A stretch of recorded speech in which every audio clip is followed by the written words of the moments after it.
stand clear of the door. Por favor, manténganse alejado de las puertas.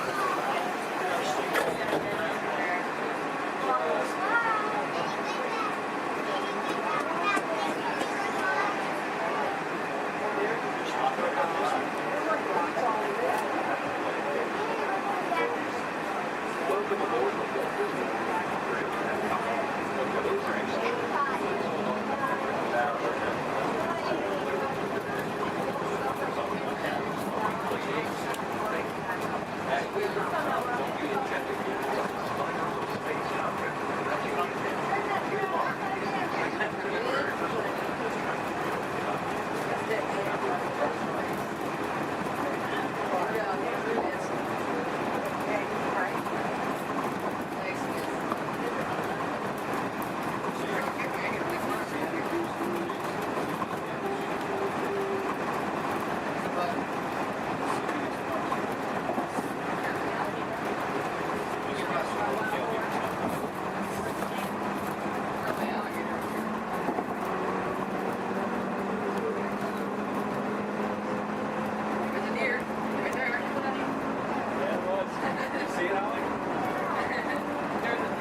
To those who just joined us, welcome aboard the Disneyland Railroad. To ensure a safe ride, remember to stay seated with your hands, arms, feet, and legs inside the train. And please, watch your kids.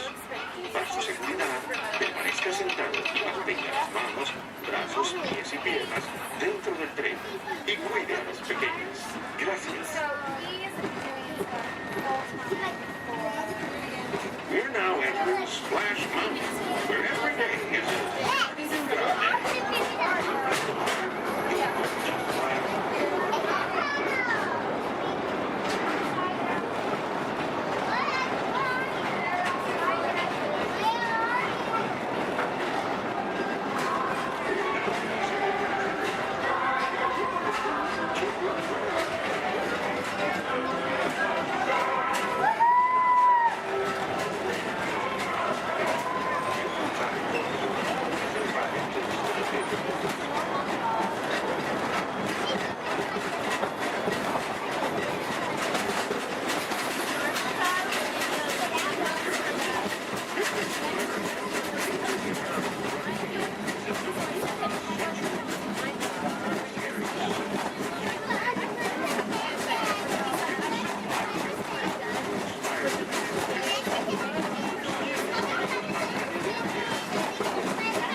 Remember your personal belongings, then step carefully from the train. Y'all have fun and say hi to Mickey for me. For those of you continuing on with us, we'll be resuming our trip in just a moment.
Time travel commencing in T-minus 10 seconds and counting.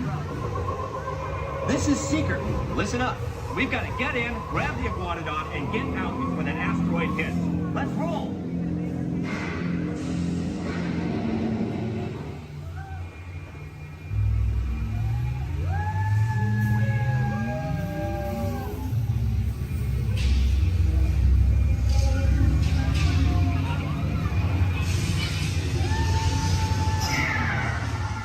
Okay, now, let's go get that dino.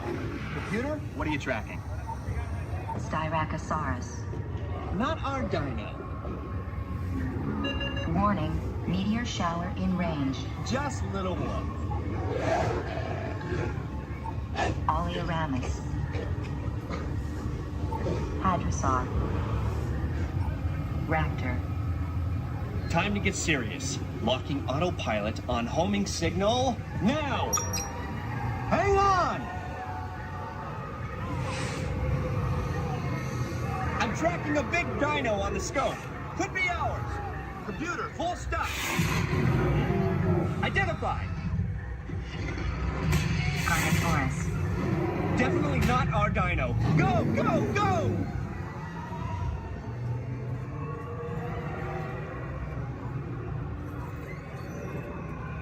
Another big guy coming up.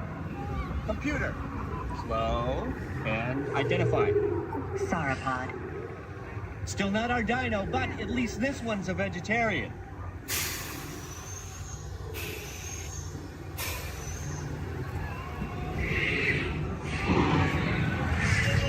Asteroid impact in 90 seconds. We better move it.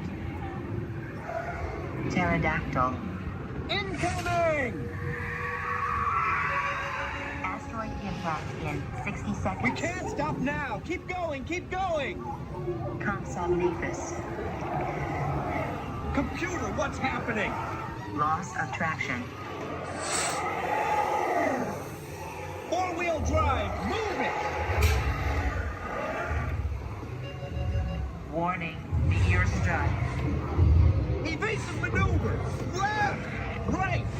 Left! Right!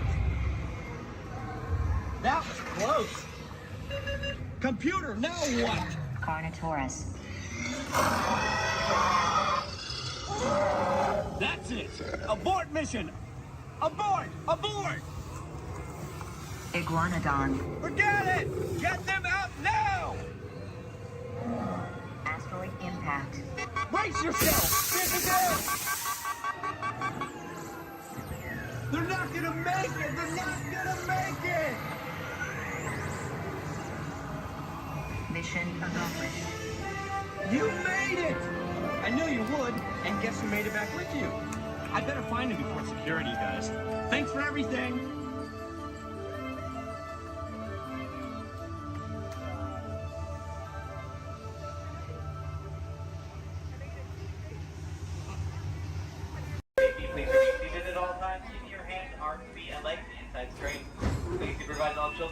either seated away from the train openings, either fully on a lap or on a bench. Our next stop will be New Orleans Square Station. Do we want to the scarf? Do we want to stop at Nora? No, do you want to go all the way around? Or do we want to stop at Nora? Welcome aboard the Disneyland Railroad. We're embarking on a grand circle tour of the Magic Kingdom. We'll be stopping at New Orleans Square, Mickey's Toontown, and Tomorrowland.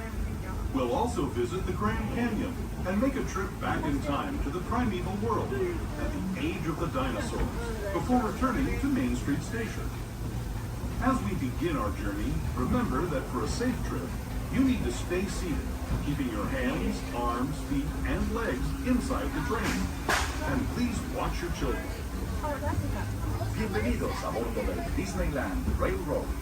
Para su seguridad, permanezca sentado y mantenga las manos, brazos, pies y piernas dentro del tren y cuide a los pequeños.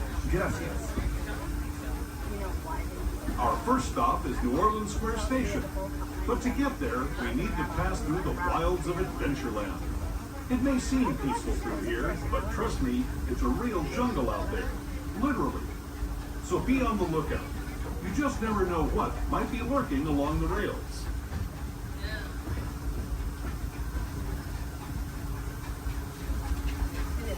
Just ahead is New Orleans Square Station. This station also serves Frontierland and Critter Country. If you'll be leaving us here, please remain seated until the train comes to a complete stop. Then watch your step as you're getting off. For those of you continuing on with us, we'll be resuming our trip in just a moment. This is New Orleans Square Station. New Orleans Square. As you make your way to New Orleans Square Station, please remain fully seated until the train has come to a full and complete stop. This will be your stop for attractions such as Pirates of the Caribbean, Indiana Jones Adventure, Jungle Cruise, the many of the Houston Winning the Food, Splash Mountain, and Haunted Mansion Holiday.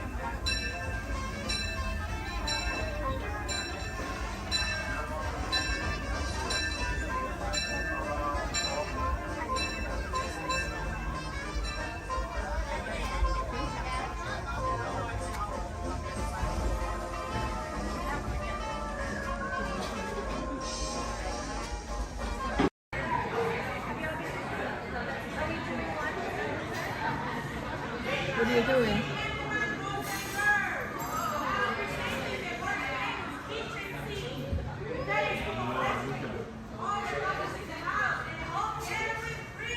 The whole can?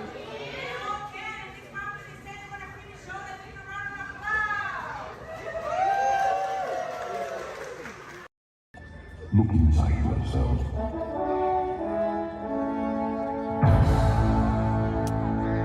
You are more than what you have become.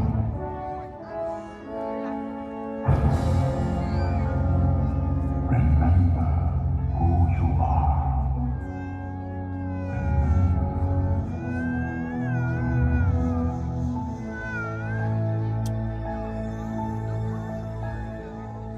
I have often dreamed of a fireplace where a hero's weapon would be waiting for me.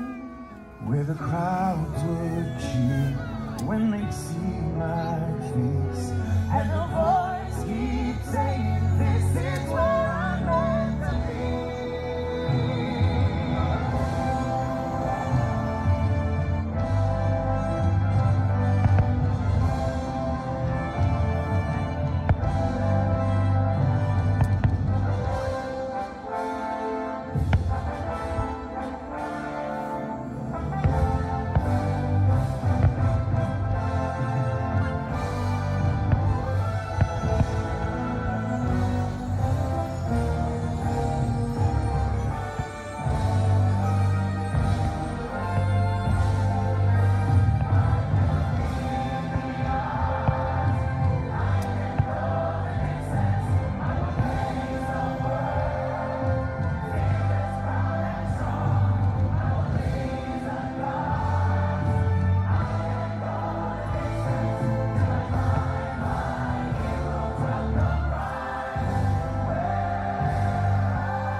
And so our journey comes to an end, but yours continues on. Grab hold of your dreams and make them come true. For you are the key to unlocking your own magic. Now go, let your dreams guide you. Reach out and find your happily ever after. The battles, the stories, the losses, and all the glory were changed by the way we live every day. Just look up and reach to the sky. We all have the courage to fly.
Speaking of glass, would you hand me that last window pane over there? Certainly. Oh, but just be careful. You don't want to step on it. Oops. Looks like it's break time.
Greetings, Terrans.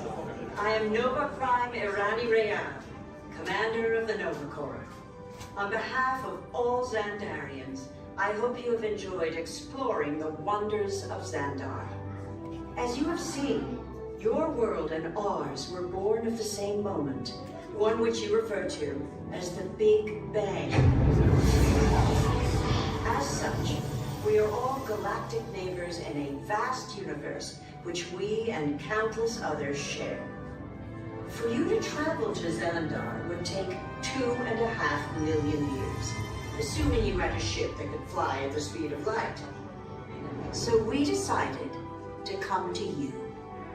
But even we could not have reached you so easily were it not for the cosmic generator, an advanced piece of Xandarian technology that creates jump points, artificial tunnels that act as shortcuts, linking distant points in space. It is our desire to share this wondrous technology with your people so that together we might explore new worlds and create a brighter tomorrow. And now, as the culmination of the wonders of Xandar, you will be teleported to a Nova ship above your planet for a demonstration of the cosmic generator. I trust you will find it an unforgettable experience.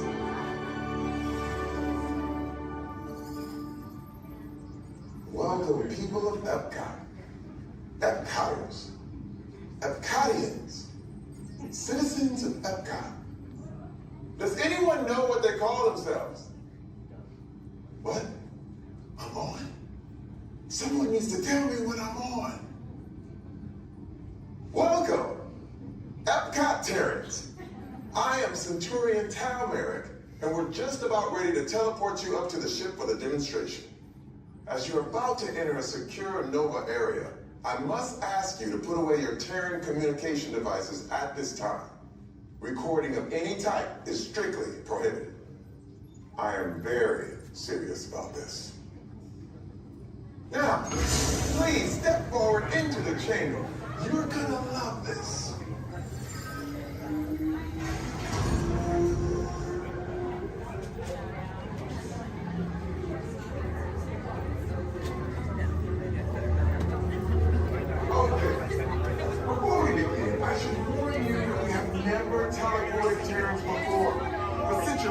Structure is very similar to Xandarian's ancient work. It'll work. So long as you are standing inside the lighted ring. You do not want to know what happened last time someone did not stand where I told them to, okay? Stand by for teleportation. Here we go.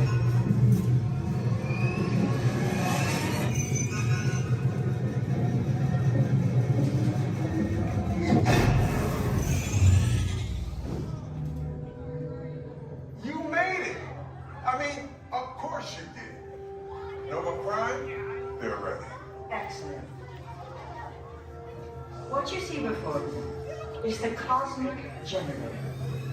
And in just a few moments, we'll be activating it so you can experience for yourselves what's happening. I'm not sure. Our power's out. And the cosmic generator is gone. Cheerio, Monarch.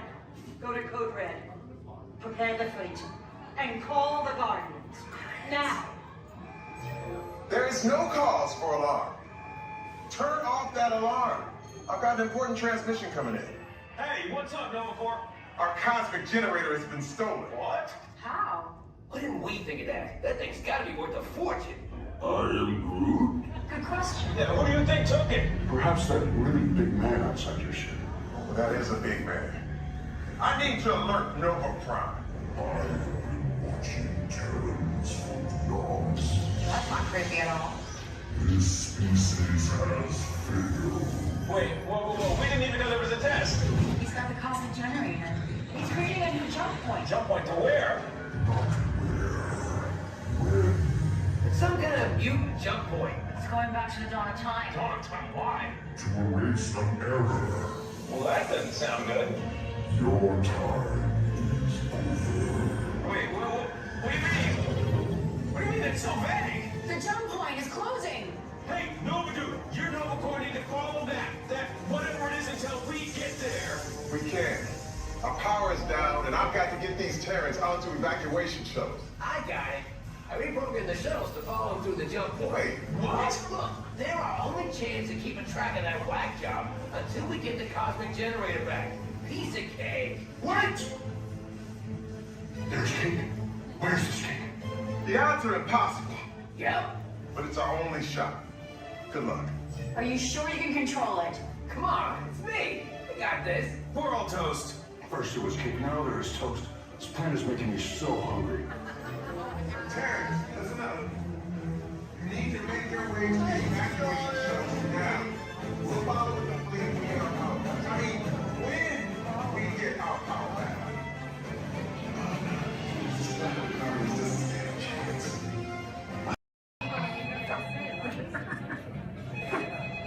Hello, Imagination Institute, Dr. Channing's office. I'm sorry, Dr. Channing is hosting a tour of our sensory dining. Yes, I'll tell you. Hello, Dr. Channing's office.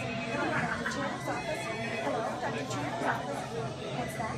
You can't control your imagination and it's running wild. Oh dear. Yes, I'll have him call you as soon as he's available. Hello, Dr. Channing. Make room for everyone. Please offer available seating to those needing special assistance. If you're standing, please hold on to the handrails and stay clear of the doors. The monorail will depart momentarily for the Magic Kingdom. Thank you.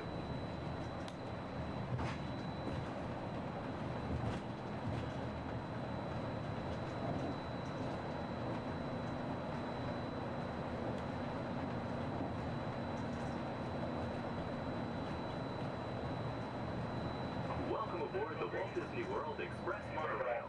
Our highway in the sky to the Magic Kingdom.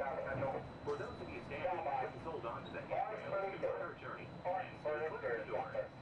For the comfort of others, no smoking, please. Thank you. We are circling the Disney-created Seven Seas Lagoon. Rising from the Magic Kingdom on the opposite shore is Cinderella Castle. You can also see Disney's mountain range, Big Thunder Mountain, Splash Mountain in Frontierland, and Space Mountain in Tomorrowland. To the right-hand side on the shores of Bay Lake is Disney's Wilderness Lodge, which carries the spirit of the National Park Service lodges built in the West during the early 1900s.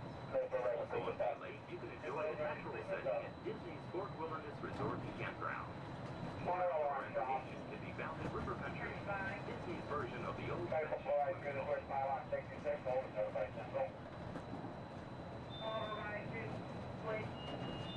Code is 66 and notify. 10-4, notify Central. Notify Central. Central 3. Welcome out. Pages radio. Yes, one.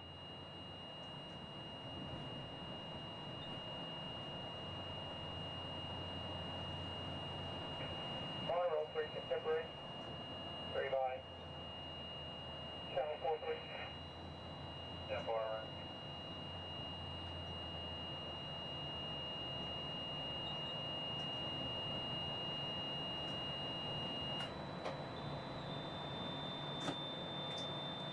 Ladies and gentlemen, welcome aboard Monorail Blackbird. We'll be holding here just momentarily. At this time, they're bringing out a train off this beam ahead of us.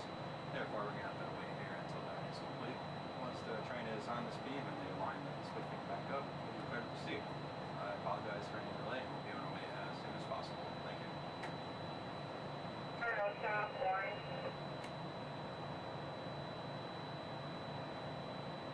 Stop by. Ricky Data, propulsion in upper display group D, malfunction, wide receiving tower.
be advised, orange is 10-7, fur line 10-8, exterior. Right, stop. Central, orange. That's right.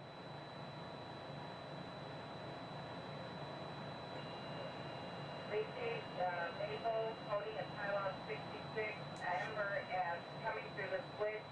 I have 80-85. All beam contact, holding at 66, all beam contact has reset. 22 radio, Kingdom, green for normal visual. 23 radio from Kingdom. Green 4. Central stop. Take away. Stand exterior beam, Colorado, with power. Tank by exterior on power, black central. Black, black. Orange 4.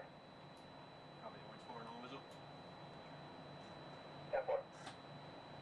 For Orange Kingdom. Orange 5. 4, Maple check, Burrow, green. Orange Maple check on green.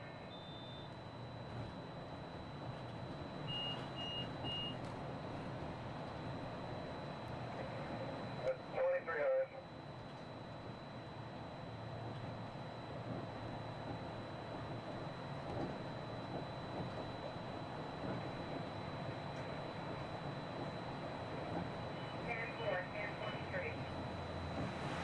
Thank you.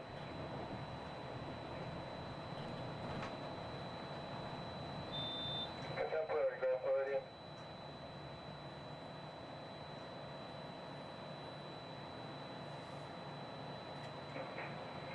Contemporary by.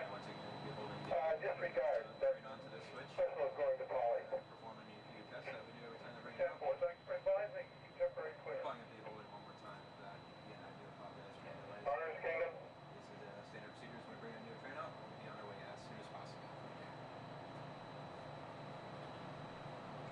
Model Orange, Maple Kingdom. Orange 5. Maple check green, please. Lieutenant green.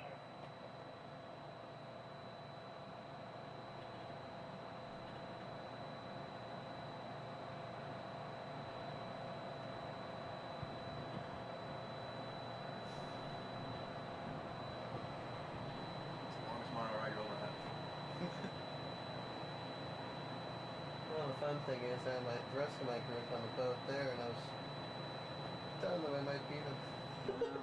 That's them on the boat? Yeah. They're gonna beat you. Hey, Mom, look over by the Contemporary. Central orange.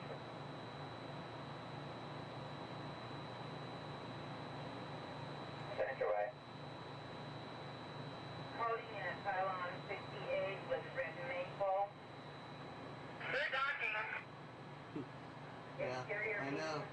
I'm the black monorail in front of the Contemporary. Yeah, 4 maple clear, normal visual. Full clear, normal visual. Yeah, they can't go far without me anyway. I got the tickets.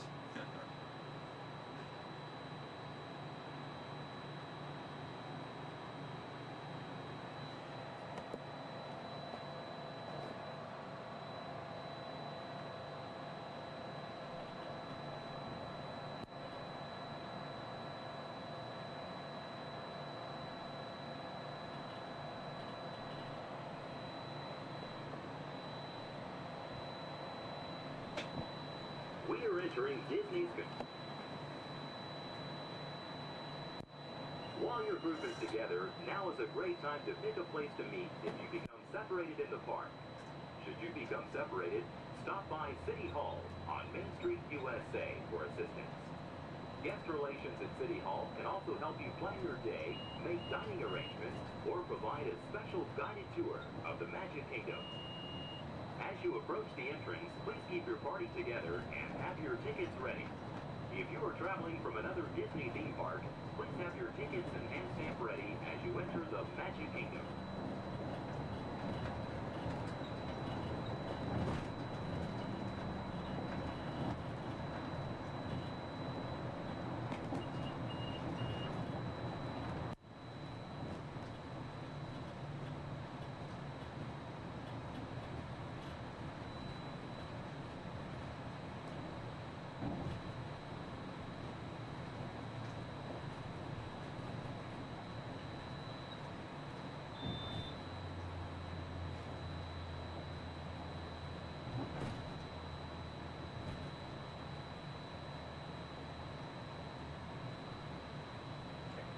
Central Magic Kingdom.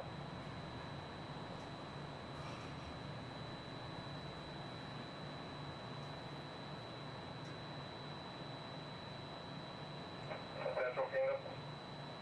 Sanctuary. One egg of orange best seed is loose.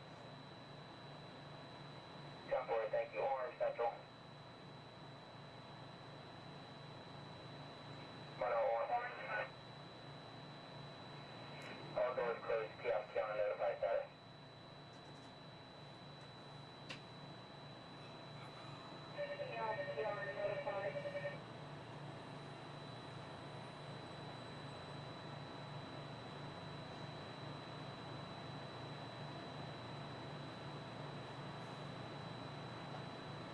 See your group? Yeah.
Ladies and gentlemen, we're almost to the Magic Kingdom.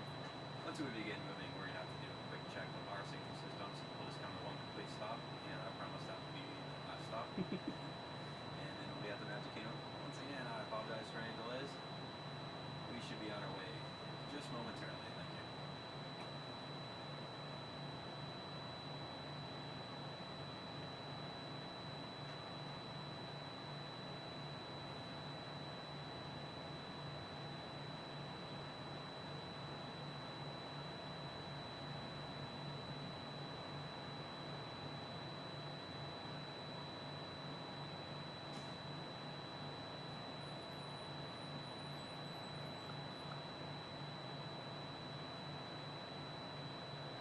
South Central, Monorail Orange, Gap 1 radio check, how do you read?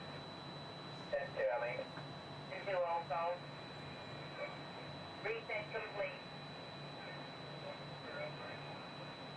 Propulsion has cleared up in upper display and monitoring. 10-4, nominal. It's for normal visual.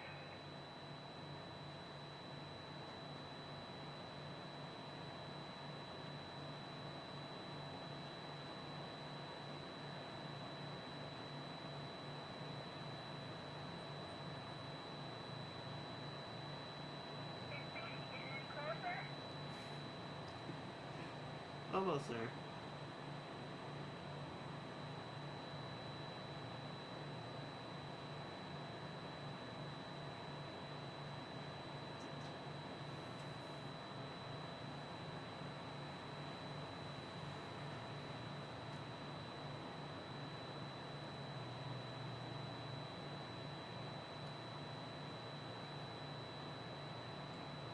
Central 3, hand unit radio check.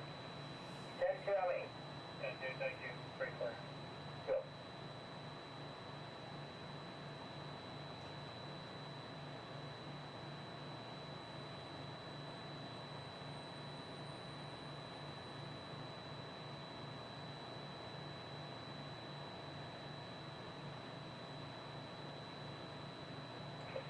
Black, Magic Kingdom. Black 566. And 4-4, make a take ours. Maple Circle.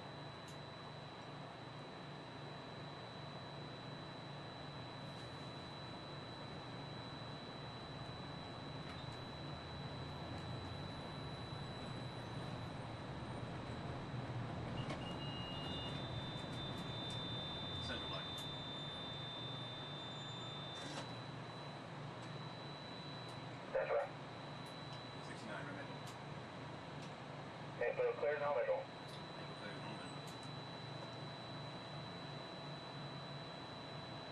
Orange Central. Fine. Reverse Maple check. Maple check.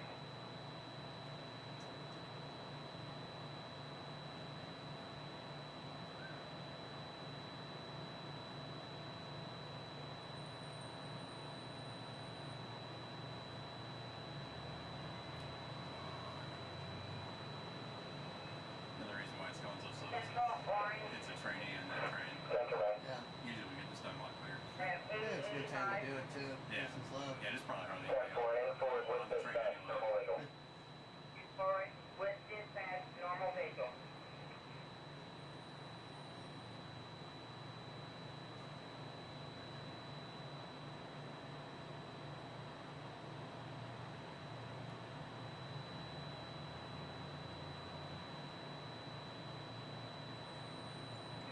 Exterior of Toronto Central, 4 trains, train order black, coral, green, and orange, placement OT Central. Goodbye. Black, coral, green, and orange on exterior. Black, coral, green, orange.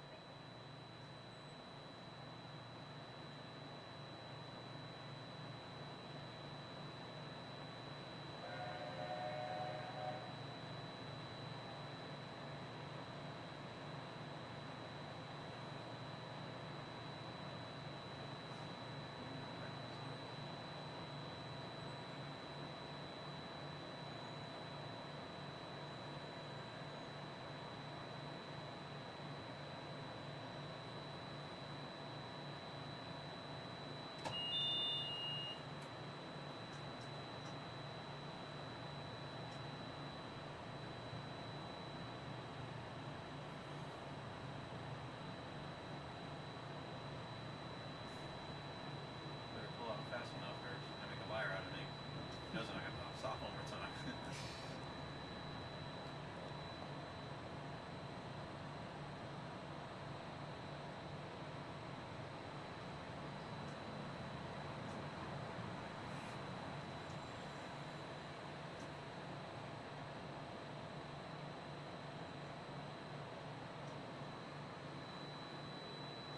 I see ya.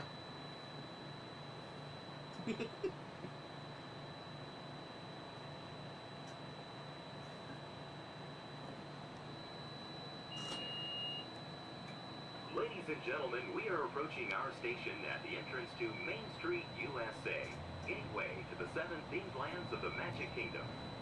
Smoking is not permitted at the Magic Kingdom except in designated areas. Please consult your guide map or ask a cast member for the location of designated smoking areas.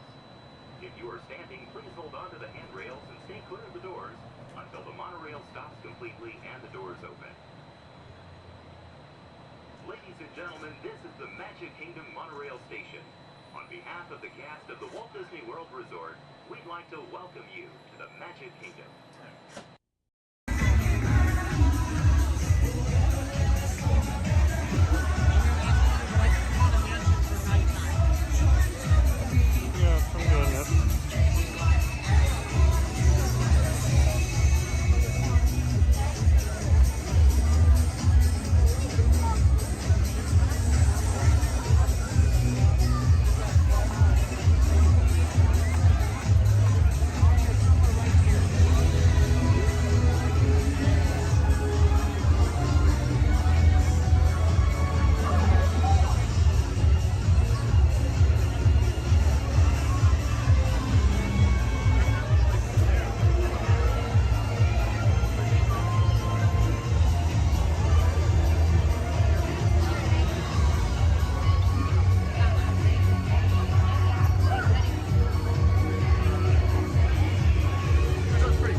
the kids can create the next big idea that will equip the tools to become the next generation of heroes.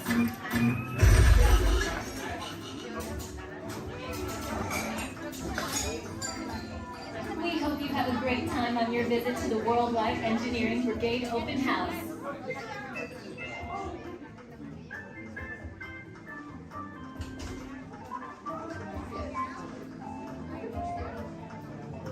And now, our project lead, the brilliant... Peter Parker! Hey, what's up? I'm Peter Parker. And here at Web, we get access to some pretty awesome tech, like vibranium from Wakanda, or this crazy alien juice stuff. We have Kim Particle and Star Tech. It all helps us develop really cool stuff, like these spider bots, for example. Check it out. They have this really cool self-replicating feature. Because? This is awesome. Buddy, you can stop doing that now. But anyway, you guys are here today to help us test the Web Slayer vehicle. Using onboard tech, you will be able to sling webs just like my buddy Spider-Man. Peter, your presentation is getting away from you. Yeah, I'm aware of that, Sharon. If you could just initiate safety protocols, it'd be great. Problem with that, So Peter? anyway, if you want to sling a web, all you gotta do is sling your arm in the direction you want to shoot the web, and that's it. It's awesome. Peter, your spider bots are continuing to replicate and are consuming everything in their path. They seem to be stuck in self-recognition mode. If you could just handle that for me, please. On it. Contacting Mr. Stark. Don't call Mr. Stark! Don't call Mr. Stark. Sorry, Michelle. Could you just call someone else? Ask them to do it. Okay. Contacting Spider-Man. Here. I'm gonna go find Spider-Man first off, because he's around here somewhere. Okay, goodbye. Spider-Man! As you may have noticed, the spider bots are locked in that awesome self-replication mode. In spite of what you see, they were created to be robotic helpers that can break down raw material and create all kinds of useful tech. But because they are stuck in self-replication mode, the spider bots are currently consuming everything in sight and multiplying at an alarming rate. If left unchecked, my calculations predict this will lead to the devastation of the entire Avengers campus. That should be safe until Spider-Man gets here, as long as they don't get into the alien fluid. This is now a bigger problem. Activating threat level protocols. Hey guys, what's up? I hear you have no problem. I'm here to help. You made it. Great. Threat level is at exponential danger. You might need some help. Perhaps I'll call the Avengers? Don't worry, everyone. I got this. Okay, everybody. Open house is canceled. Wise idea. And I could use some help. Yes, you could. Sharon, prep the slinger vehicle. Already on. Everyone head to the slingers and we'll team up to stop the spider bots before they destroy the campus. It's easy. Okay, we have a plan. Please move quickly through the doors and down the hall to the slinger vehicle bay. Your open house demo has been upgraded to a high-stakes mission to save the...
sus manos, brazos, pies y piernas dentro del tren.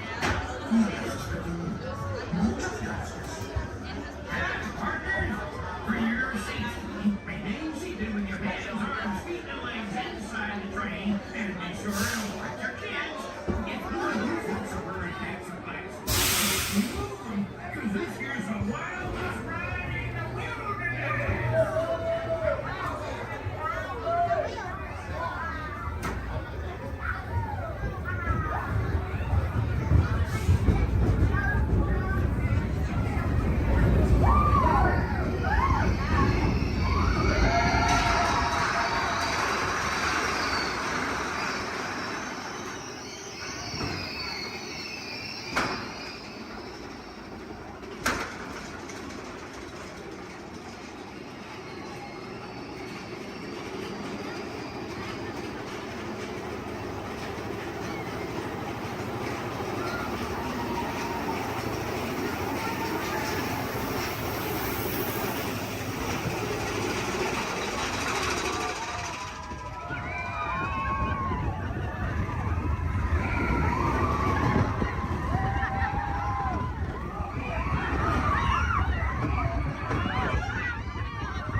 Kennedy. What? I don't. Oh, unfortunately, you don't know. What a conversation anyway. Aha! Another group of flight candidates. Welcome, my friend. Welcome. What a fine-looking group of flight professionals. You remind me of me. But without the bounding of your heads. Recognize a few of you. You've flown for me before. I can't believe you made it. And it's good you made it back. Good for you. We'll talk later. I have to do everything around him.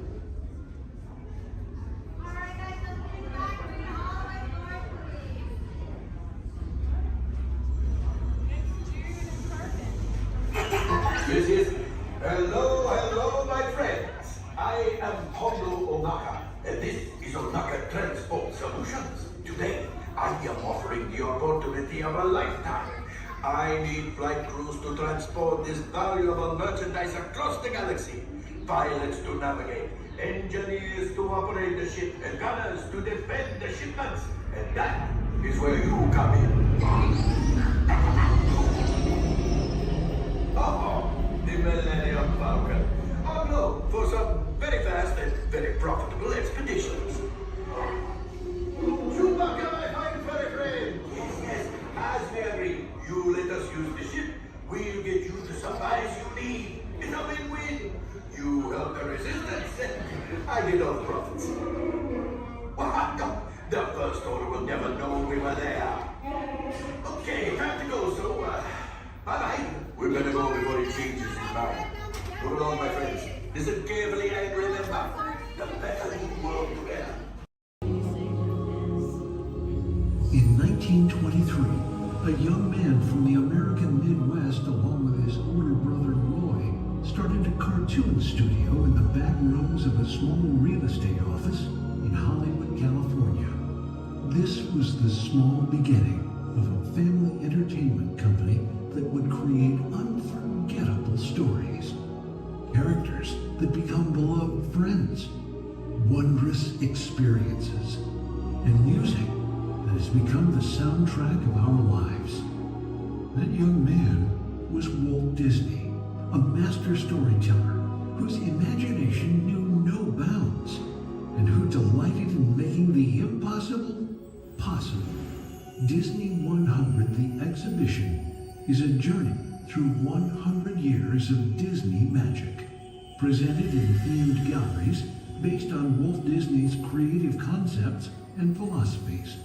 These include storytelling, creating believable characters, the spirit of adventure and discovery, the magic of sound and music, the world around us, real and imagined, curiosity, imagination, and technological innovation, the worldwide wonder of the Disney parks, and an everlasting sense of optimism about the future.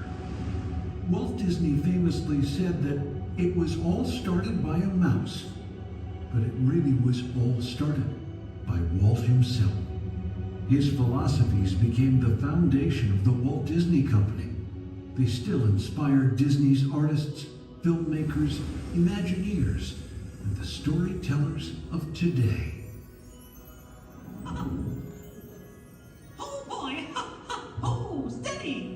Whoa! Hi, Mouseketeers! Well, here we go again, so hang on. Anything goes. You ready? And let the show begin! Here's my pal Walt to tell you how the magic is made. There's a lot of satisfaction in developing ideas into reality when we consider a new project we really studied. Not just the surface idea, but everything about it. And when we go into that new project, we believe in it all the way. We have confidence in our ability to do it right, and we work hard to do the best possible job. There's really no secret about our approach. We keep moving forward, opening up new doors, doing new things, because we're curious. And curiosity keeps leading us down new paths. We're always exploring and experimenting. Everybody ready? Then on with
flight prep.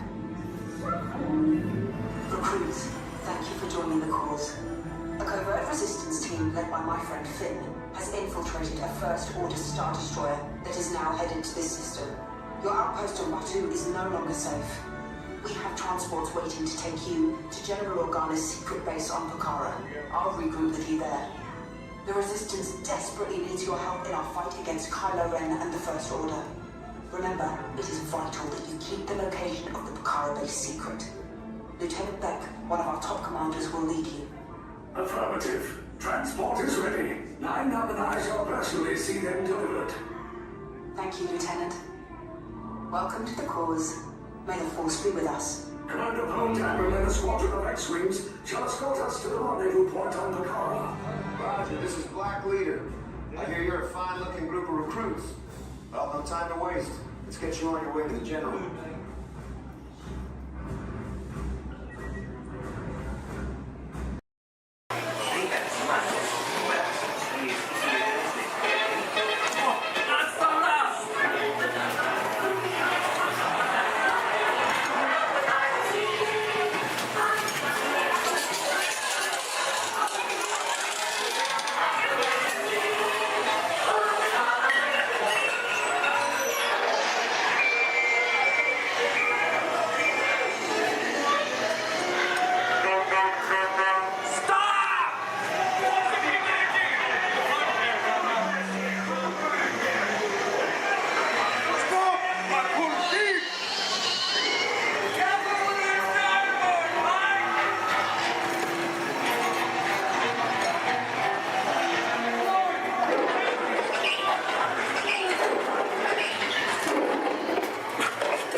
Pilot, push the flashing button to take off. Pilot on the left. Move your stick to fly right and left. Pilot on the right. Pull back on the stick to fly up. And push forward to fly down. Oh, that's it. Julie, sorry. Weapons are online. Sorry. Let's go get that fly down. Pilot, make the jump to light speed.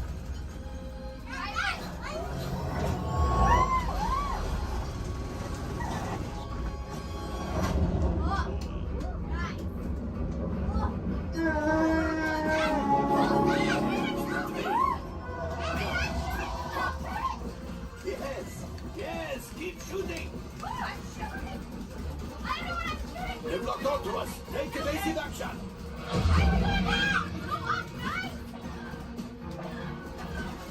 Gunners, we need to defend ourselves. Open fire. Gunners, blast away. Blast. Ah, there it is. After that blade.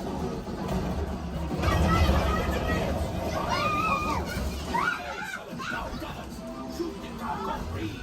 The pilot brakes. I can't stop! That could have been much worse. Okay, it's much worse.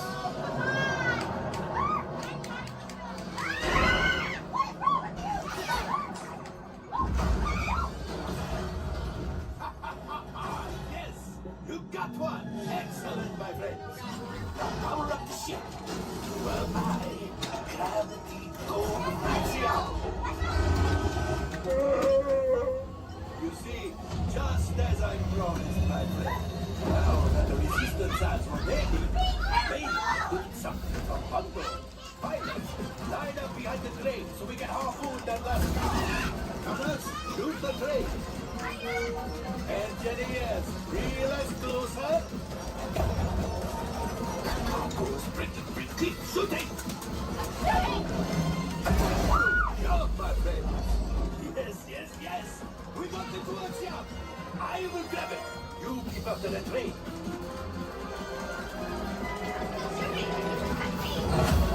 Gunship? Oh, that's ridiculous.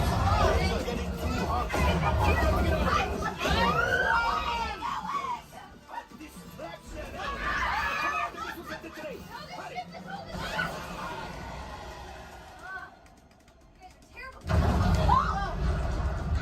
It's coming down. I can't see.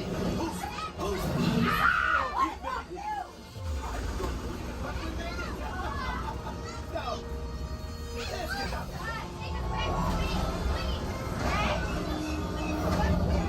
Oh boy!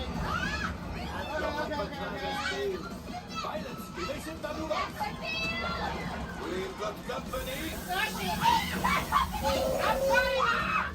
Who is right? We need them back there fighting the resistance. Only 3 left. He's the last. Watch out!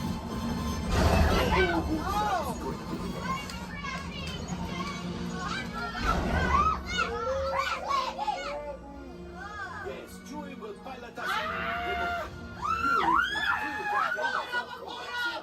This would greatly help the resistance. You will earn the first order and made Chewie proud. Now, after my modest profit, your cut minus what you owe me for damaging the Falcon. Not bad. You are seriously 100%. This thing doesn't work well. Awful. Fired. That's not too bad.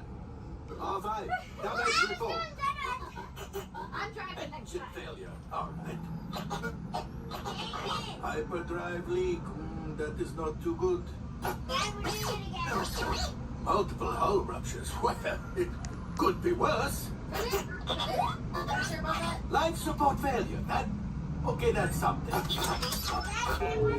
Yeah, I'm just going to cut you off there. It might be faster if you list the parts that are not damaged. You know, the ones that help us to breathe. All right, my friends. You brought the Falcon back in one piece, and I guess that is something. Not a lot, but something. Welcome back to Batu.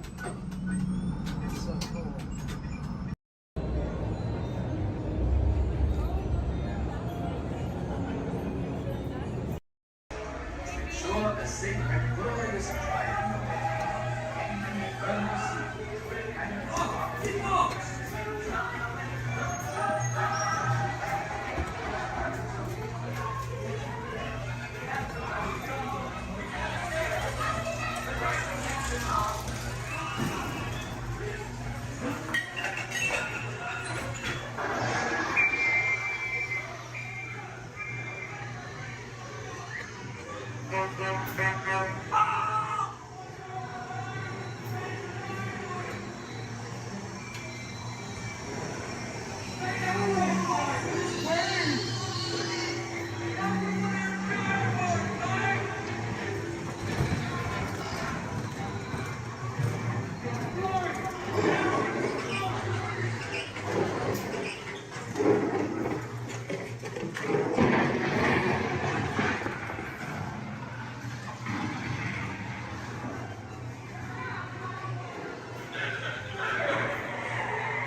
Por su seguridad, permanezca sentado con sus manos y brazos, pies y piernas dentro del baño y cuida a los pequeñitos.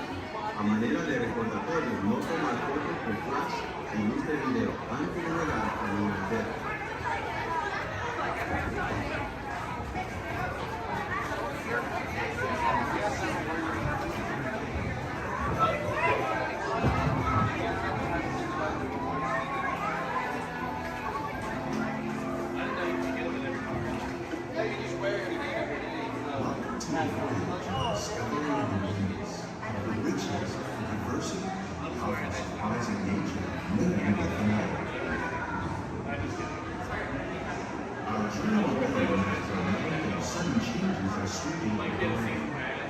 Storm may seem violent and destructive to us, but to nature, it's a new beginning in the cycle of life.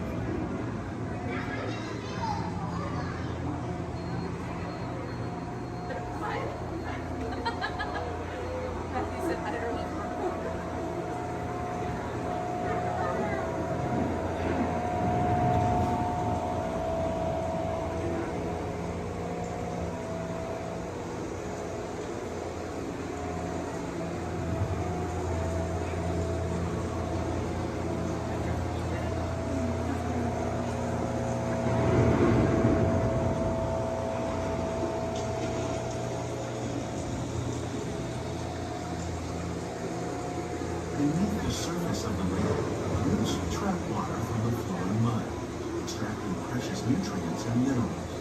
These minerals, when combined with sunlight, create the diverse living systems of our planet.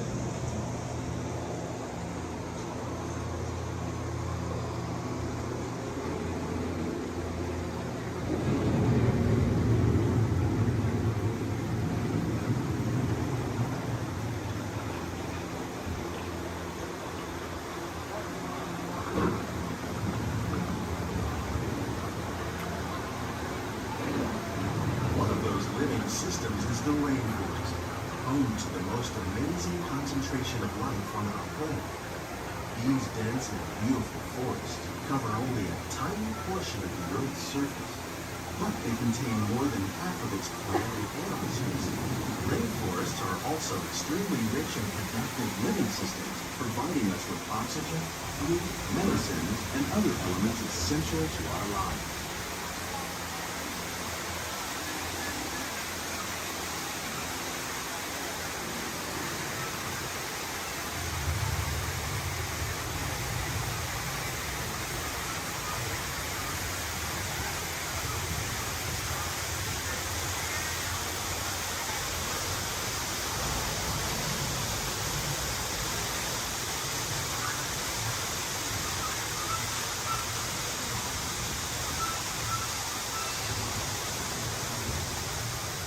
In the desert, nature has created a very different, but no less beautiful living system. And while this arid landscape may seem lifeless, it is very much alive. The plants and animals that have learned to survive in these harsh conditions make use of what little water they can find and avoid the scorching rays of the relentless sun.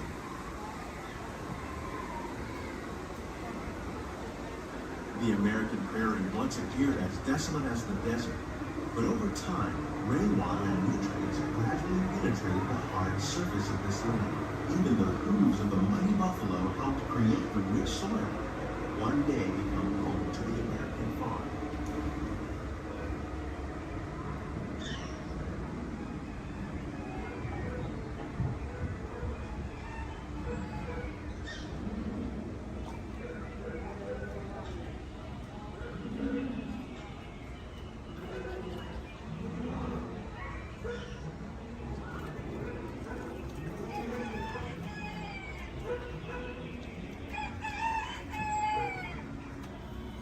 Of all the forces at work on the land, humans have had one of the most profound effects. The need to produce food for a growing world led to the enormous use and sometimes overuse of the land. In our search for more efficient ways to grow food, we often fail to realize the impact of our methods.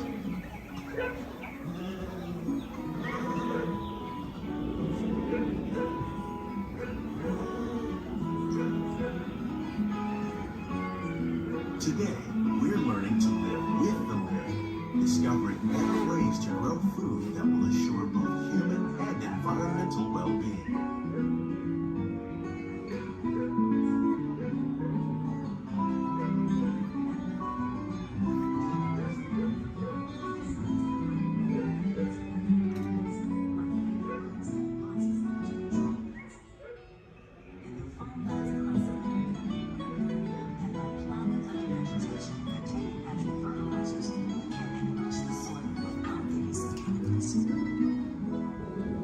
In arid regions, we are learning to produce food on desert seacoasts by developing and planting crops that thrive on salt water. In Japan, we're learning that by mixing leaves and other living materials into our soil, we can make farmland more fertile without the need for chemicals. Here at Epcot, we're learning to reduce the need for chemical pesticides by breeding and using natural predators, like ladybugs and wasps, to control pests. How will we meet tomorrow's growing needs for food production, yet still respect the needs of the land? Some of the answers are being discovered just ahead. To help us maintain these carefully controlled ecosystems, and for your safety, please remain seated in your boat at all times.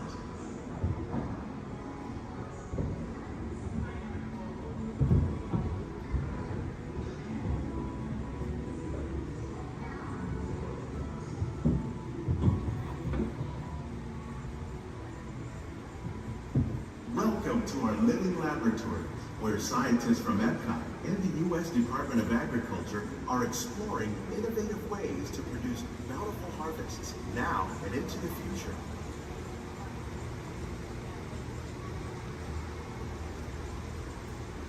The tropics are home to the greatest diversity of plants on the planet. Many of these, like papaya, bananas, cacao, coffee, and rice, are well known around the world.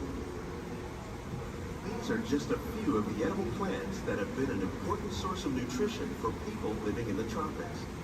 Many are rich in vitamins and minerals, while others are well adapted to growing in less than ideal conditions. Some, like the water lily, thrive in wet, swampy areas and waterways. All parts of this plant, even the flower petals, are edible. The starchy root of the plant has long been used to make flour for baking.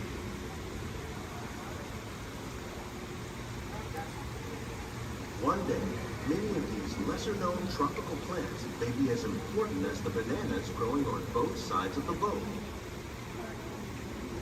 More than 28 million tons of bananas are eaten annually, making it the most popular fruit in the world.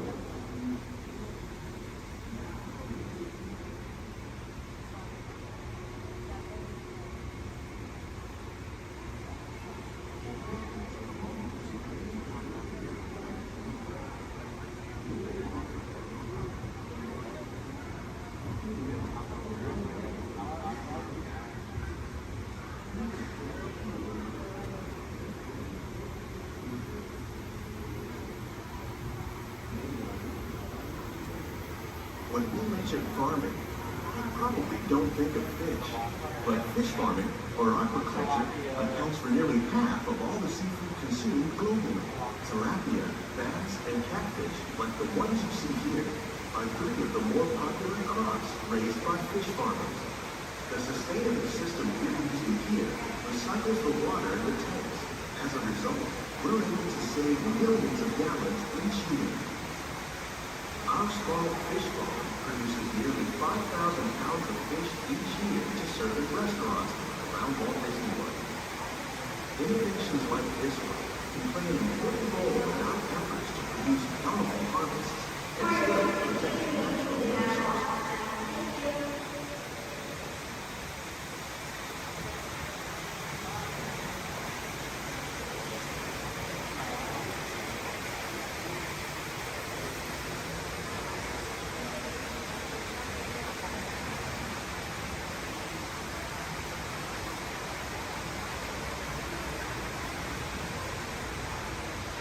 While there are more than 50,000 edible plant species in the world, most of us are only familiar with the handful that make up our everyday diet.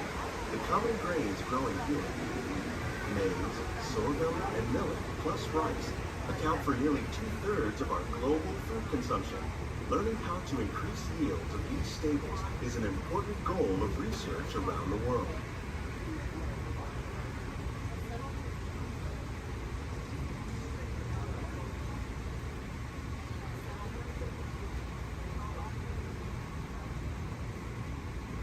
These plants are definitely on their way up. Innovative growing techniques like these increase yields while more efficiently using resources like water, fertilizer, and pesticides. Another innovation at work here is our integrated pest management program. By populating our greenhouses with beneficial insects that prey on harmful pests like aphids and flies, we are significantly reducing our reliance on conventional pesticides. We're growing these crops using our nutrient film system. This technique precisely controls and recycles water and nutrients. With it, we can produce over 27,000 heads of lettuce a year in this one small area.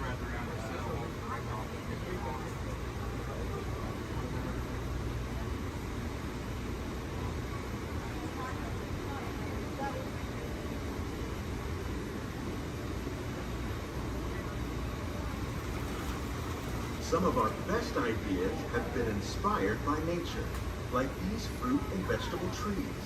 By growing these ground plants vertically, we can increase yields and better control diseases. These crops taste as good as they look. In fact, we serve more than 15 tons of produce from our greenhouses in restaurants here at the land every year.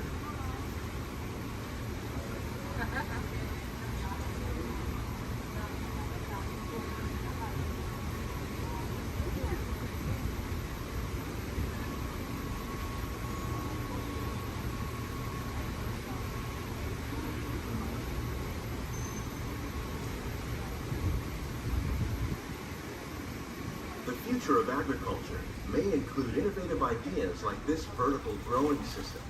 Plants grown in this way use a fraction of the space required by traditional growing methods. That saves water and increases production. The aquaponics system on your left combines hydroponics with aquaculture. The fish provide a natural source of fertilizer for the plants, and the plants help keep the water clean for the fish. It's another great way to produce more while using less. In our lab, Epcot scientists are working with the U.S. Department of Agriculture on a number of innovative projects. The goal of these efforts is to produce higher yielding and better quality plants.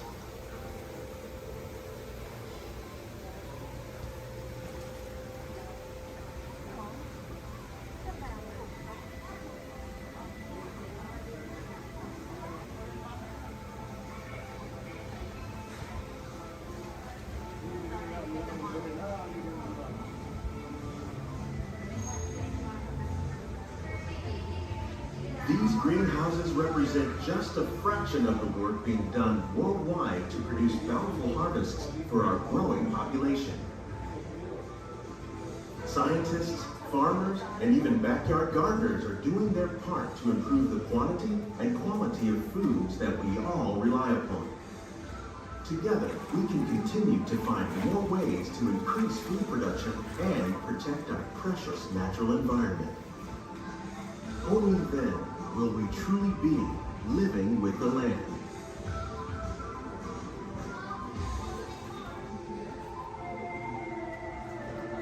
On behalf of Walt Disney World, we hope you've enjoyed this unique journey through our living laboratories.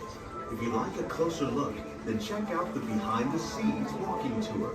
It's a chance for the whole family to get up close and personal with the plants and growing techniques in our laboratory. Please keep your hands and feet inside the boat and remain seated until the boat comes to a complete stop.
Intrusion alert, level 2.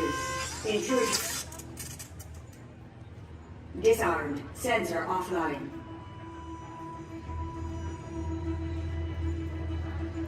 Nothing to see here. Move along.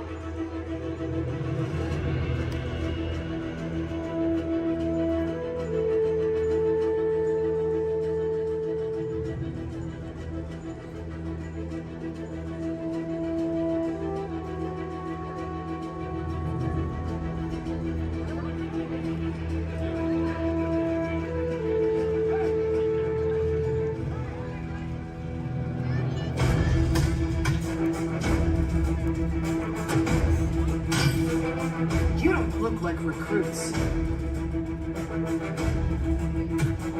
I've got this. Intrusion alarm, level 2. All units alerted. My turn.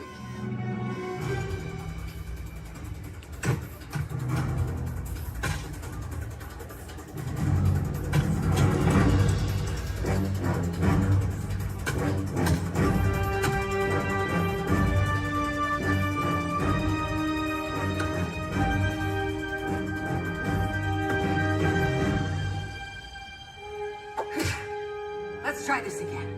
Who sent you? An old friend. System offline. Assets at risk. Reinitializing. Taskmaster. What do you want? HQ back online. Ms. Romanoff, the Wakandan cargo has been secured safely inside the grid. It's in the jet. Let's go.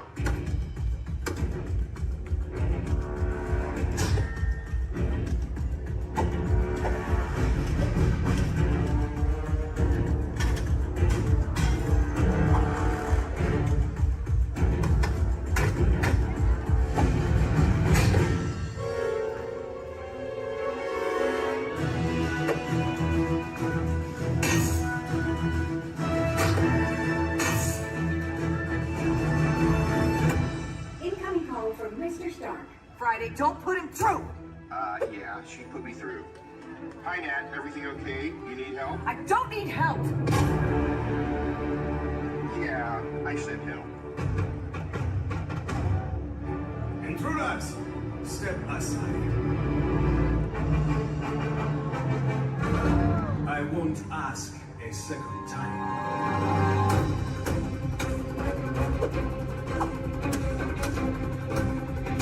Friday, please introduce our guest. The Taskmaster. Origin unknown. Be ready. Taskmaster has the ability to master and manipulate your fighting skills. It's annoying. This is a fight you cannot win.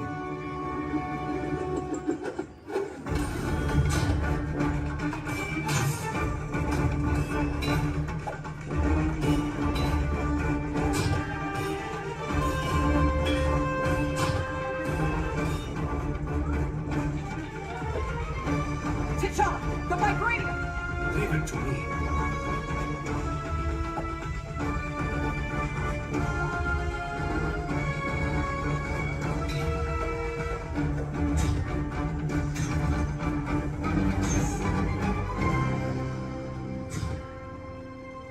We've got it. Let's go. Friday, seal off Bay 94. Yes, Ms. Romanoff. Bay 94 secured. This is not going to end well for you.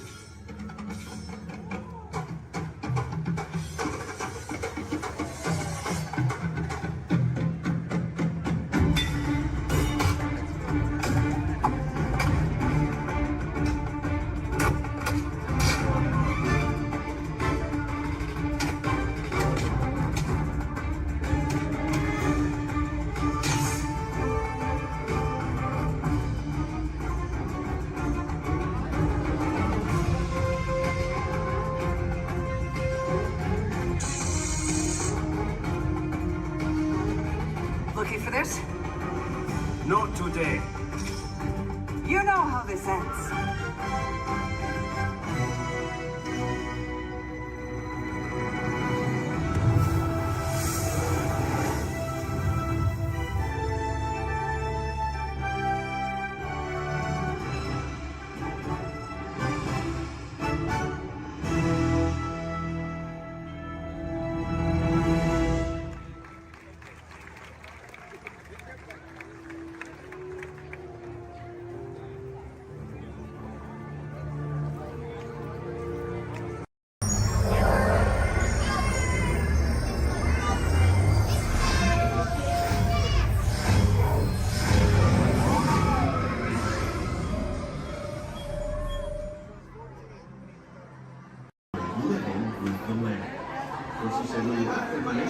cuidado con sus manos y brazos, pies y piernas dentro del parque y cuida a los pequeñitos. A manera de recordatorio, no tomar fotos con flash y luz de video antes de llegar a un hotel.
Beneath the surface of the lake, roots trap water from the flowing mud, extracting precious nutrients and minerals. These elements, when combined with sunlight, create the diverse living systems of our planet.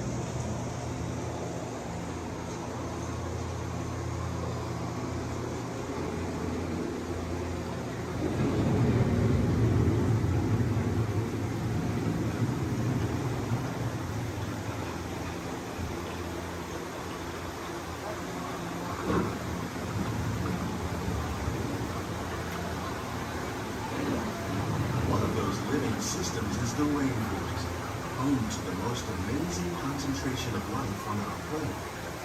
These dense and beautiful forests cover only a tiny portion of the Earth's surface, but they contain more than half of its plant and animal species. Rainforests are also extremely rich and productive living systems, providing us with oxygen, food, medicines, and other elements essential to our lives.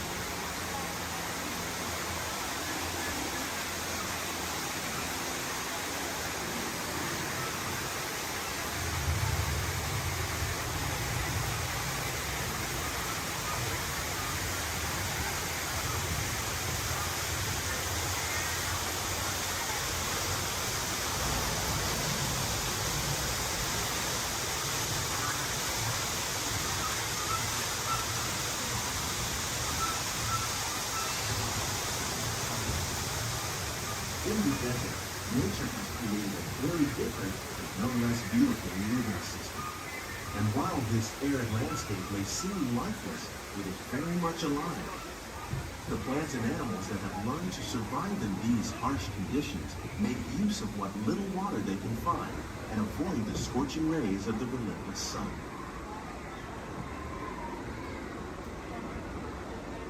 The American prairie once appeared as desolate as the desert. But over time, rainwater and nutrients gradually penetrated the hard surface of this land. Even the hooves of the mighty buffalo helped create the rich soil, one day become home to the American farm.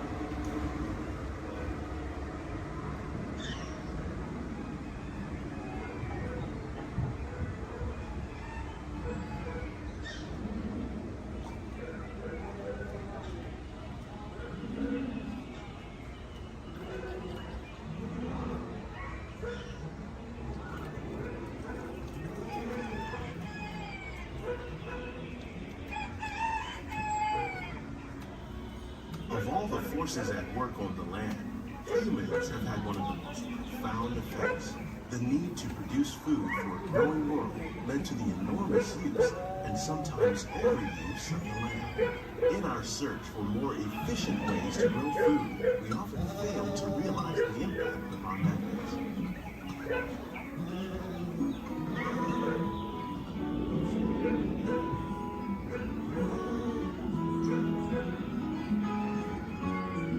Today, we're learning to live with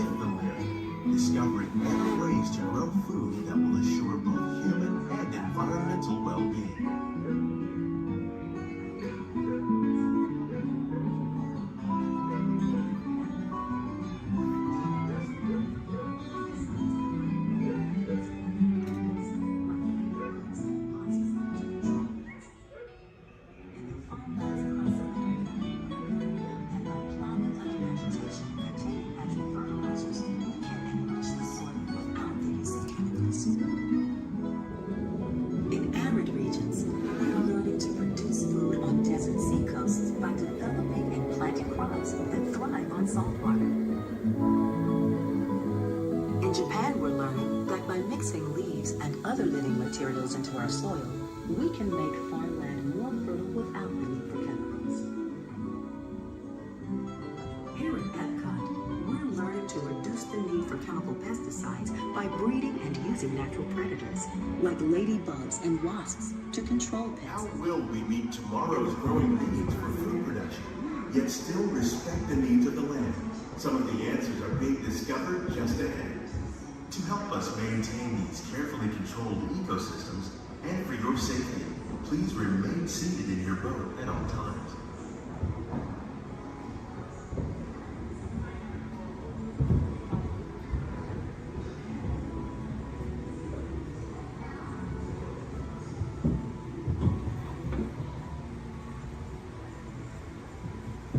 Welcome to our living laboratories, where scientists from Epcot and the U.S. Department of Agriculture are exploring innovative ways to produce bountiful harvests now and into the future.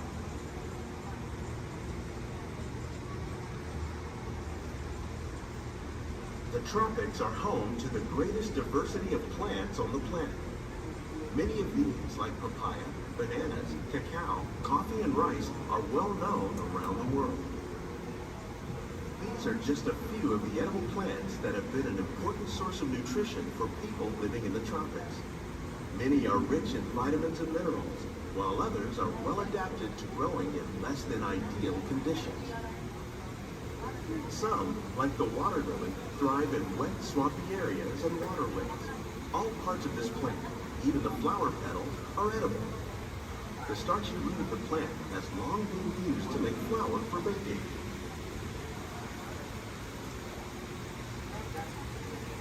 One day, many of these lesser-known tropical plants may be as important as the bananas growing on both sides of the boat. More than 28 million tons of bananas are eaten annually, making it the most popular fruit in the world.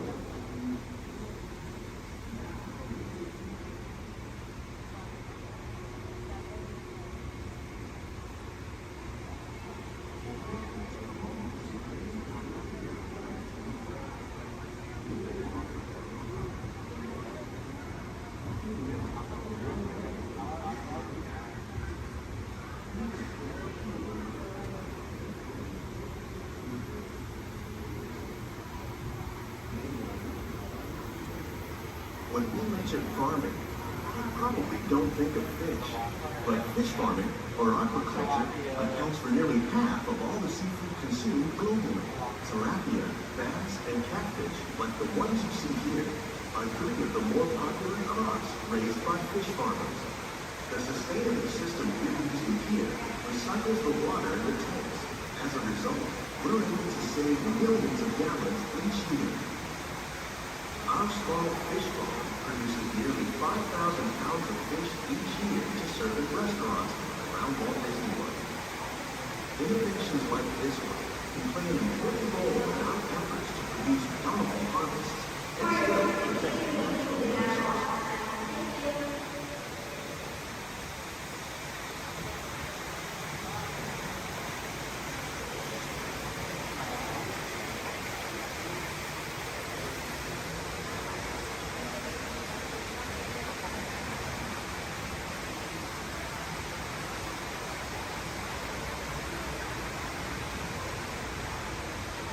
While there are more than 50,000 edible plant species in the world, most of us are only familiar with the handful that make up our everyday diet. The common grains growing here, maize, sorghum, and millet, plus rice, account for nearly 2/3 of our global food consumption. Learning how to increase yields of these staples is an important goal of research around the world.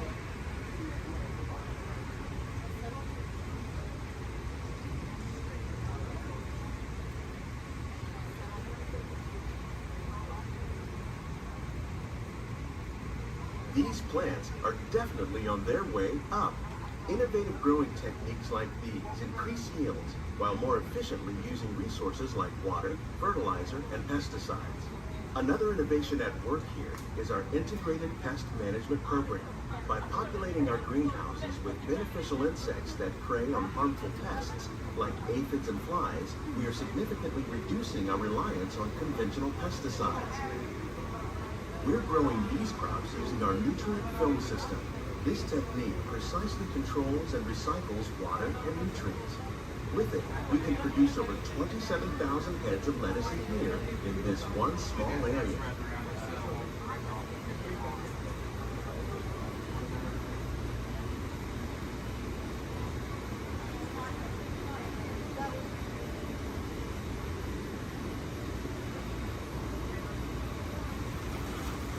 Some of our best ideas have been inspired by nature, like these fruit and vegetable trees. By growing these ground plants vertically, we can increase yields and better control diseases. These crops taste as good as they look. In fact, we serve more than 15 tons of produce from our greenhouses in restaurants here at the Land every year.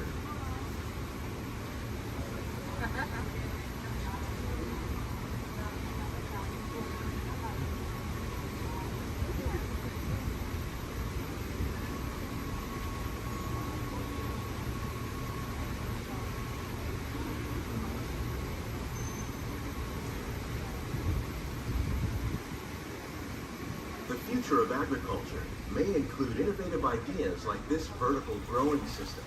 Plants grown in this way use a fraction of the space required by traditional growing methods. That saves water and increases production. The aquaponics system on your left combines hydroponics with aquaculture. The fish provide a natural source of fertilizer for the plants, and the plants help keep the water clean for the fish. It's another great way to produce more while using less. In our lab, Epcot scientists are working with the U.S. Department of Agriculture on a number of innovative projects. The goal of these efforts is to produce higher yielding and better quality plants.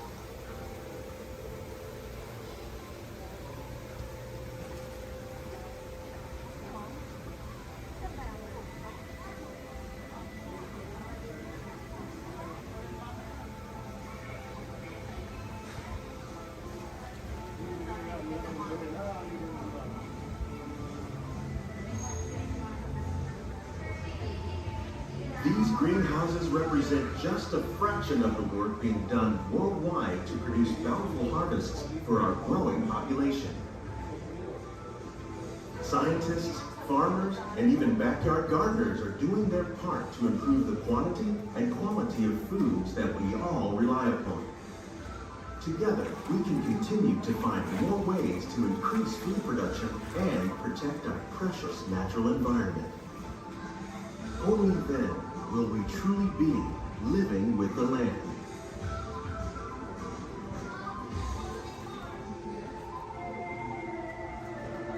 On behalf of Walt Disney World, we hope you've enjoyed this unique journey through our living laboratories. If you'd like a closer look, then check out the Behind the Scenes walking tour. It's a chance for the whole family to get up close and personal with the plants and growing techniques in our laboratory. Please keep your hands and feet inside the boat and remain seated until the boat comes to a complete stop.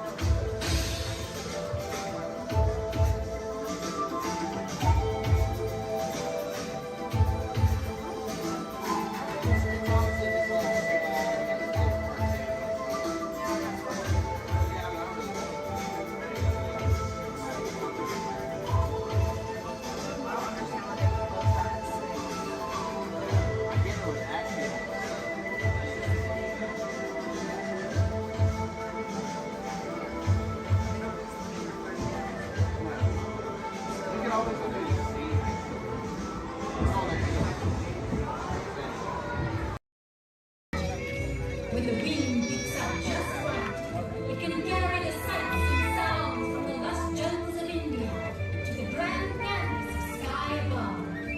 Join us now as we allow the magic of Disney storytelling to soar like never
and welcome to Soaring.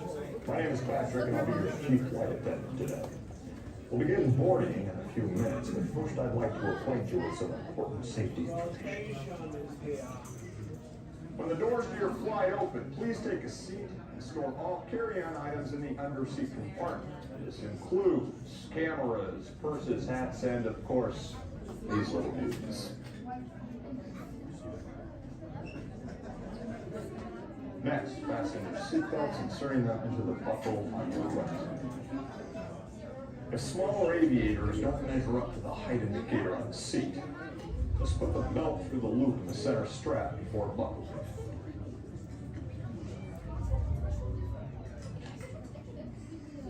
Nice work, pal. Soon you will be airborne. So if you or your little aviators have a fear of flying or of heights, you might want to wait for your party to arrive. Okay, let's review. That is seatbelt, carry-on items, safety strap, fear of heights, keep your hands and arms inside at all times. Anything else? Yeah. Have a nice flight.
Hello, I'm Dr. Marsh, director of the Dino Institute, and I hope you enjoyed those quaint exhibits in the old wing. That's how dinosaurs have been presented to the public since the study of fossils began over 150 years ago. Today, that bare bones approach is about to become extinct. In a perfect blending of science and technology, the Dino Institute has created the Time Rover, an amazing vehicle that will literally transport you to the age of the dinosaurs. How? That's proprietary. But the result is a breathtaking journey through a prehistoric world where you will witness the most spectacular creatures to ever walk the earth. In a moment, you'll be going live to our control center for a comprehensive safety briefing, and then it's on to the tour that will convince you forever that the future is truly in the past.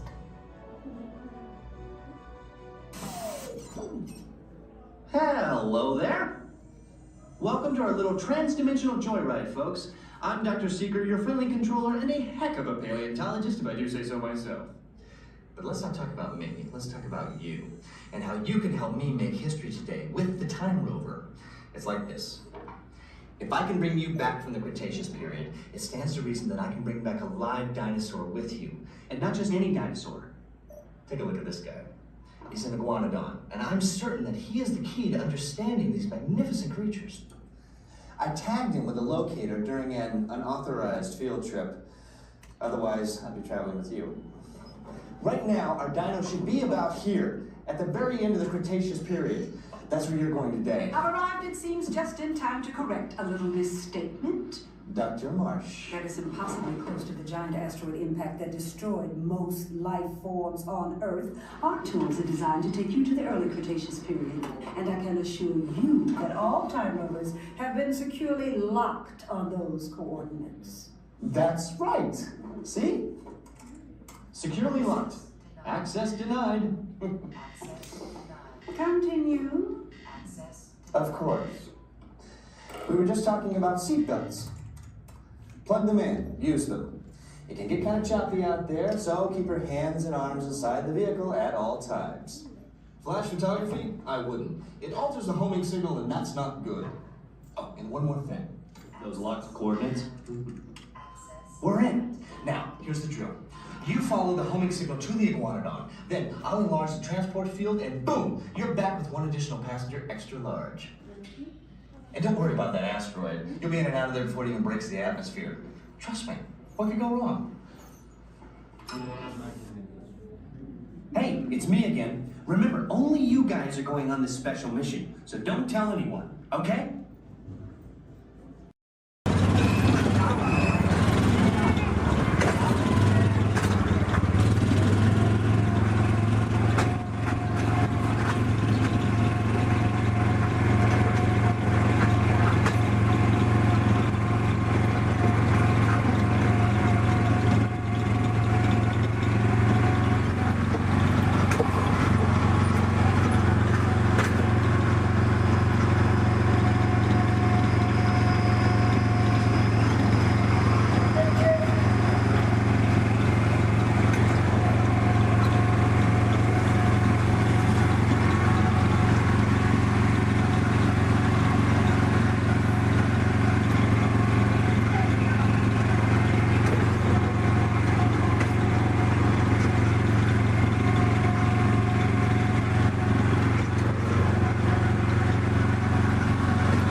llegando a la zona de desembarco.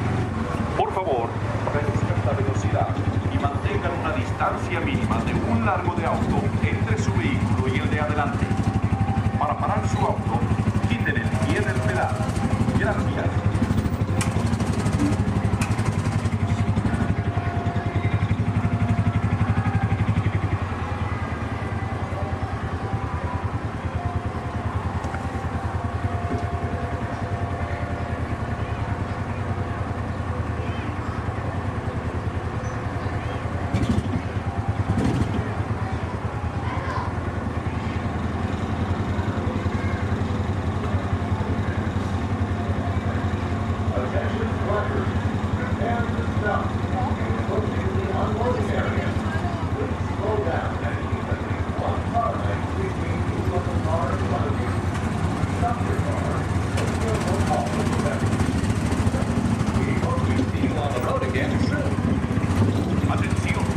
Prepárense para parar.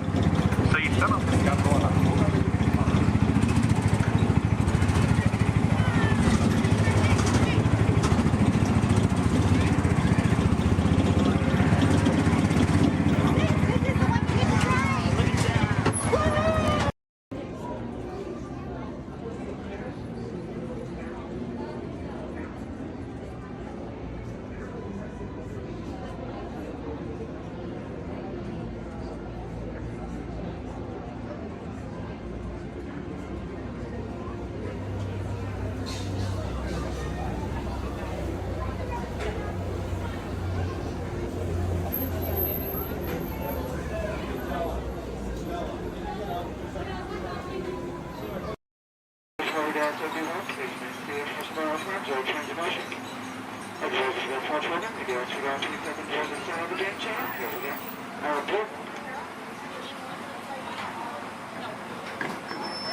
To those joining us, welcome aboard.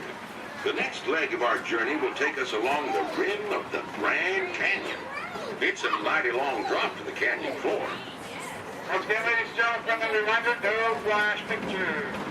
And legs inside the train. Be sure to watch your kids and no flash pictures, please. Para su seguridad, permanezca sentado y mantenga las manos, brazos, pies y piernas dentro del tren y cuide a los pequeños. Por favor, no tome fotografías con flash.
even back to our own time and to Main Street Station, gateway to Disneyland.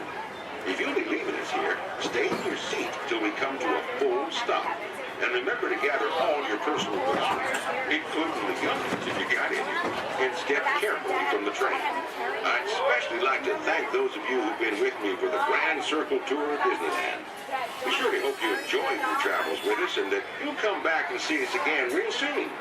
For those of you traveling on, we'll be on our way again in just a few minutes.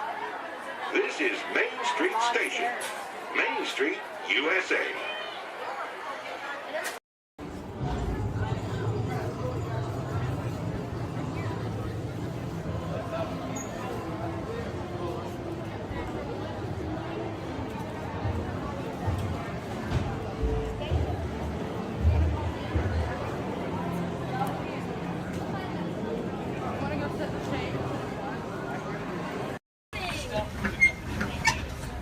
Look up above your heads, you'll see an animal identification guide. It's going to help you spot some of the different species we may see on our safari. We won't see all of them, but we usually have pretty good luck. Our first stop. Hey, Twin, we have the off-clear twin day. That means let's go. Job over. My name is Derek. I'll be your driver today through the Harambe Wildlife Reserve. Is everyone having a good day so far? Yes. Great, that's good to hear. Hopefully it gets even better from here. If you have any loose articles like phones or cameras, make sure you hold on to them. If you drop them, I can't stop and get them. Also, if you have a camera, I recommend keeping it out and ready. We can't stop for all the animals we see, and if we do stop for them, they don't always stop for us. It's the best way of getting a clear picture of them. During our entire journey, I do ask everyone, please remain seated at all times. Keep your arms and hands inside the vehicle. This includes children. They can sit on your lap, but they can't stand out or anywhere else, just for everyone's safety. Our first stop here today will be the Little Ituri Forest. It's home to some very shy animals. I like to use the vegetation around them as kind of a natural camouflage. When I see animals, I'll point them out and talk about them. If you see any, there's a spotting guide up above you. I'll help you identify what you're looking at. We won't see everything up there, but hopefully we can see most of them. We're going to start off strong out to the right-hand side. There's some animals up on the hill there with striped legs. They kind of look like zebra, but they're not related to zebra at all. Actually, the only living, known relative of giraffe. They're called okapi. They're extremely shy, recluse animals. They're so shy they weren't even discovered by Westerners until 1901. Just like giraffe, they have really long tongues to help them reach their food.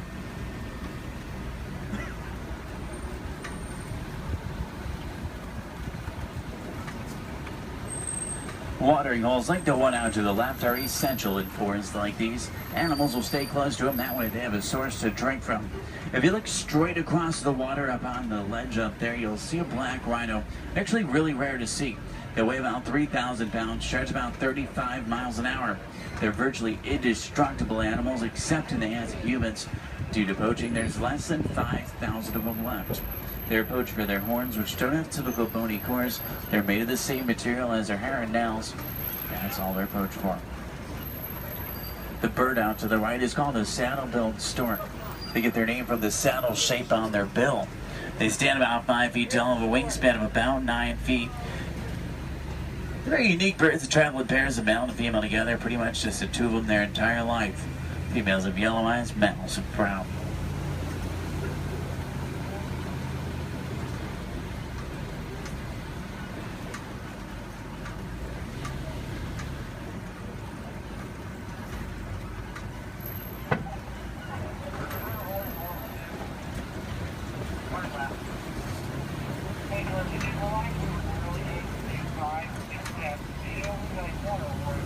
To the left, you'll see some tannish animals. They're called greater kudu. The second largest antelope in Africa. Males have horns, females don't. They're shy nocturnal animals. Next to them are bongo. They're known as the ghosts of the forest because they're so shy and timid. Males and females have very uniquely shaped horns that help them run through the brush without getting tangled. There's even some babies back there. Along the edge of the Ituri Forest runs the Safe River. Sometimes we'll spot hippos there. Do we have any hippo fans? Awesome. Let's see if we can find any. Hippopotamus means river horse, but they're actually closely related to whales. They weigh about 5,500 pounds, can run about 30 miles an hour. Hippos are nocturnal. At night, they leave the water searching for food.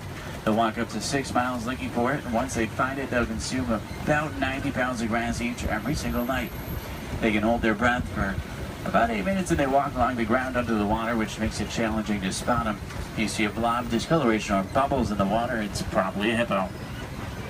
Keep in mind, you might not always see them on the surface, but that doesn't always mean they're not there. A group of hippo together is called a bloat.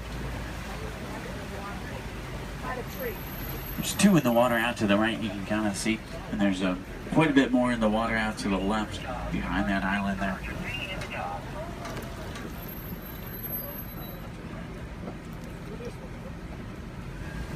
On that middle island are pink-backed pelican. They get their name because they turn a pinkish color during mating season and nest up in trees. Hippos may seem cute, but they're actually one of the most dangerous animals we'll see all day. They're extremely territorial. If you get too close to a hippo or get in the water without realizing they're there, they become very, very aggressive. You don't want to mess with them.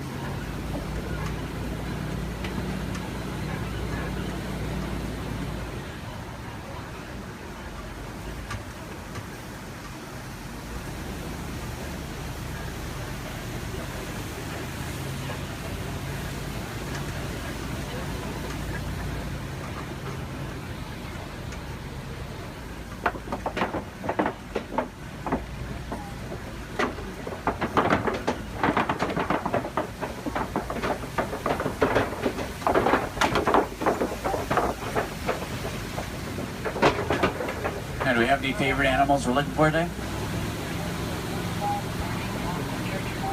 Giraffe fans. Maybe a few. There's babies out in the reserve. What about elephants? Some elephant fans. Any lion fans? Lions are my favorite. Don't tell the other animals, though they get kind of jealous. I'm sure we're looking for some more. Let's head over to the savannah. It's an entirely different ecosystem. A great place to start looking for some of our favorites. Now on the right up here, we're going to see a baobab tree. We'll see them all throughout the reserve. They're also known as upside-down trees because they look like they're upside down. They do really well in droughts. They store water in their trunks and go about 9 months of the year without leaves, which helps to conserve water. Because of this, they can live to be thousands of years old. We're entering the African savanna we're all working hard to conserve. Serves as a home to millions of animals every year as a roaming grave searching for food. It does work like a big circle here. The elephants, they're the bulldozers. They push down the trees, which helps the grass grow and helps provide food. The giraffe will eat the leaves under the trees, which lets sunlight through to also help the grass grow. The zebra and the antelope will eat the grass, and then smaller animals like warthogs, they do the edge work. Helps create the image we're all looking at today. In a balanced ecosystem, there's food for everyone.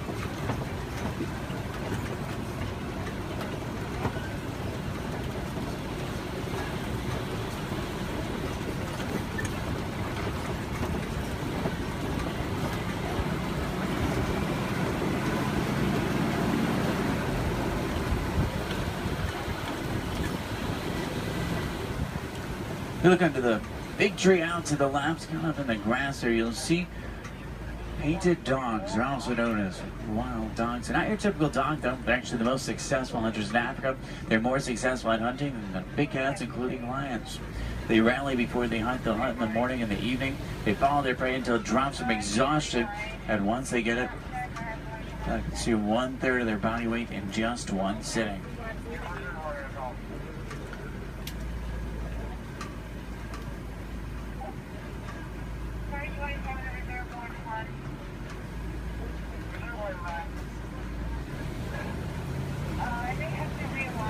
On the left, you'll see Patterson Zealand lying down by the trees back there. They're actually the largest antelope in Africa. They'll stand about 5 feet tall. Their shoulder height can weigh up to about 2,000 pounds. They can jump up to about 8 feet in the air. Both males and females have spiral-shaped horns on their head. The orangish mounds we're passing are called termite mounds. They're hard as concrete. Elephants use them as scratching posts. Once they wear them down a little, antelopes stand on top of them. That way they can see predators like lions approaching. Inside each mound are millions of termites. There's also a series of tunnels and canals that help them to move.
see some Maasai giraffe up ahead. We're going to see them out to the left.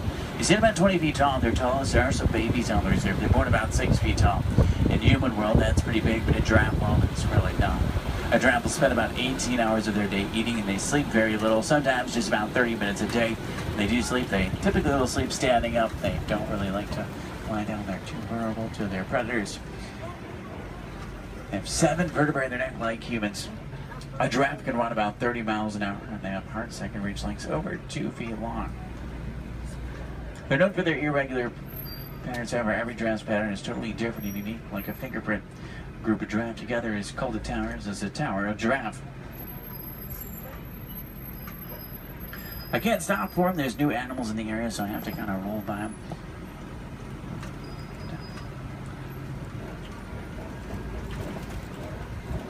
I see a lot of down trees up here as well. That's normally a pretty good sign. There's elephants nearby. Elephants are extremely social creatures as well. Except for adult males, though. Adult males tend to be very solitary. They really like to be alone or with only other males. They weigh about 12,000 pounds. Adult females weigh about 8,000, and each elephant consumes up to 300 pounds of food every single day. When you think about their eating, it's mostly grass and leaves, so that's pretty impressive. Start heading towards elephant country. I know of a road that will take us there. It's a short drive. We should be there pretty quickly. Maybe we can see one along the way. Left and up, you'll see some mandrills. They're the largest, most colorful monkey in Africa. Males weigh about 100 pounds. Females weigh about 30. Males will be much larger, much more colorful. The leader of the group of monkeys, which is called a troop. To the right-hand side is an African elephant. That's a male. He's alone and larger, which is what gives it away. Trying to get a better view of him. Uh-oh. The road I was going to take is closed. I know a different way. There's an old rickety bridge. I haven't been there in a while. What do you say? Should we go for it? Yeah. Let's do it. We're going to see some more elephants, right? If you're not an African, easy to tell you're looking at an African elephant is from their ears, which look like the shape of Africa. And they flap their ears is how they regulate their body temperature.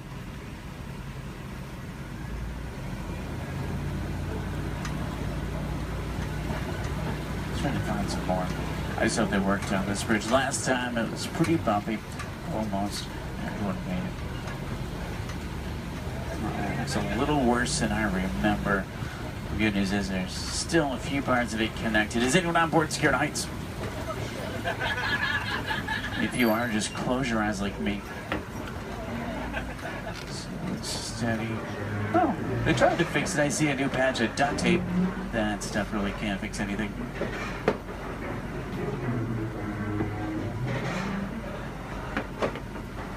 Well, I'm safe.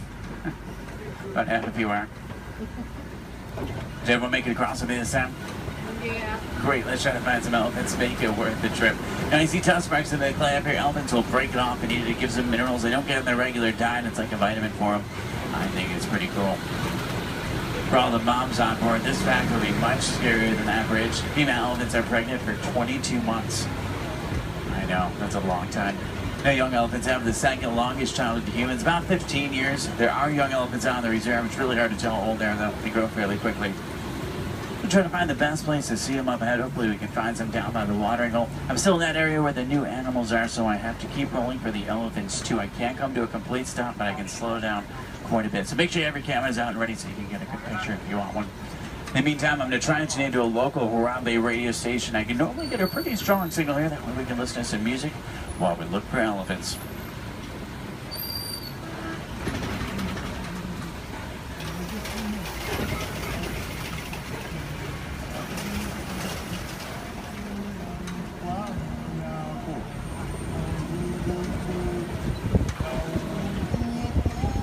Looks like most of the herd is down by the watering hole, which is great news for us. Normally that's a pretty cool view. If you see any elephants throwing dirt on their back or rolling in dirt, they can actually get sunburned, and they'll use dirt like a sunblock. Both male and female African elephants have ivory tusks, which I want their boats for.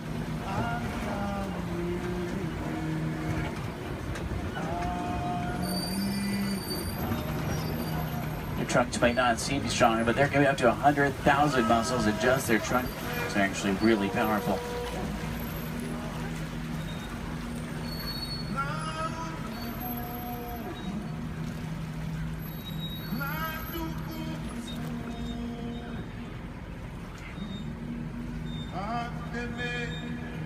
Out to the left are greater flamingo. They're born gray, but after about a year of eating brine shrimp and other seafood, they turn the pinkish color we see right now.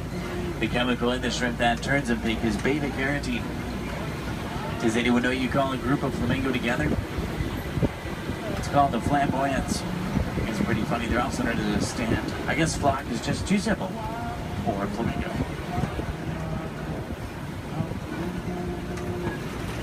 Now, I see white rhino markings up ahead here. White rhinos are bigger than black rhino. They weigh about 5,000 pounds compared to 3,000. They're not named after their color. Both white and black rhinos are both actually gray. They're named after the shape of their mouth and their size. Their mouths are wider. They get their name after the African word bite, which means wide, but it's translated into white. Let's see if we can find any up ahead. Looks like they might be moving around a little bit. In the meantime, out to the left, we do see some zebra. A zebra's skin mirrors the pattern of their fur. Their hind leg is so strong that with one kick it could break a lion's jaw. Zebra are also blind runners, which means if they get scared or spooked and start running, they can't see. They'll run in any direction and hope there's nothing in front of them. The little brown animals out to the left are called bontebok. They're related to wildebeest. At one point, there was only about 17 total bontebok left. They were put on reserves and safe farms. Now they're doing much better. They're poached for their coat, which has a very unique coloring to it. They're extremely gentle animals.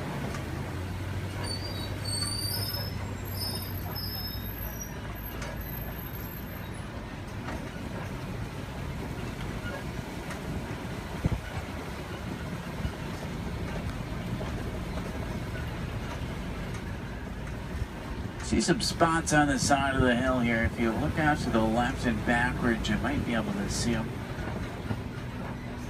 It's kind of a tough angle.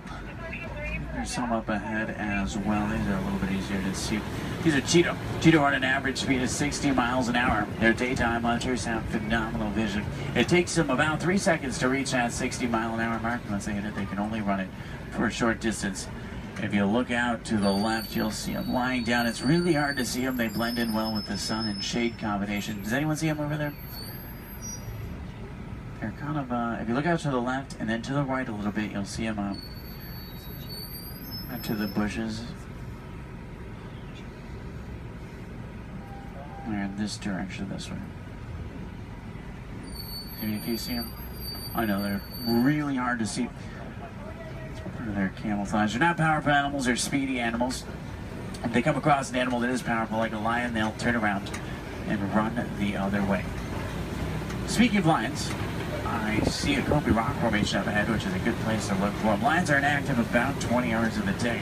That doesn't necessarily mean they sleep all day, it just means they really like to lay around a lot. You can hear lions roar for up to 5 miles. Females are the hunters.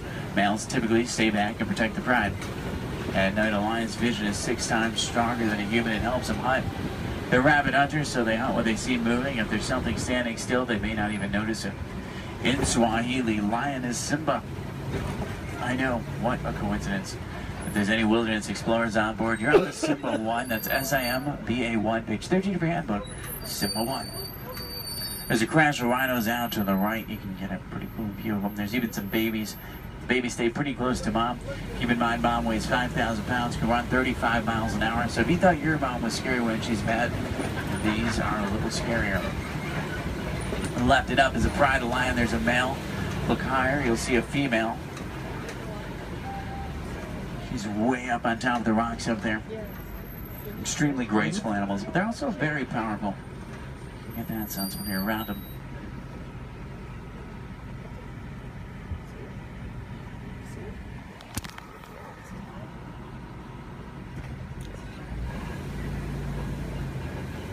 I see some burrows up ahead. Warthogs live in burrows that they typically take over from other animals and make their own.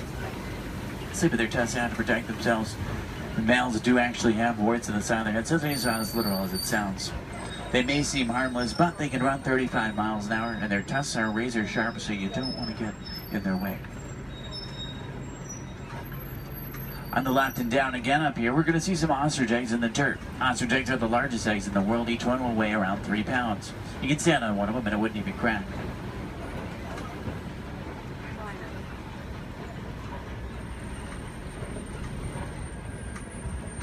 If you're wondering what Disney does or what we can do to protect some of the animals we've seen today, the Disney Conservation Fund has been doing research for a long time. And a good example of something we've learned is elephants in Africa migrate quite a bit. There's a problem though, they're migrating onto farms and taking crops from farmers, and the farmers did not have a non-violent way to stop it. Fences don't work, elephants plow right through them. So Disney went over to try to help their conservation partners find a solution. They found out that elephants are terrified of bees. So they created beehive fences and installed them in Africa. This not only keeps elephants out of dangerous territory, it also benefits the farmers. They can make extra money from the honey. What we can do is recycle old technology like cell phones, cameras, and computers. We can also just learn more about these animals, because the more we know, the more we can help, just like elephants and bees. The animals to the left and right are called scimitar horned oryx. They get their name from the scimitar-shaped horns on their head. They're on the critically endangered list. I think their horns are pretty cool.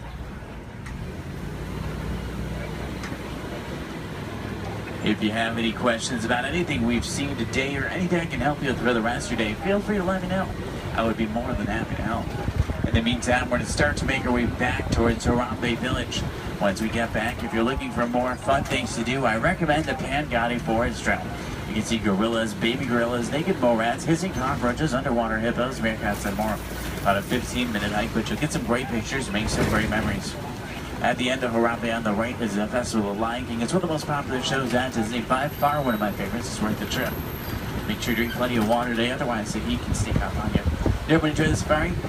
Yeah. Great, that's good to hear. Now the best thing is no two safaris are ever the same. Whether it be a different driver, different animals, or the same animals closer, it's always unique.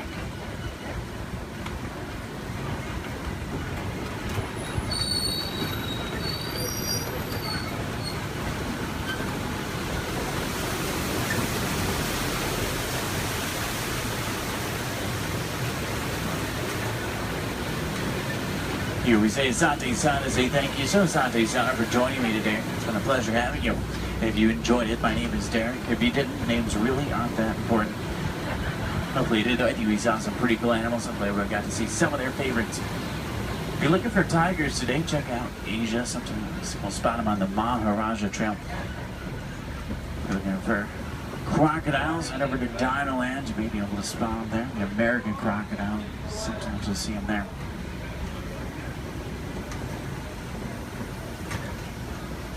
I'm going to take you right back to where I picked you up. It's a short drive back. We should be back in just a few minutes.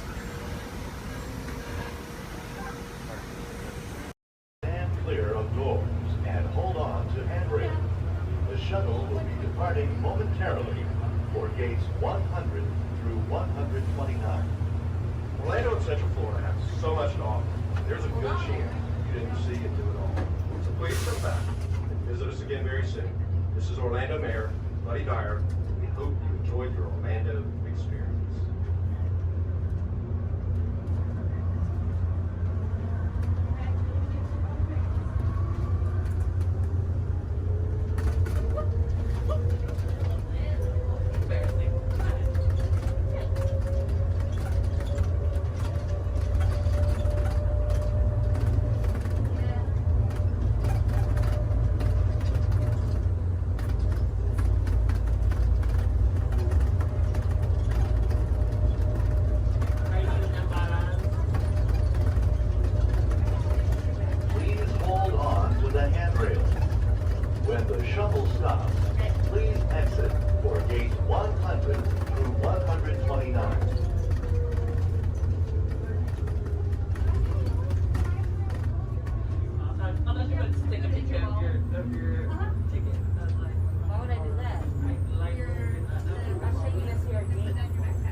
safety and the safety of those around you, please walk slowly and carefully on to your next adventure.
Aquí.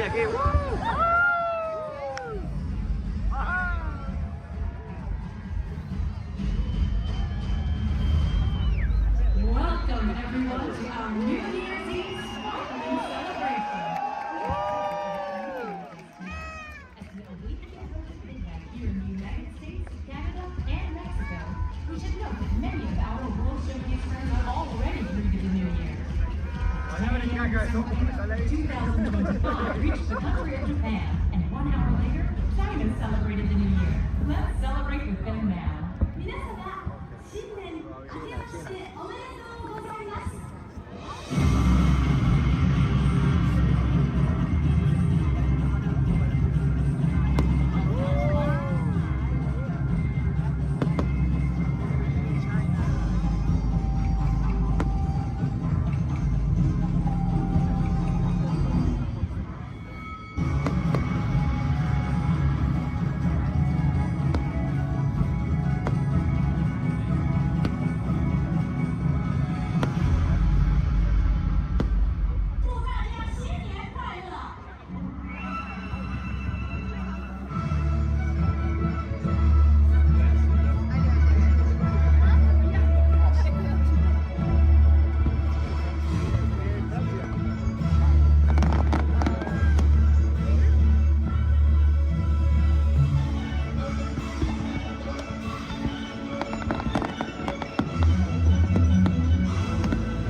Barely 5 hours ago, our friends in Morocco and the United Kingdom shouted a rousing cheer.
Can you believe that?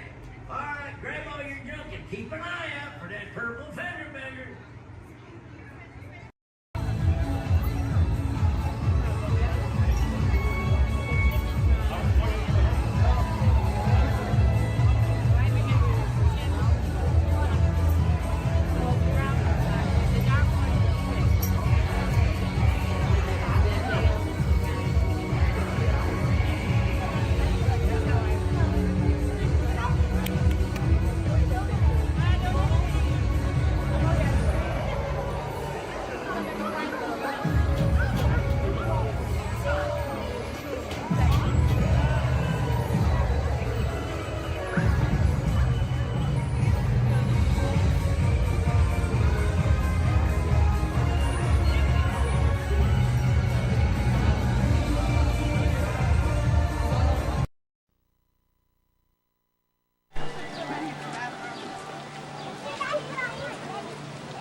Test we can try right here.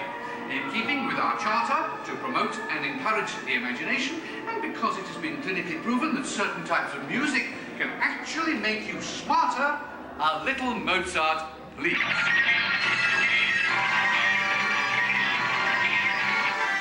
Sorry, that was the wrong type of music. And for those of you who might have dropped a few IQ points, just follow the people in front of you and we'll get you some help.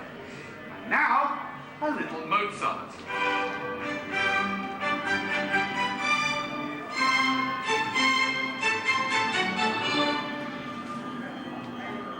Dr. Chang, please pick up line 4, line 7, and 9.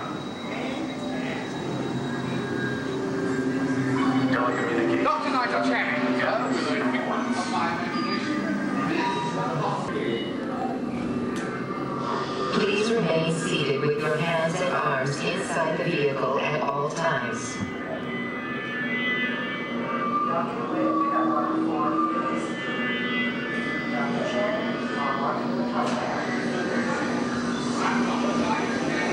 remain seated with your hands and arms inside the vehicle. We're about to measure your imagination, so relax as the scanner sees what's in your heads just now. Scanner on.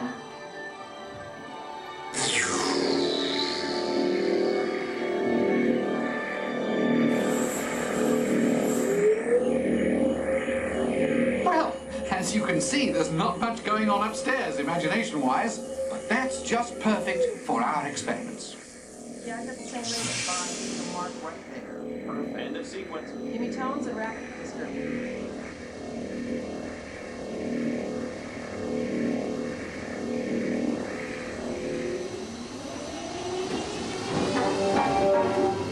We begin with an exercise in sound. Listen closely and see what you hear.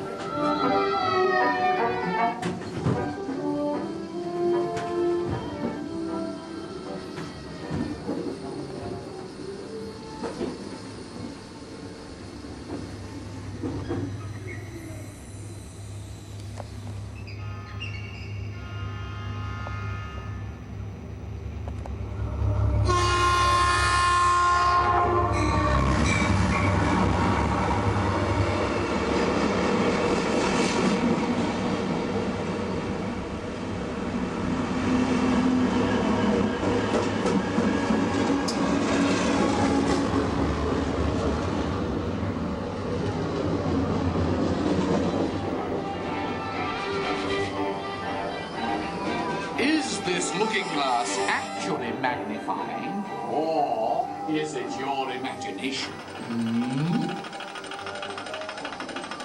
Here, one quickly learns that when the laws of physics and common sense are shattered,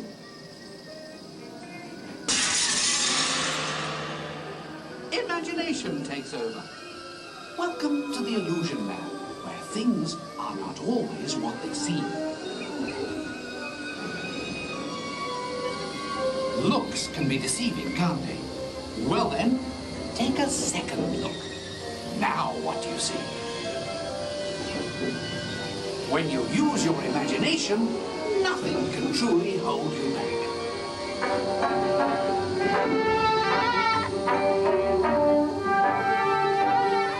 In the next experiment, let color work its magic on your imagination.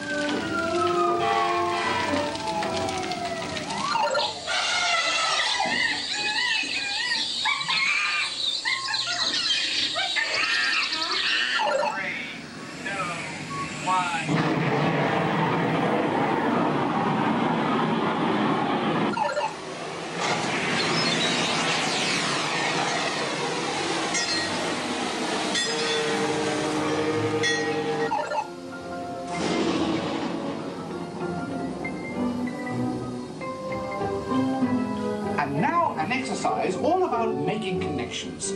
Stare at these points long enough and your imagination will take flight. You'll see.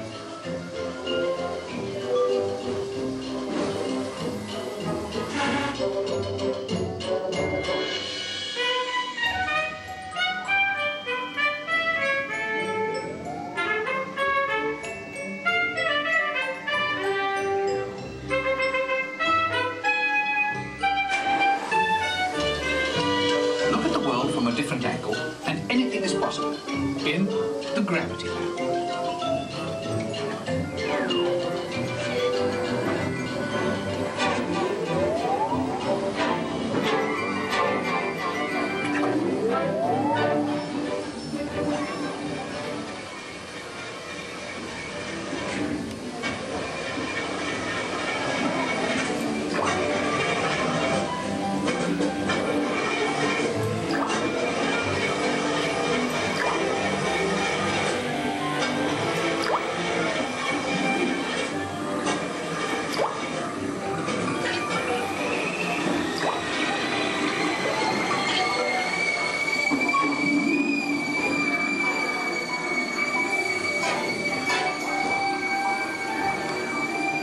Well, our experiments are now complete. Time to run you through the scanner once again. Who knows what we'll find in your imagination this time? Scanner on. Initiate feedback program. This is John. Receiving data. Recalibrate for a wider scan. Interesting. Recalibrate. Settings as full. Scanner readings at 150, 175. Just for existing performance level at optimum. You've pushed the scanner to the limit. This is absolutely unbelievable. Fantastic! Look what your imaginations have created.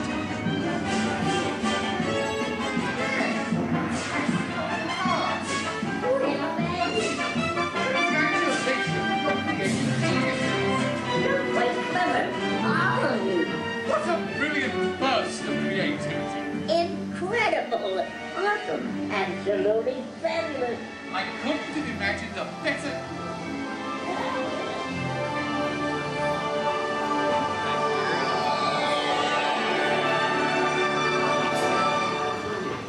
Reality restored.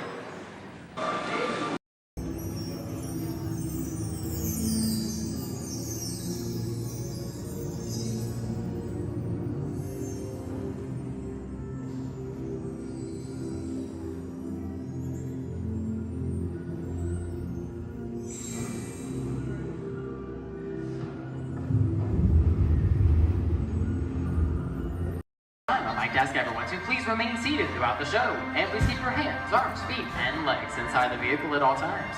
Oh, don't forget to supervise your children. And for the safety of our cast, we ask that you please refrain from the use of flash photography and external video lighting. Now that we've taken care of business, let's talk about me. My name is Travis, and I'll be your guide for this magical journey into the movies. It's the perfect job for me because, well, I love movies. Is everybody ready? Great, the cameras are ready to roll. Ready when you are, CB.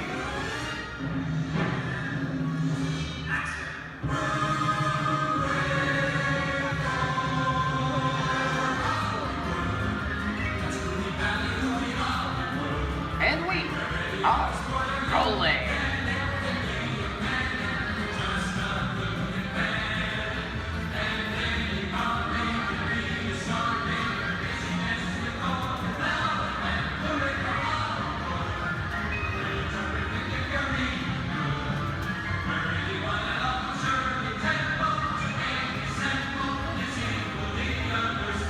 Hello everyone and welcome to the Great Movie Ride. Once again, my name is Travis, and on behalf of Disney's Hollywood Studios and Turner Classic Movies, please welcome our host for this one-of-a-kind tour, Robert Osborne. Thank you. We're ready for Hollywood indeed. What better way to start our journey? From the Old West to the rooftops of London and along the yellow brick road, there really is no place like the movies. One of Hollywood's significant contributions to the world of film were great musicals. This scene is from one of my favorites, the 1933 Busby Berkeley spectacular, Footlight Parade.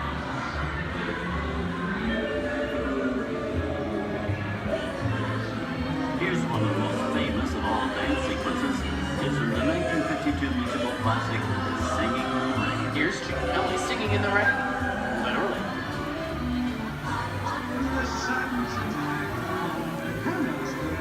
Here's one of the quintessential Disney musicals, Mary Poppins, starring Julie Andrews and Dick Van Dyke. This classic earned 13 Academy Award nominations. I love this song. Sing along.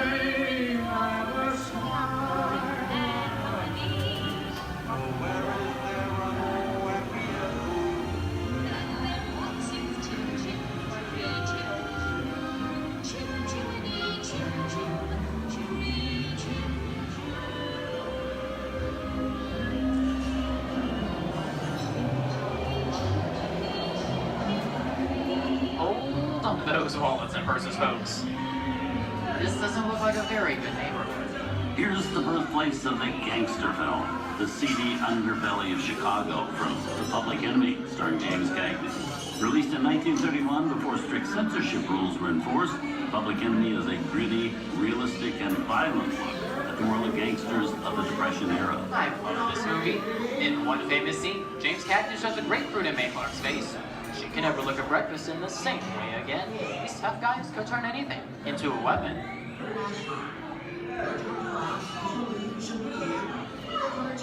You're going to kick in with the dog. If you don't, somebody's going to drop by here and take your teeth out one at a time. You me? I get you. Now beat it. Tough guy.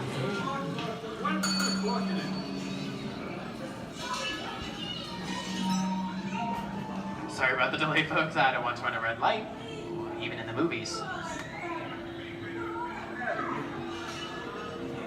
I don't let her leave my vehicle. I think it's time for a visit to a concession stand. Bye. So Osborne, wait. Okay, Mike, whatever you say. Hey, how'd you know my name anyways?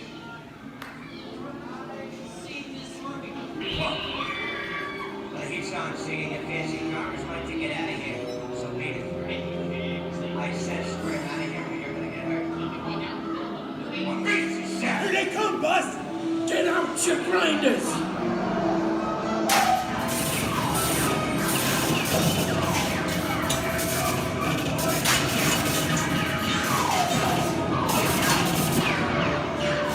I'm hit! I'm hit! Foxy! They got it! Foxy!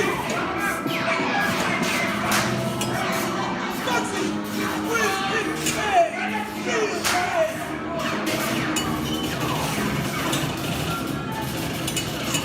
Everybody just sit tight. Running red lights against the law. I will never break the law. Hey, watch this. No more red lights. Foxy!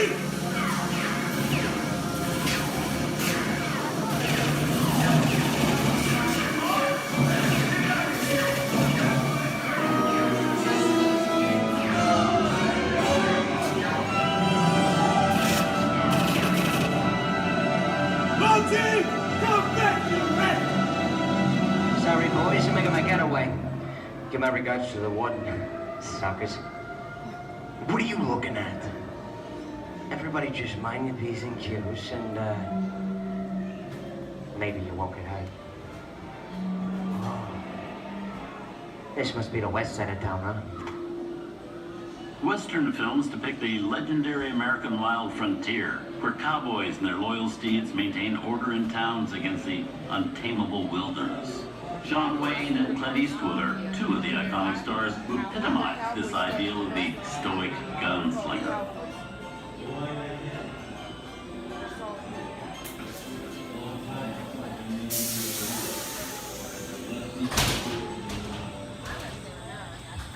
Sleepy little bug, ain't it?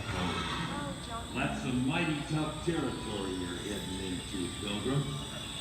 I'd think about turning back if I was you. That is, if you want my opinion.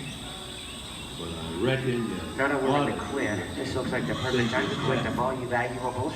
We'll start with the jewelry and then we'll... What are you talking about? I didn't even work this neighborhood, copper.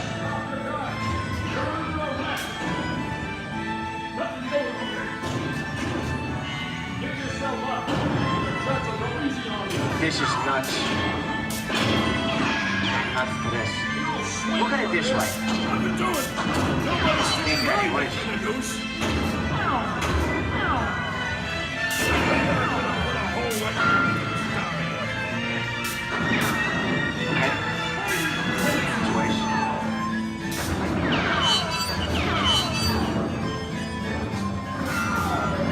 I don't know about you guys, but this is starting to get kind of creepy. Where are we? JC? Science fiction has been a staple of classic movies, from George Méliès's Trip to the Moon to George Lucas's Star Wars. In 1979, director Ridley Scott and Sigourney Weaver made audiences believe that in space, no one can hear you scream. This is Alien. Hey, you down face. How do we get out of here? Warning, remain in your vehicle. The area you are entering is extremely dangerous. Proceed with caution.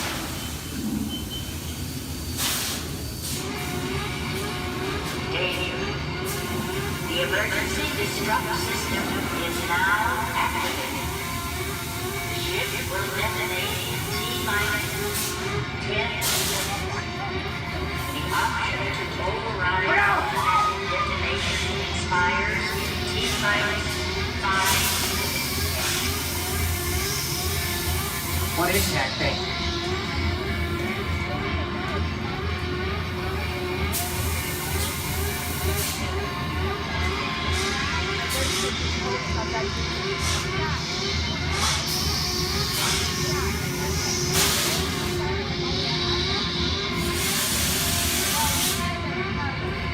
Get it together. I'm getting out of here. That's enough creepy crawly things for one day, right? Wrong.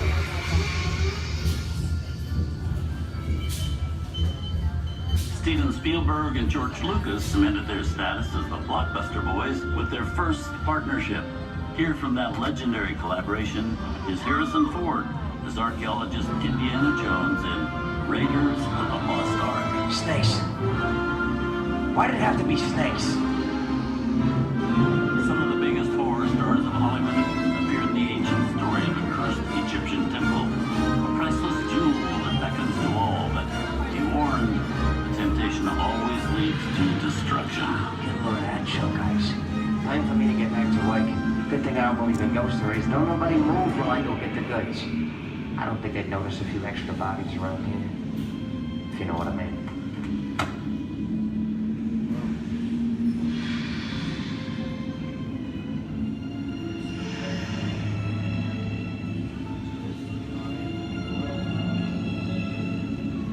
I've seen enough movies to know that you really shouldn't even think about trying to steal a jewel.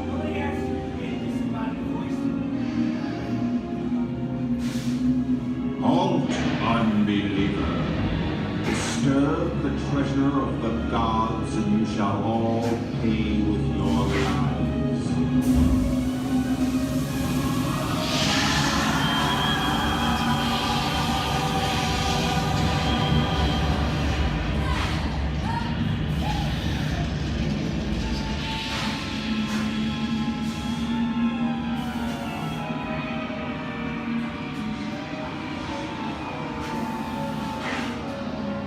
Not bad for my first movie, huh? The twist ending.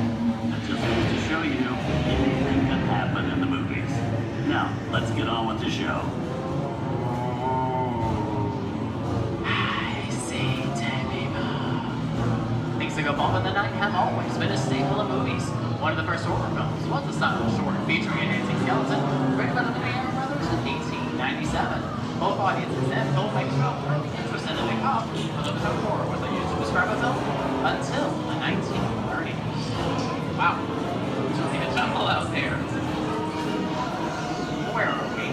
This is the jungle home of one of the most famous movie characters of them all, Tarzan. The movie's most popular Tarzan is undoubtedly Johnny Weissmuller, who's run through 12 films as the King of the Jungle. Over there is Marino Sullivan as Jay, and Tarzan sidekick Cheetah, who was portrayed by over a dozen chimpanzee actors over the years.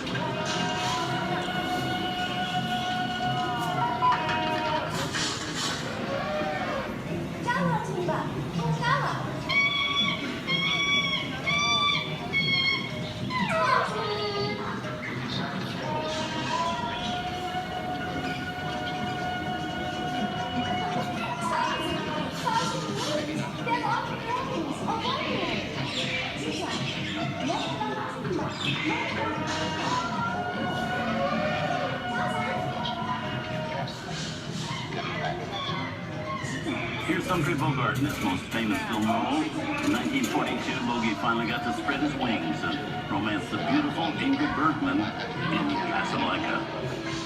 Look, I know that it'd be noble, but it would take much to see that the powers of 3 little people don't amount to a hill of beans in this crazy world. Someday you'll understand that.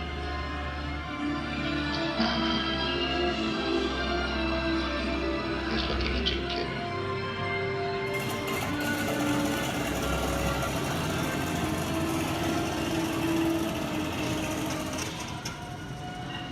Inside of us, we both know you belong to Victor. It's work the thing that keeps you going. That thing keeps you around. Not with it. And now, one of the most famous movie stars in one of his greatest roles, Mickey Mouse, is the Sorcerer's Apprentice in Fantasia. When the film came out in 1940, Walt Disney promised to add new musical sequences in the future. His nephew Roy kept that promise 60 years later for the release of Fantasia 2000.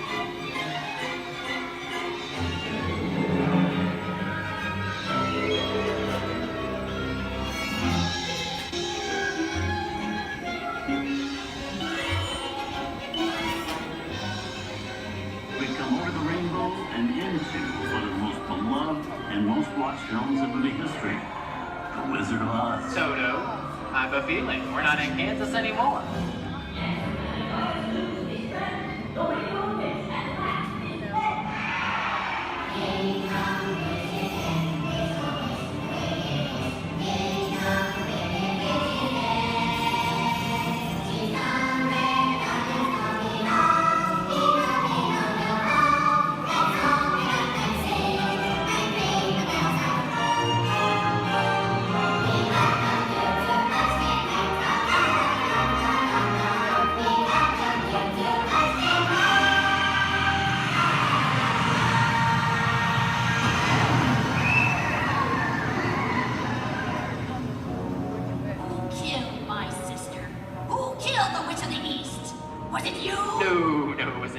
I didn't mean to kill anybody. Well, my little pretty, I can cause accidents too. Oh, rubbish. You have no power here. Now be gone before somebody drops a house on you too. Very well.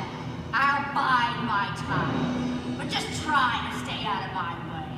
Just try. I'll get you, my pretty, and your little dog too. I wonder how we get out of here. What do you folks think? Which way do we go? Follow the yellow brick road. Follow the yellow brick road. Follow the yellow brick road? Oh, why would I think of that? Sing along, folks. You know the words.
us here at Disney's Hollywood Studios and Turner Classic Movies.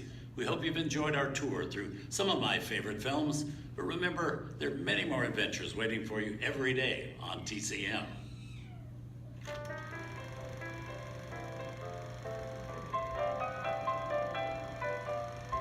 We didn't need dialogue. We had faces. Wait a minute. You ain't heard nothing yet. Step in time!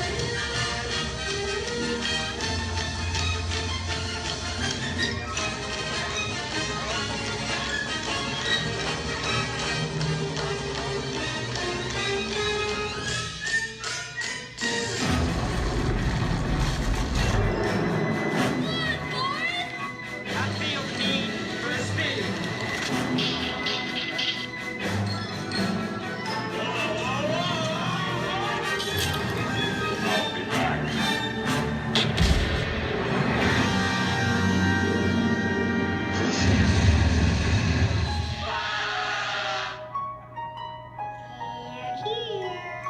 You best start believing in ghost stories, Miss Turner. Is it safe? I have a feeling we're not in Kansas anymore. I'm a man. Well, nobody's perfect.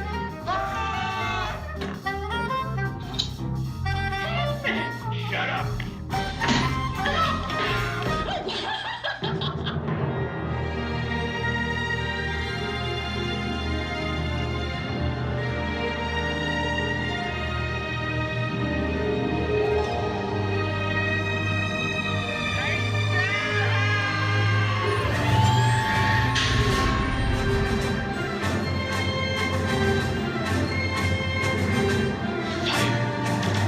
Force will be with you always.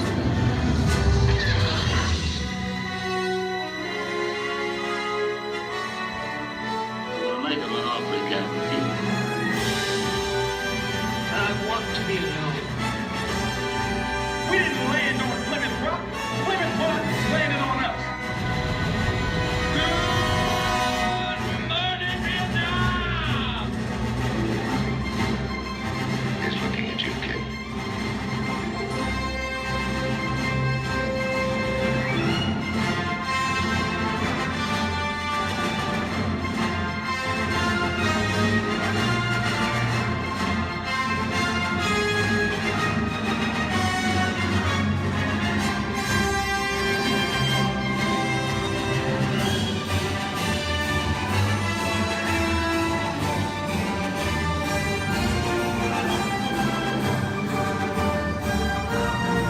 Movies, the stuff that dreams are made of.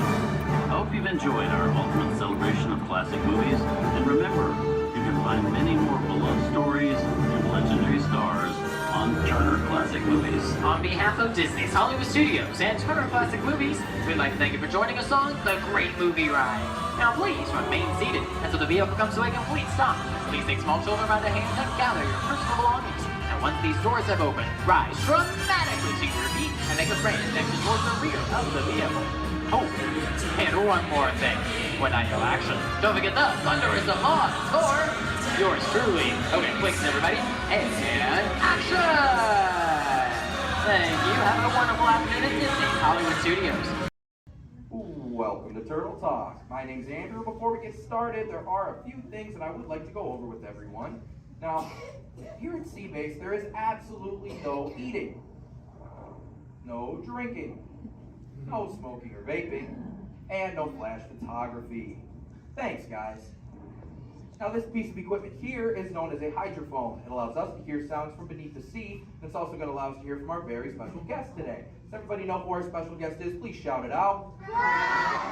Crush is coming to talk to us to learn more about the human world, and we're going to get a chance to ask him a couple questions about the turtle world. So, little ones, you're thinking of questions that you may get to ask Crush, okay? Now, it does seem like Crush is off surfing at the moment. In order to call him out, we need to yell, "Hey, Crush!" on the count of 3, all right? 1, 2, 3. Hey, Crush! Well, righteous, well, awesome. Check it out, man. Hey, new look. Double barrel, 360, totally tubular. Whoa! Whoa, look at the humans in the human tank. Hello, humans.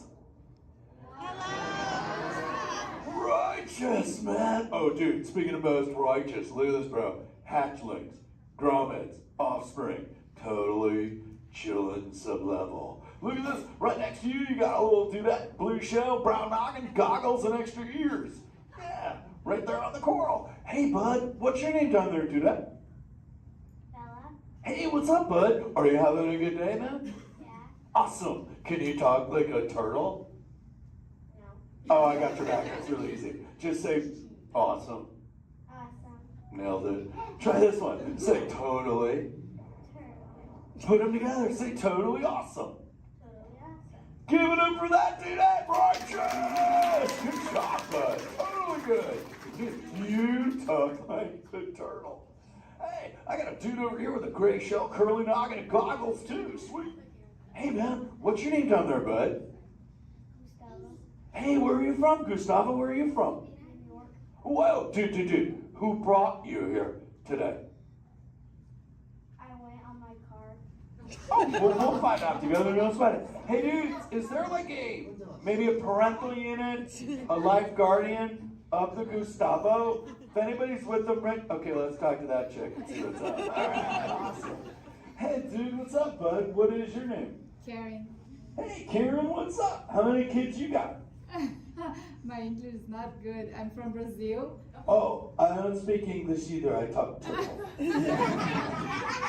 Karen, does it freak you out? Gustavo has no clue you're here. Don't worry, Karen. They come back when they get hungry. Karen, did you feel it, bud? Did you feel it? We're sharing a moment. Get you, Karen. Awesome. Dude, my son Squirt, he's like this. He goes, Dad, what's up with all the humans? And I go, dude, I do not know. Human dudes, I need human help. Can all of you help out and answer Squirt's questions? If you want to help, say, Chaw! Righteous! You so totally rock, dude! Oh, wait a minute. Sorry, dude, my bad. Check this out. When a turtle says, you so totally rock, everyone says, dude! Here we go. You so totally rock! Dude! You so totally rock! Dude! Now all of you totally talk turtle. So, on to Squirt's question. Numero uno. He goes, Dad, if humans go to a beach, what do they do? I said, bro, I do not know. Humans, do you go to the beach? Yes. Awesomeness. Okay, answer it for the Squirt dude. What does a human do at a beach? Shout it out. Swim. No way. Who likes to swim? Wave some fin if you love to swim, man. Oh, man, I got wavers, like even on the bench. What's up, wavers? Nice. Dude, want to see me swim? Say go crush. Go crush. Let's rock. Everyone yell. Rip it. Rip it. Roll it. Roll it. Punch it. Punch it. Rip it. Rip.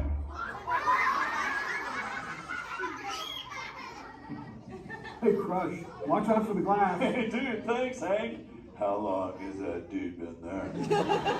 Oh, no, man. My bad, bro, my bad. Where are the manners? I've been asking the questions. Dudes, do any humans have a question about being a turtle? Raise a fin. Hi, if you have a question about turtles. Cool. Got a chick over here, aisle style, red shell, brown knock, hanging loose. Hello, bud. What's your name? Hey, bud, what's your question? What turtles eat? Oh, dude, we're chowing green seagrass and green sea kelp. Big dudes, you're sitting on green seagrass benches. But check it out, Harper. We only eat green stuff, and so it actually turned this green. So, like, I'm green, and my kids are green, and my parents are green. Oh, and my wife's green, and my favorite color ever, purple. He's pulling your fin. It's green. Hey, there's a purple chick over here with like a jellyfish lid. Let's talk at this one on this side. Hey, bud, what's your name down low? Scarlet. Hey, cool name, Scarlet. What's your question? My name is not Scarlet. Oh, wait, what's your name? It's Charlotte. You don't have to tell me. Okay, what's your question, little bud? I didn't know I had fun. Okay. Hey, let's head over here. We got like a little friend on this side. Looks like a light blue shell, brown noggin. Let's talk to this bud. Hey, what's your name, dude? My name's Marley. Hey, Marley, what's up? What's your question? What's your favorite food? Oh, dude, besides eating green seagrass and green sea cup, we totally chow on the jellies. Yeah, they're like so tasty. Hey, wait, Marley, do you eat food and sleep and stuff? Yeah. Do you know how to swim? Yeah. You're a turtle. Because all we do every day is eat, sleep, and surf. Hey, we got a bud by the bench. He's got a red shell curly noggin. Let's talk to that guy. Sweet. Hey, big man. What's your name, dude? Ezekiel. Hey, Ezekiel. What's your question, friend? How does turtles breathe? Okay, here's the deal. We have to go up every 15 minutes, bud, because I'm like you. I breathe oxygen. But here's the deal. We have to go up every 15. But when I sleep, Ezekiel, we can go in this little cave right there. See the green shell sticking out over there? We got to tuck under, and we can sleep 5 hours straight and absorb oxygen out of water when we're underwater. Who else has a question? This is kind of cool.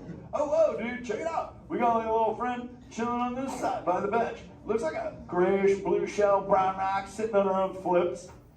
Dude, what's your name over there, bud? Abby. Hey, Abs, what's your question, Abby? How many babies can a turtle have? Well, mommy turtles, man, they go to a beach, but it's the same beach every time. And they drop off like 90 to 100 eggs. But here's the cool part. When the sand is really warm, Abby, everybody is a dudette. And when it's cold, they're all dudes. So we say, dudes are cool and chicks are hot. This is awesome, humans.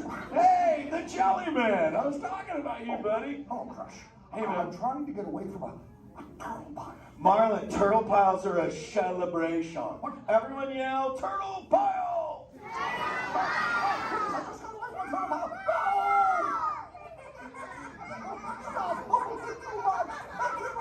Oh, cool. Hey, boys, surf's up, dudes.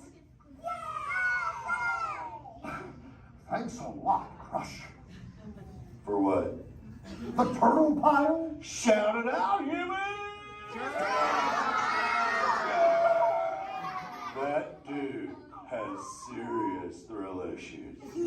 Humans, you rocked it! You so totally rock! Okay, like 4 kids remembered. The rest of you dudes pulled a hard dory. Dudes, don't space out! Remember, Turtle says you so totally rock. Everyone screams! You so totally rock! There you go, you're back again. Oh, bummer. Hey, bro, the frequency thing is not working. Whoa, it's Bailey. Call him back with your fins. Put your both fins up. Yeah, put your both fins up. Go.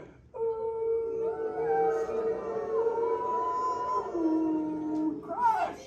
Hey, Bailey, look at my friends. They're humans. Oh my goodness, funny looking humans, huh? Hey, dude, stop. That's not cool. Those are my friends. They can hear you. No, they can't. Watch this. Hi, humans. Oh, okay. Why didn't you tell me? Dude, I tried, man. You got stoked out. Wait. Ooh. Yeah, that thing. I'm getting something. Ooh, wow. Some of you have 4 ears. Weird. I'm not judging. Humans. Later, Crush. Later, Bailey. Everyone say, later, Bailey, dude. Bailey's echolocation's awesome. We're going to do it. Everyone, both fins up. Go. Okay, sub-level. Really good. Back bench. Solid. Grandma, in the corner. This is where we put our fins up. Good job, Grandma. Good job. Fins up. Eyes closed. Go. How many fins am I holding up now? No, you gotta go. Yeah, you so totally rock. Squirt, come here. Squirt, look at this. Squirt, I just taught humans your ultimate favorite. Sweet. Dude, go for it. They'll blast you. You so totally rock. Squirt. That's my son. I'm in a jam. Oh, wait, remember this thing. You gotta be good to the oceans. And the oceans will be good to you. And slap the fins together for my man Andrew. Rockin' the mic, man. Oh, righteous. Little dude. Use the word dude all day long. Because your parents will love you. Hey, Karen. You're welcome, Karen. Let's go! You so totally rock! Let's give it up for Crush.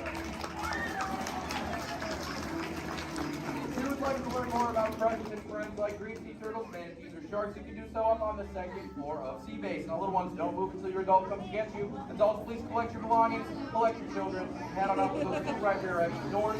Doors are safety, please don't stand up.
We are now approaching our one and only stop to the Mickey and Friends parking structure and the Pinocchio parking area.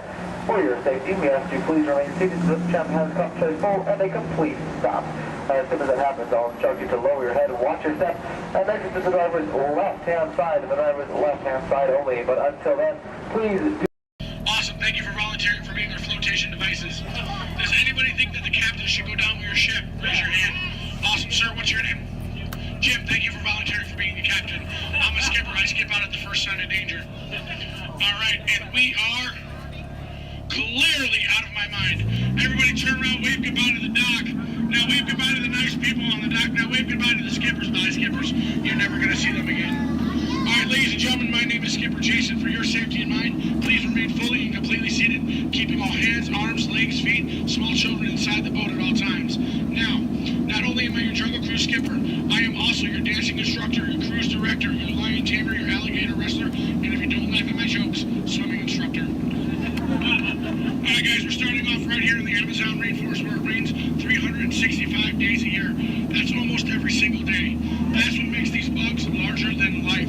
These beautiful Amazon butterflies, ladies and gentlemen, their wingspan can go anywhere from 12 inches up to a whopping 1 foot. That makes them the rulers of the jungle. True monarchs, true monarchs. And over here, ladies and gentlemen, we have Inspiration Falls. Now, I am told the longer we stare at Inspiration Falls, the more and more we are inspired to go. Deeper and deeper into the jungle. Everybody say, ooh. Everybody say, ah. Everybody say, ooh, ee, ooh, ah. No, I'm just kidding. Don't do that, folks. Anyway, so much inspiration, we are going to not only change rivers, but jump continents. We are now on the continent of Africa along the Congo River. Now, we're going to see how far we can go on this boat with me behind the wheel. Who here wants to see the world famous Jungle Book? Raise your hand. Awesome. So everybody, because there it is. Now up here at the beach, ladies and gentlemen, I have arranged for you a welcoming pygmy party. There's going to be music, dancing, singing, eating, drinking, all sorts of fun, all sorts of game, all sorts of craziness, all sorts of, I can't see anybody canoe. Guys, the jokes are only going to get worse from here, I promise. I wonder what might have scared off my friends, the pygmies. Anybody see anything that might have scared them away? Yes, that giant python could have done it, princess. They can grow up to 33 feet in length, but don't get too close. They can develop a crush on you. They're really friendly. So let's stop by my base camp, guys, and pick up some supplies. Oh. This is what happens, guys, when you leave your door open in the jungle. You get unwanted house guests, and they break every single thing that you own. Good news, though, guys, they got my Jeep to turn over. I wonder if they used a monkey wrencher called 888. All right, ladies and gentlemen, we are now cruising along the Nile River. It is the world's longest river. It goes on for miles and miles and miles. If you don't believe me, you are in? The Nile. False. You're in disbelief. We are on the Nile River. Right over here, ladies and gentlemen, is Jimbo. He's an African bull elephant. I taught him some tricks. Jimbo, speak. Jimbo, speak. Okay, we're getting the silent treatment. That's fine, that's fine. Esmeralda, speak. Really? What did I do? Come on, guys. Get with the program.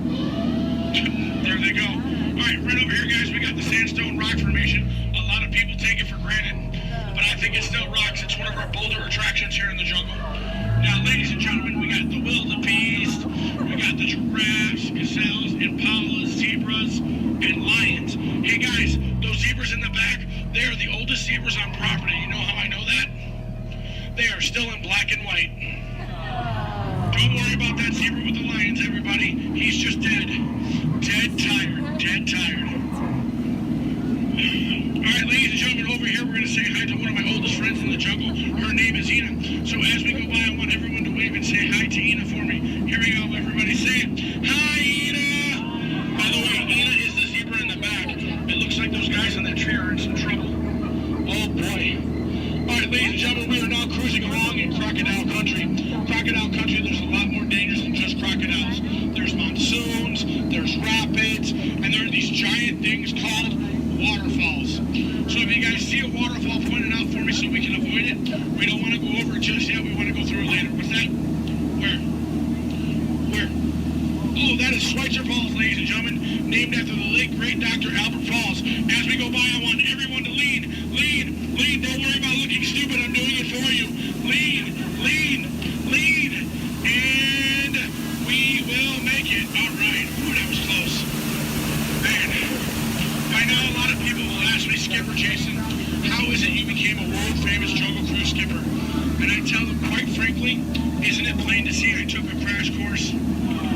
Toughest thing about flying, ladies and gentlemen, is the ground. It's totally the ground. So we're going to keep cruising right along, people, until this pool full of hippos. It had to be hippos. All right, guys, cover your ears. This is going to get loud. They gave me something to scare away the hippos. Cover those ears. Shoo, hippos, shoo! Make way! Be gone! Be gone, hippo, be gone! I showed those hippos who's boss.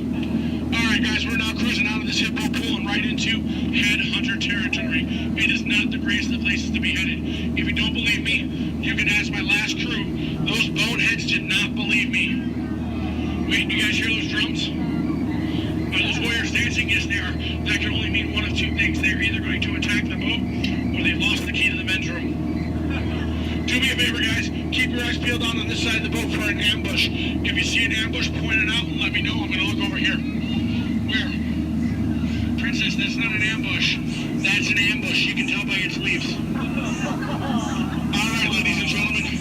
This is what everybody got up early to come to Disney for. Are you ready? Are you ready? Here we go. The eighth wonder of the world. The backside of water. Kids, do not try this at home. You'll hit your head on the faucet and that hurts.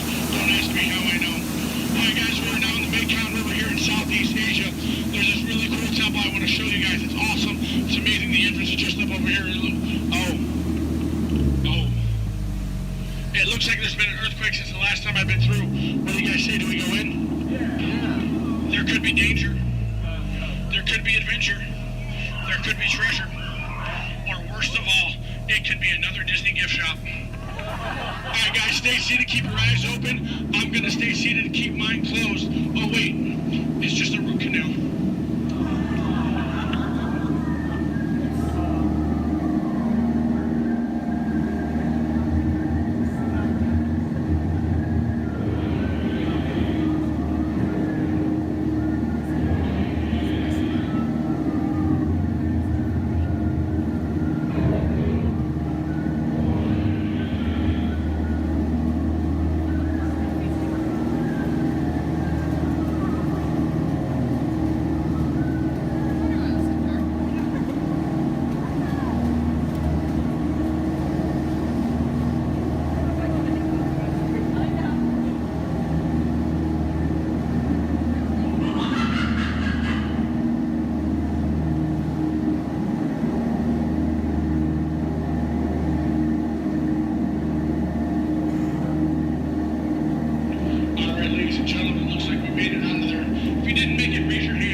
Trader Sam, ladies and gentlemen, is our head salesman of the jungle.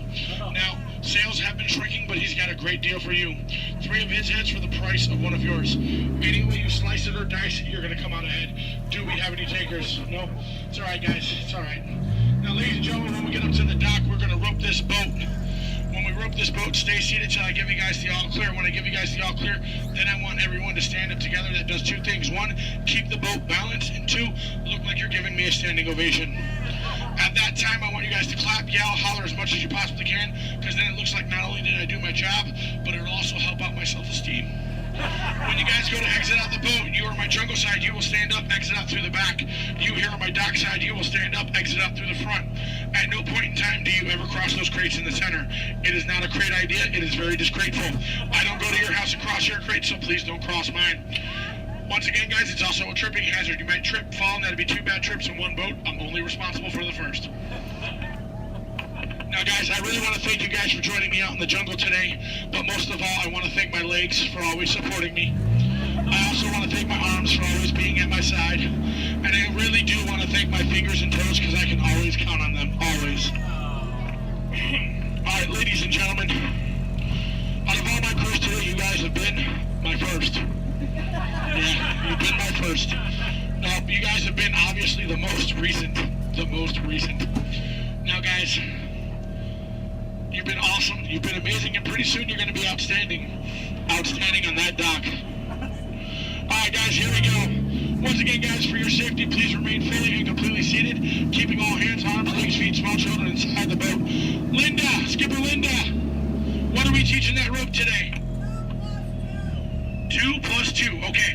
Now, we're going to wait. Linda has been practicing for like years. She's been training for months. She's going to learn and show you guys how to rope this boat at the first shot.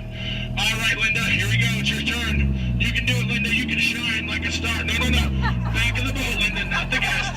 Stay seated, guys. Stay seated. So now we're going to teach this rope about 2 plus 2. Now, in some cases, rope secure. A lot of people think 2 plus 2 equals 4. But in some theories of math, people say 2 plus 2 equals 3. Or 8. Or 12. But I say you're done. Let's go. Rope start. Everybody out of my boat. Bye, guys.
Welcome, Terrans, to the wonders of Xandar.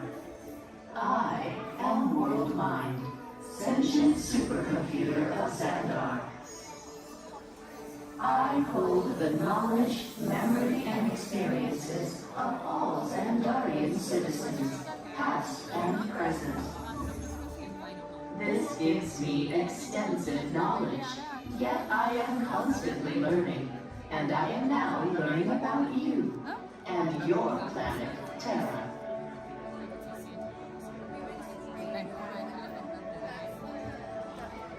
Much of my knowledge of your world came from your great scholar, Peter Quill. However, many of his facts have yet to be confirmed, such as the incredible importance of a legend called Footloose.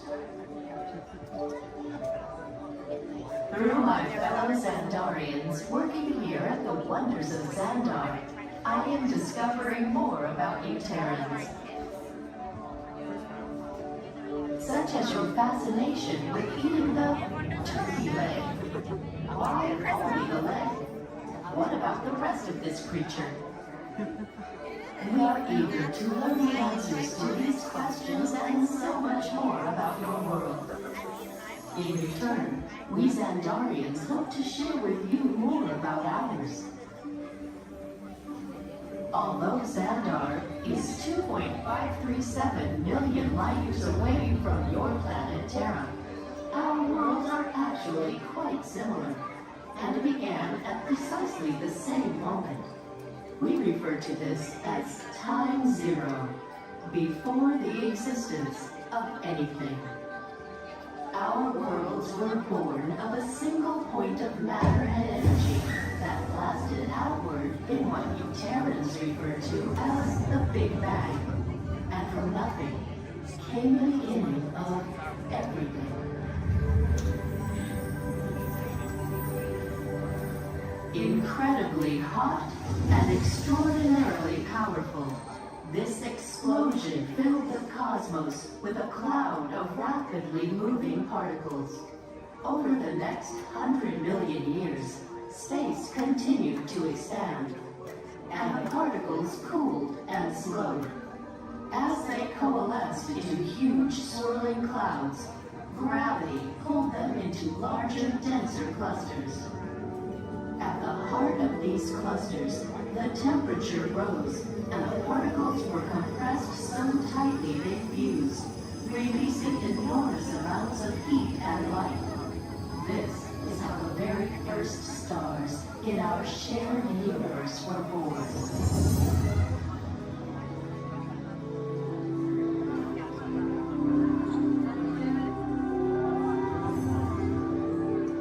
The singularity is just one of the commonalities between our two worlds that we will explore today. Welcome, Terrans, to the wonders of Xandar.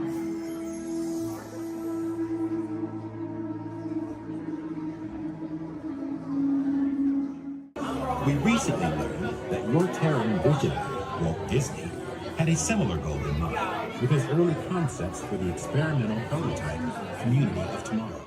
Years now, Peter Quill, what do you have to say about this? You know, I guess, it was really a group effort to execute my plan. Thank you, Mark. The Great Lady, I would love to hear more about how Terra was chosen for this Wonders of Xandar tour. Well, that was totally my idea. And Epcot, too, because I love that place. It's awesome. I went there as a kid, and I cannot wait to get to go back and ride the rides. I also want to see the energy, dinosaurs, and of course, hear the veggie fruit. It's the best. Can't wait. Okay, well, I'm sure it will be wonderful for you to relive all of those memories again. That's us. And it's thanks to the Wonders that Xandar is reaching out to other cultures across the galaxy.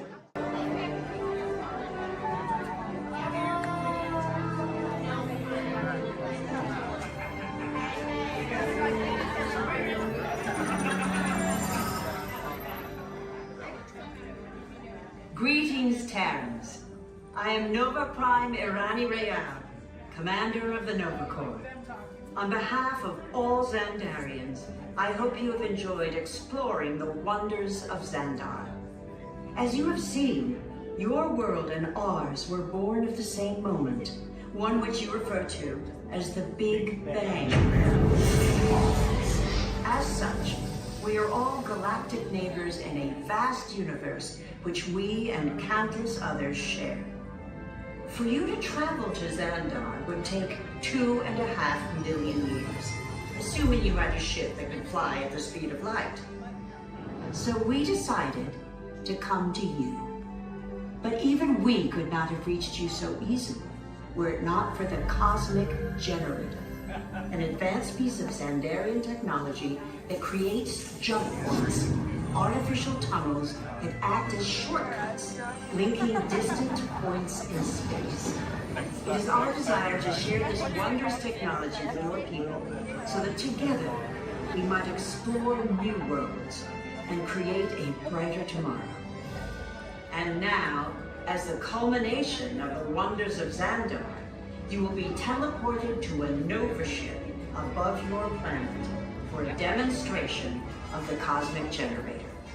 I trust you will find it an unforgettable experience.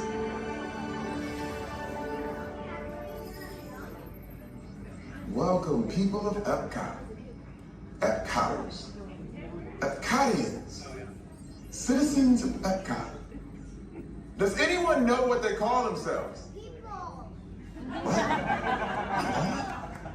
Someone needs to tell me when I'm on. Welcome, Epcot-tarians. I am Centurion Tal Merrick, and we're just about ready to teleport you up to the ship for the demonstration. As you're about to enter a secure Nova area, I must ask you to put away your Terran communication devices at this time. Recording of any type is strictly prohibited. I am very serious about this. Now, please step forward into the chamber. You're gonna love this. You're on! That was the best. That was like probably highlight. You're on! Someone get that guy back. I should warn you that we have never teleported Terrans before. But since your molecular structure is very similar to Xandarians, it should work. It'll work. So long as you are standing inside the lighted range. You do not want to know what happened last time someone did not stand where I told them to, okay? Stand by the teleportation. Here we go.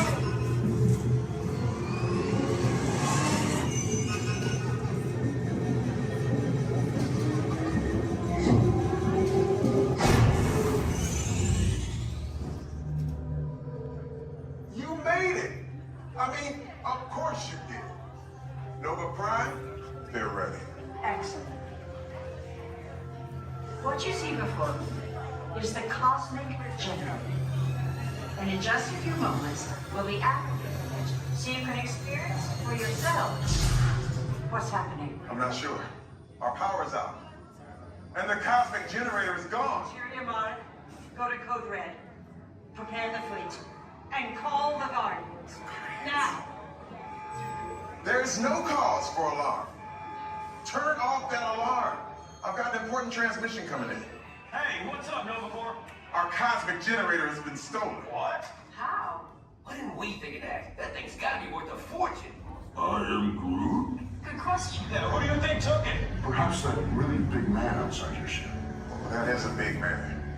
I need to alert Nova Prime. I'm watching Terrans from beyond. That's not creepy at all. This species has failed. Wait, whoa, we didn't even know there was a test. He's got the Cosmic Generator. He's creating a new jump point. Jump point to where? Not where. When. It's some kind of mutant jump point. He's going back to the dawn of time. Dawn of time, why? To erase some error. Well, that doesn't sound good. Your time is over. Wait, what do you mean? What do you mean that's so vague? The jump point is closing.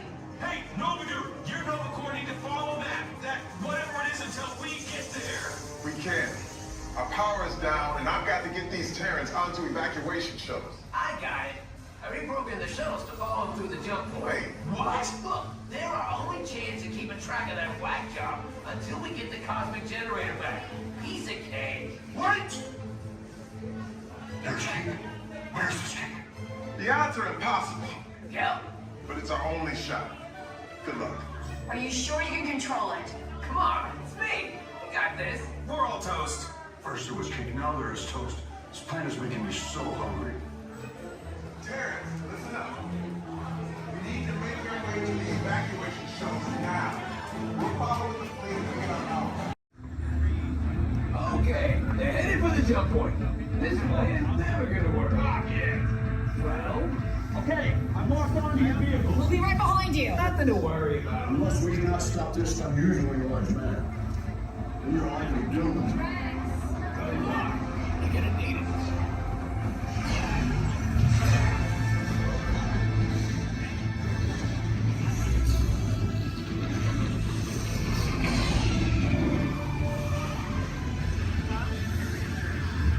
Supposed to follow me. What is that noise? Boys, no one's gonna stop rock and roll from existing. What have we done? I think we can crack.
Heroes. So, do you really think they deserve to be called heroes?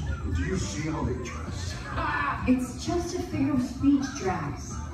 You are lying to them. Now I understand. Welcome to the Guardians of the Galaxy. Welcome to the sync track.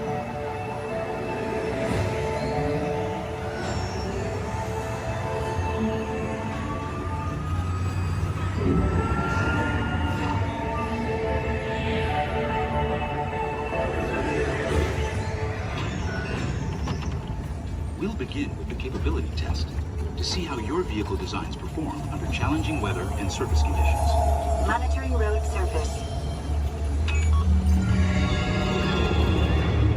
Connecting to OnStar. SIM card performance data acquired.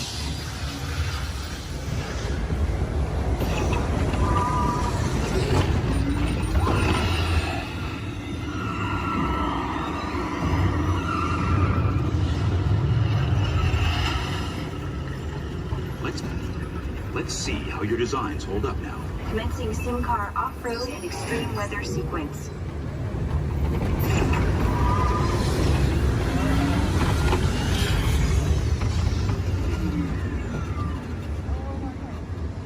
Capability test results displayed and verified.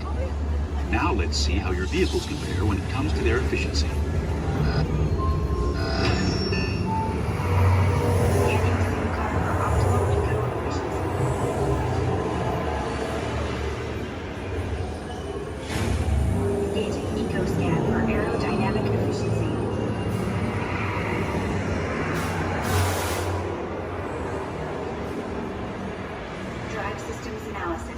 Spectral imaging in progress. Calculating total enviro impact.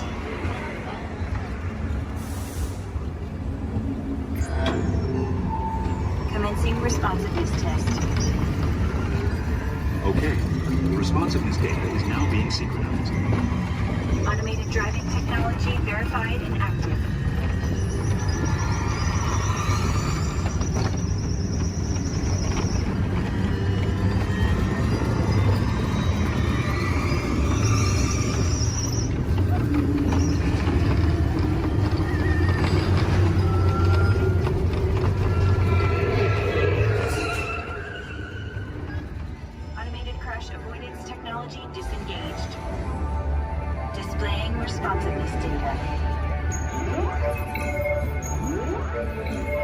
Here comes the final test. Energizing for power test.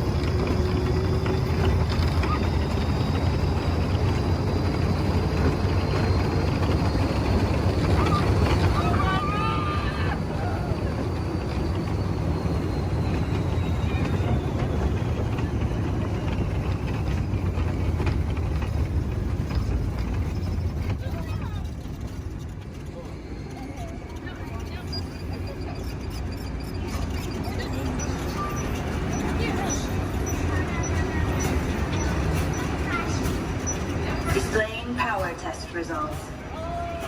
SimTrack performance testing complete. This concludes your performance testing. You'll be able to see how your Chevrolet custom concept vehicle designs compared with the sim car after you disembark. Please watch your step as you exit, and remember to take all your personal belongings with you. Be sure to check your final performance numbers in our scoring area.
Transmission coming in.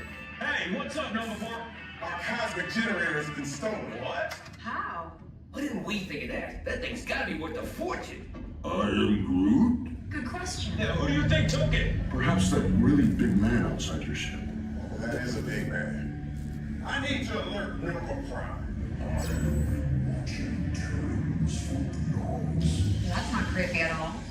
This species has failed. Wait, whoa, we didn't even know there was a test. He's got the cosmic generator, and he's creating a new jump point. Jump point to where? It's some kind of mutant jump point. It's going back to the dawn of time. Dawn of time, why? To erase the error. Well, that doesn't sound good. Your time is over. Wait, what do you mean? What do you mean that's so vague? The jump point is closing. Hey, Nova Dude, you're Nova Corps need to follow that whatever it is until we get there. We can't. Our power is down, and I've got to get these Terrans onto evacuation shuttles. I got it. I reprogrammed the shuttles to follow them through the jump point. Wait. What? Look, they're our only chance of keeping track of that whack job until we get the cosmic generator back. Piece of cake. Wait! There's cake. Where's this cake?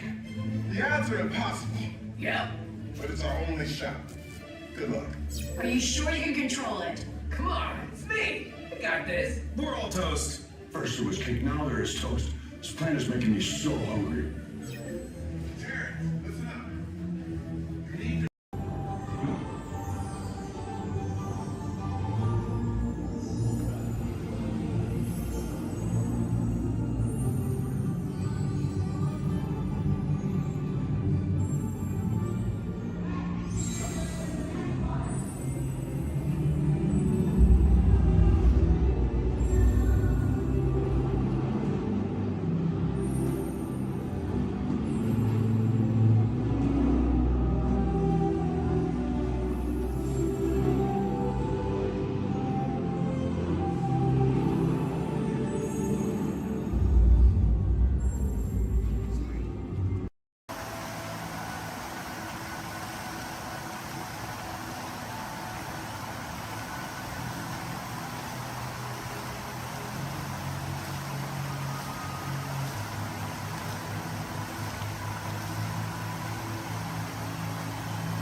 Daisy.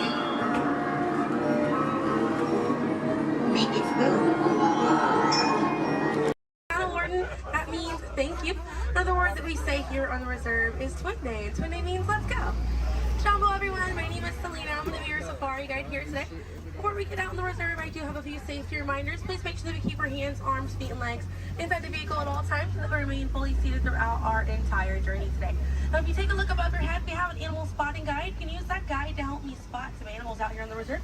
I can't promise that we're going to see all of them, but I usually have some pretty good luck. Now, we're going to be heading into the Little Terry Forest here first. And this area is home to animals that tend to be shy.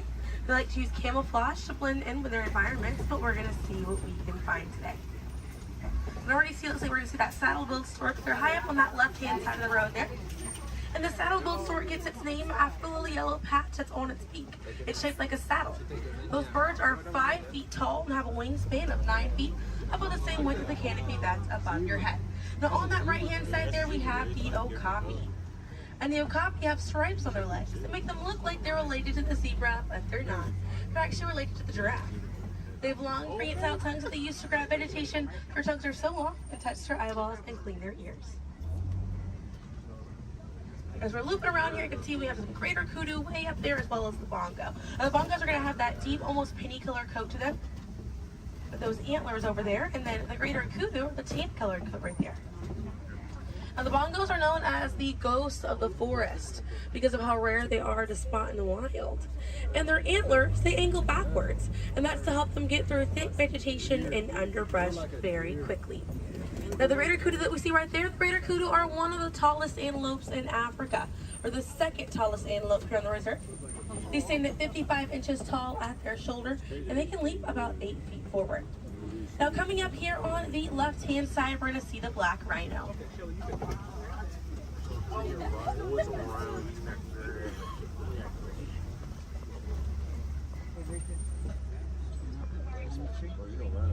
Now, black rhinos are the smallest rhino in Africa. They weigh about 3,000 pounds. Rhinos are poached or hunted for their horns. Some people believe that they have medicinal value, but they do not. Their horns are not valuable at all, made out of keratin. And that's the same thing that our fingernails are made out of. Really good view of that bongo there on the right-hand side as we're passing by here.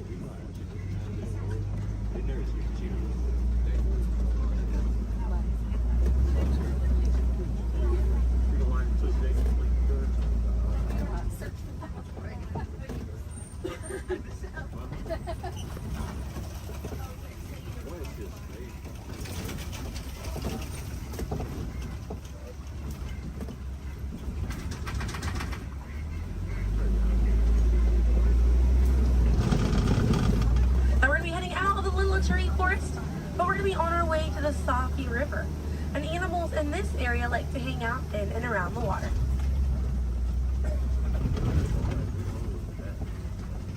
Now, coming up on the right-hand side, we're going to see some pink-back pelicans. And the pink-back pelicans get their name for the pink skin that occurs on their back during mating season. Now, those animals are colonial nesters, so they'll nest between 20 and 500 pairs. That's a group of 40 to 1,000 pink-back pelicans.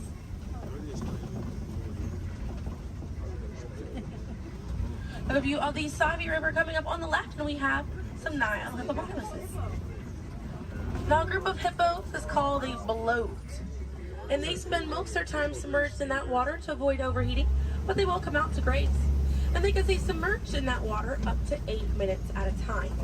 And instead of swimming through the water, hippos will actually walk or run along the bottom of the riverbank, helps them glide through that water right there. One of the ways you can help out your waterways is by checking your sunscreen to see if it's reef safe. Another way is just being aware of how much water that you use and trying to conserve as much as possible.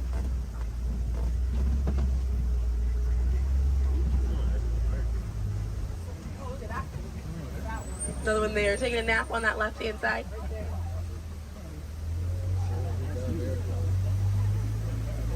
Yeah, coming up on the left, we're going to see the Nile crocodiles.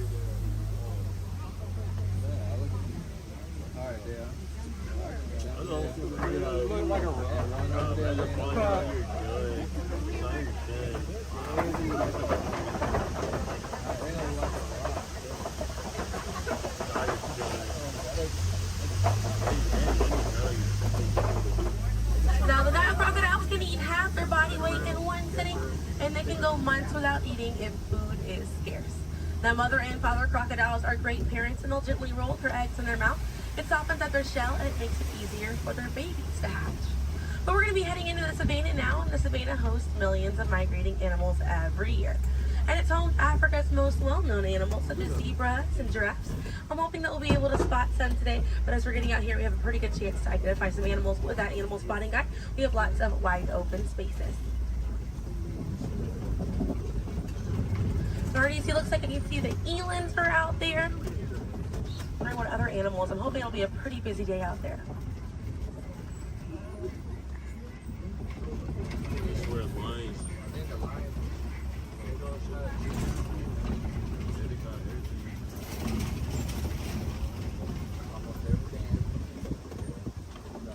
Let's see, also some springbok. It does look pretty busy out there.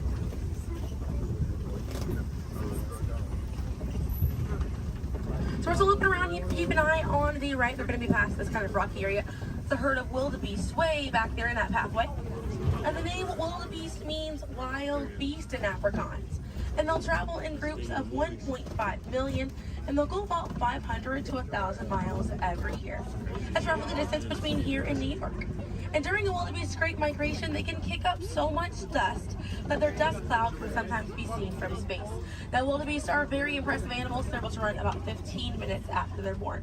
But this group of trees there on the right-hand side, they're all kind of pruned underneath to the same height, and that's about as far as those giraffes can reach. Lucky the vegetation on these trees all around this area here. Now that's going to be the Maasai giraffe, and the Maasai giraffes have an irregular coat pattern. They don't have those clean lines around their spots like the reticulated giraffe that's on your animal spotting guide does.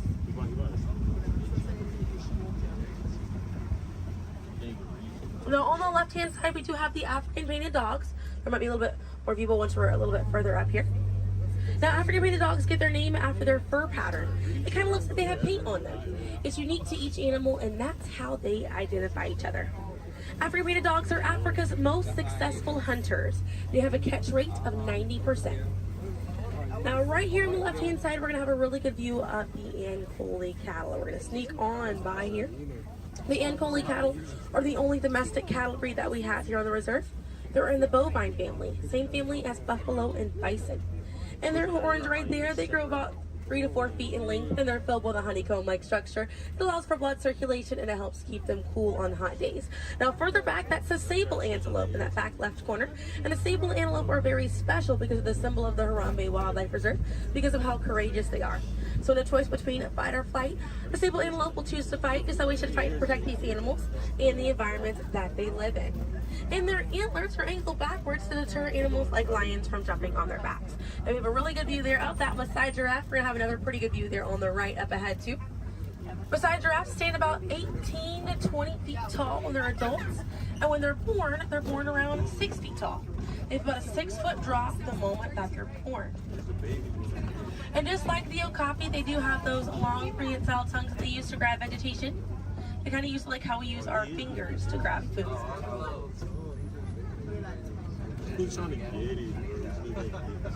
Really good view of them right there. They're actually the same number of neck bones or vertebrae in their neck as we do in ours. Theirs is just bigger.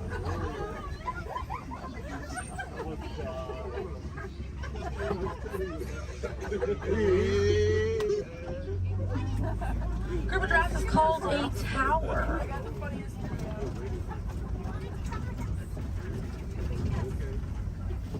Now we're going to see on the left-hand side we have the elands. Now the elands are right next to the springbok. The elands are the tallest antelope on the reserve. They stand at 6 feet tall at their shoulder. One of my favorite eland facts is they'll make a flower crown with their antlers to impress the females during mating season. Now it's not a perfect flower crown, they'll kind of root up at plants and bushes, but it's the thought that counts. Another eland right there, a couple of elands right there. And then we have the springbok, and the springbok are the smallest antelope on the reserve. They're able to jump 6 feet straight up into the air repeatedly and about 13 feet forward. And they're a symbol of a lot of sports teams over in South Africa. Now those elands right there, they can weigh up to 2,000 pounds.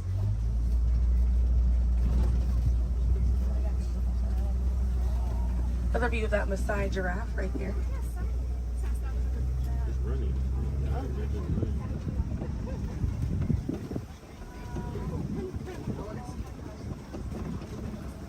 see what else we have waiting around the corner for us.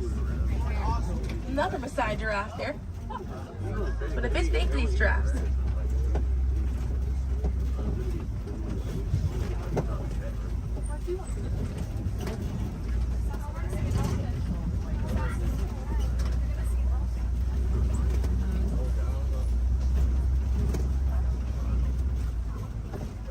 We're going to see the African elephant up here. It's going to be on the right-hand side of the truck.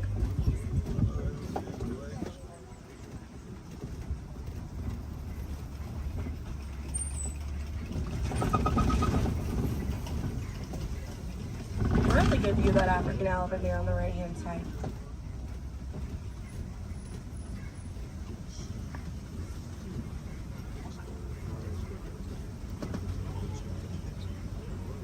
And on the left we have the mandrill. That's the male mandrill on the left. Lots to look at right here. Male mandrills weigh about 100 pounds. Females grow up to 30 pounds. And they can bare their teeth at each other as a sign of aggression, but they usually don't. They usually do it as a friendly gesture. So it's kind of like the mandrills are smiling at each other. Now we can see that elephant back there. And elephants are social creatures. That's going to be the African elephant. The females and their young will hang out in large groups together, and the males will form a loose bachelor group, or sometimes they will kind of hang out on their own, depending on their mood. And the way that African elephants stay cool is by flapping their ears. It runs air over the blood vessels that are dispersed all throughout their ears, and it helps bring their body temperature down.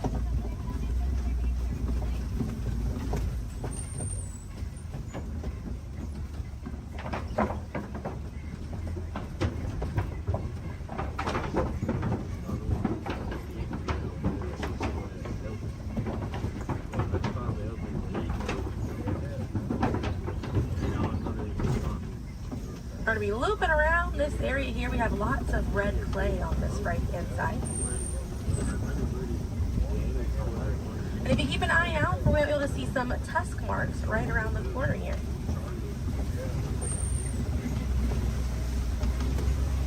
So those tusk marks on the right were caused by African elephants. And they'll scrape up against that clay and they'll eat it. More elephants there on the left-hand side. And they eat it because it contains the minerals that they need, sort of like how we take vitamins.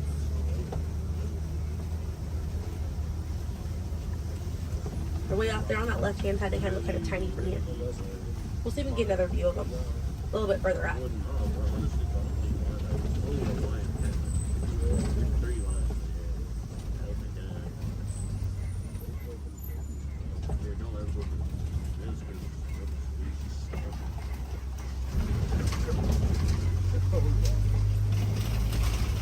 So on the right-hand side, we're going to pass by a couple of trees. There's one on the left by those elephants as well. And these trees are baobab trees. And baobab trees survive by storing water in their trunk, and they stay leafless about 9 months out of the year. Now, baobab trees have a few different nicknames. One is the upside down tree, and the other one you might be familiar with is the tree of life.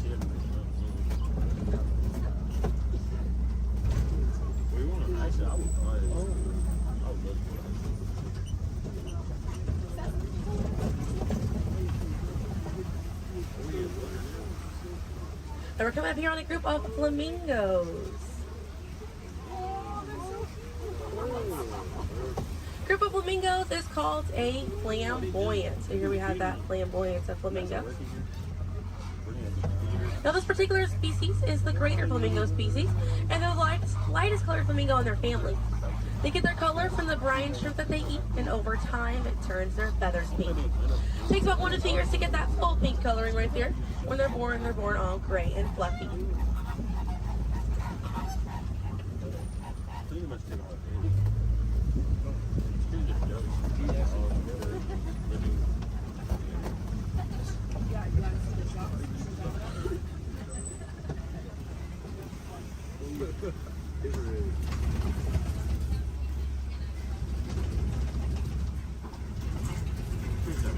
We have some white rhinos right around the corner here.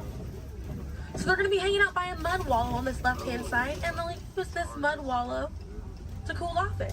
And they'll coat their skin in the mud to act as a natural sun protectant, sort of like how we use sunscreen. Now elephants do something very similar, and they'll fling dirt and mud on their backs as well. Just how important it is to protect ourselves outside in these environments by wearing hats, sunglasses, sunscreen. Very, very important, as well as staying hydrated. Now that white rhino right there, they weigh about 4,000 to 5,000 pounds. Group of rhinos is called a crash, and they can run at 35 miles an hour. Now on the right-hand side, those are some ostriches way back there. Ostriches are the largest bird. They have wings, but they do not fly. They use those wings for balance and to help them change direction. Comes in handy because ostriches can hit speeds up to 40 miles an hour.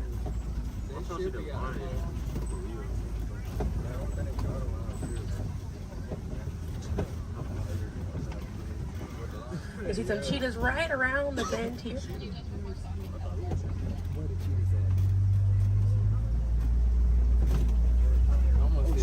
That's a good view of that cheetah there on the left. Now cheetahs are the fastest land animal. They run a little over 60 miles an hour. And they have 2 black lines on their face. Those black lines are called tear marks. And they help reflect the sun. Benefits cheetahs because cheetahs are daytime hunters. Now cheetahs do not roar. Instead of roaring, they'll meow and they'll purr. And their claws are not retractable, so they're out all the time. Now we're coming up here on some Kopi rocks. And Kopi rocks are rocks that jut out from the savannah. And a lot of times animals like lions will use these Kopi rocks as a vantage point to kind of scope out their territory and their prey. Really beautiful view of that male lion right there. Now at full volume, their roar can be heard up to 5 miles away. And they can sleep about 16 to 20 hours a day. Really impressive view of them posing right there. Now, female lions will do most of the hunting for the group, and the male lions will stay back and kind of guard the territory and guard their cubs. And the Swahili word for lion you're probably already familiar with. The way that you say lion in Swahili is simba. And we're going to see some more ostriches. We have some white rhinos over here too, and the lioness is there on the left. Looks like she's posing for us as well. Really cute view of that white rhino as well on the left here. Or excuse me, yeah, right hand side. That's all they have.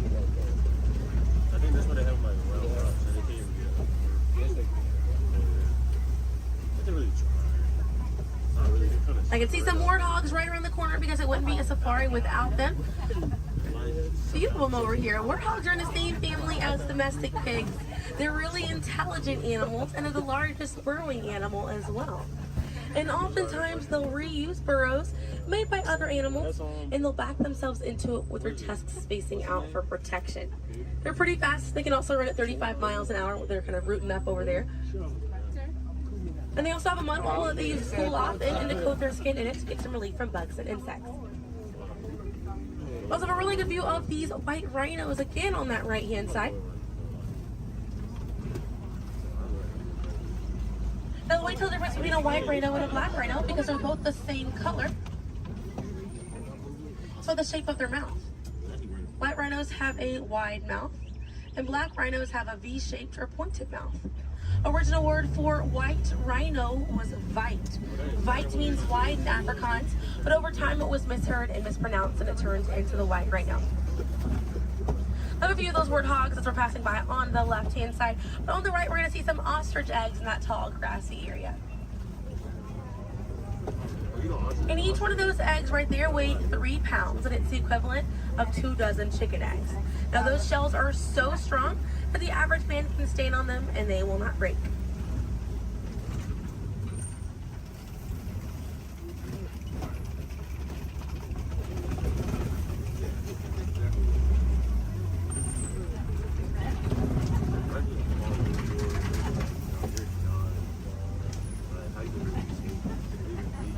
We're gonna see, looks like we have some Nigerian dwarf goats over here. And these goats are used for their dairy products, such as milk and cheese. So they take up a lot less land than cattle, so they're easier on the environment, and they're very cute. Now their milk is considered high value, so selling that milk helps take away the need to rely on wildlife. Now if you do want to see some more goats today, you can head over to Rafiki's Planet Watch. They have a petting zoo area, an animators area, and a kind of behind the scenes look at Disney's Animal Kingdom. Very, very cool. Definitely check it out if you have the time. They have a conservation station over there, and inside that they do have an animal hospital as well. Pretty cool. It's going to be a train right away through the Wildlife Express. Those trains are going to start running at 9:30. The last train leaves at 4:30 today. The petting zoo is going to close at 5 o'clock once you're over there, and the animators experience is going to close at 4:45.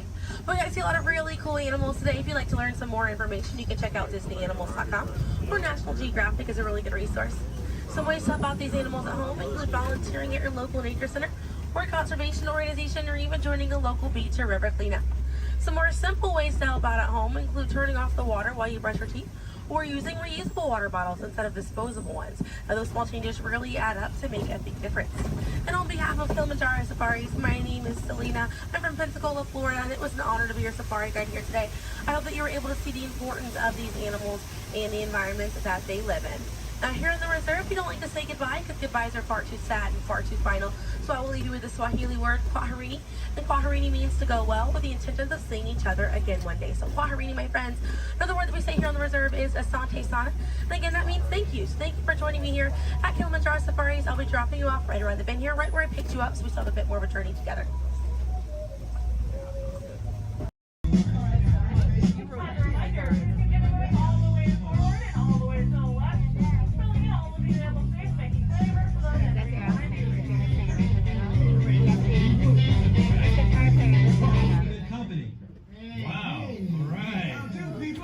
Hey, don't mind us. We'll be finished in just a minute. Yeah.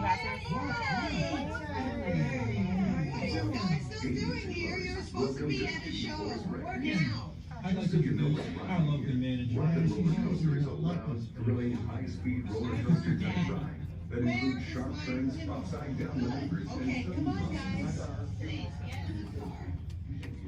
Sorry, folks. We gotta go. Come on. Chris, can you grab my blacklist, Paul? Hey, wait a minute. We can't leave these people here like this. We can't? No! Come on, you know how we feel about our fans. Yeah, that's right. Well, guys, what do you expect me to do? Send them all with you? Yeah. Wait a minute. I love that idea. How about some backstage passes? Yeah. Come on. Make it happen. Give us some. Okay, I'll make it happen. Now get out of here. I hate all of you. Have a nice ride.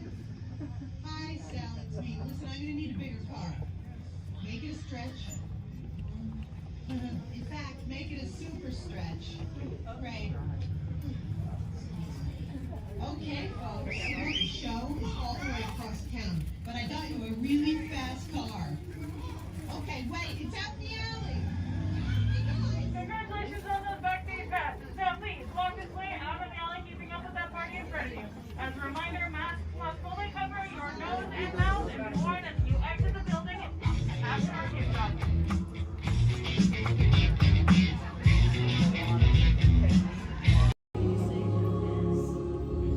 In 1923, a young man from the American Midwest, along with his older brother Roy, started a cartoon studio in the back rooms of a small real estate office in Hollywood, California.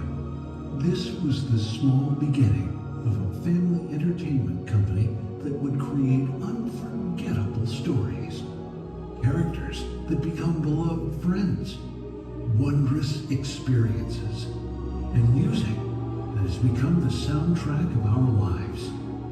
That young man was Walt Disney, a master storyteller whose imagination knew no bounds and who delighted in making the impossible possible. Disney 100, the exhibition, is a journey through 100 years of Disney magic, presented in themed galleries based on Walt Disney's creative concepts and philosophies. These include storytelling, creating believable characters, the spirit of adventure and discovery, the magic of sound and music, the world around us, real and imagined, curiosity, imagination, and technological innovation, the worldwide wonder of the Disney parks, and an everlasting sense of optimism about the future. Walt Disney famously said that it was all started by a mouse, but it really was all started by Walt himself. His philosophies became the foundation of the Walt Disney Company. They still inspire Disney's artists, filmmakers, Imagineers, and the storytellers of today. Oh boy! Oh, steady! Whoa! Hi, Musketeers! Well, here we go again, so hang on. Anything goes. You ready? And let the show begin! Here's my pal Walt to tell you how the magic is made. There's a lot of satisfaction in developing ideas into reality when we consider a new project we really studied. Not just the surface idea, but everything about it. And when we go into that new project, we believe in it all the way. We have confidence in our ability to do it right, and we work hard to do the best possible job. There's really no secret about our approach. We keep moving forward, opening up new doors, doing new things, because we're curious. And curiosity keeps leading us down new paths. We're always exploring and experimenting.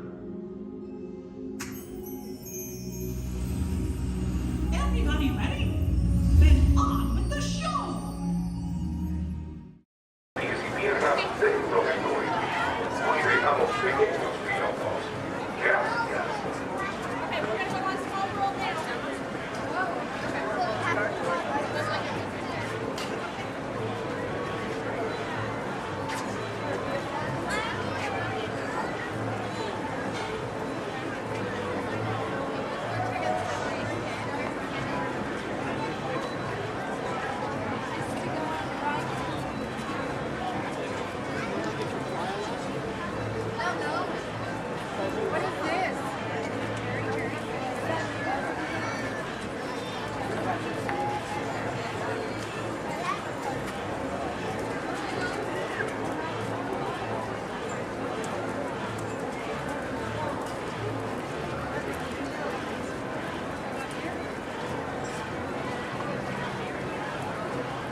Attention pilots, rocket ships have initiated landing procedures. Please remain seated until your rocket ship comes to a complete stop. Then follow the arrows to the flight deck. Happy landing!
Then walk to the nearest exit.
Venez, suivez-moi.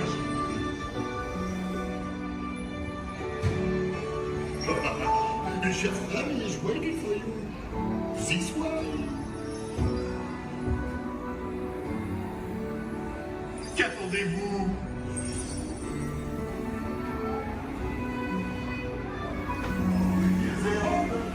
Des invités pour le dîner. Yes, but here. Vous n'aurez pas idée. Cocola? No. A simple omelet? Too simple. Voilà. Mais oui, that's it.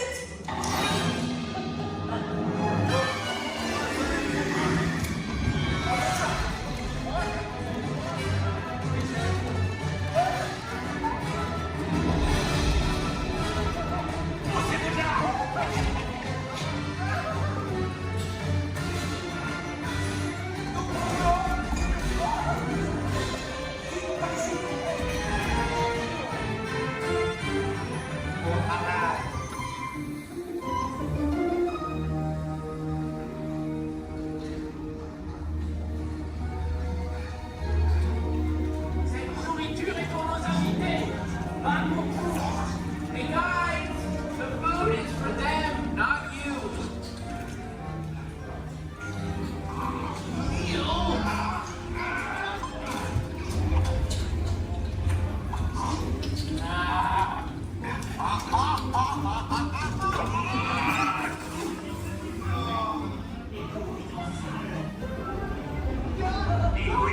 What are you doing?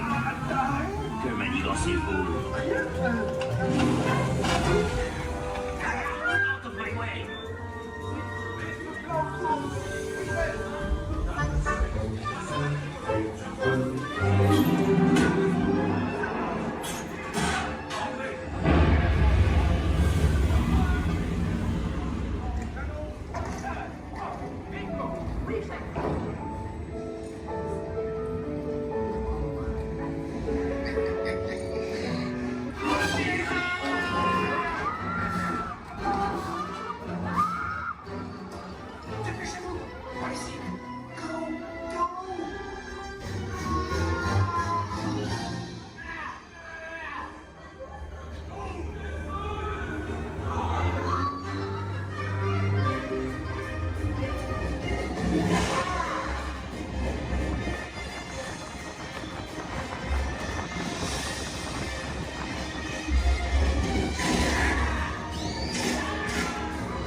everyone. Vous êtes toujours les bienvenus chez Rémi. À bientôt et bon appétit. Et puis, gros.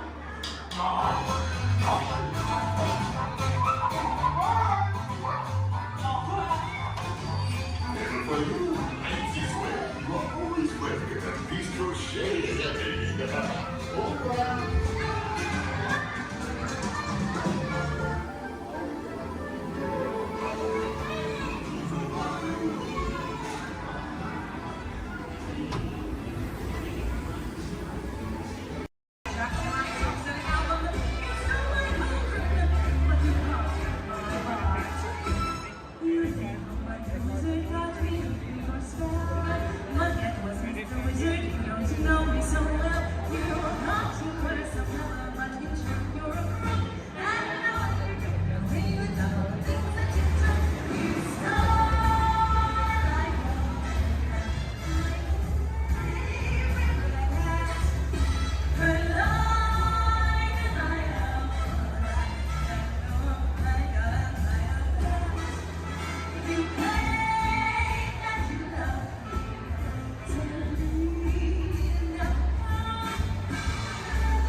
Users, prepare to be digitized into the world of Tron.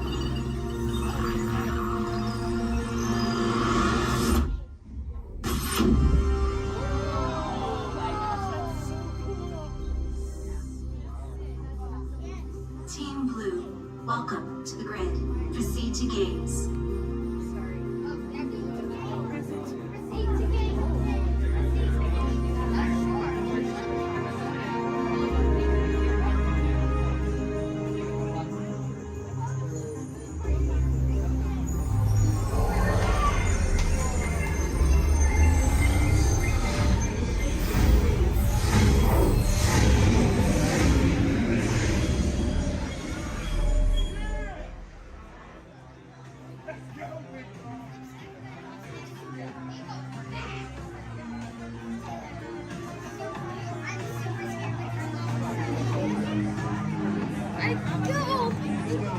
Everybody's to let us know what we need to get done back on the road.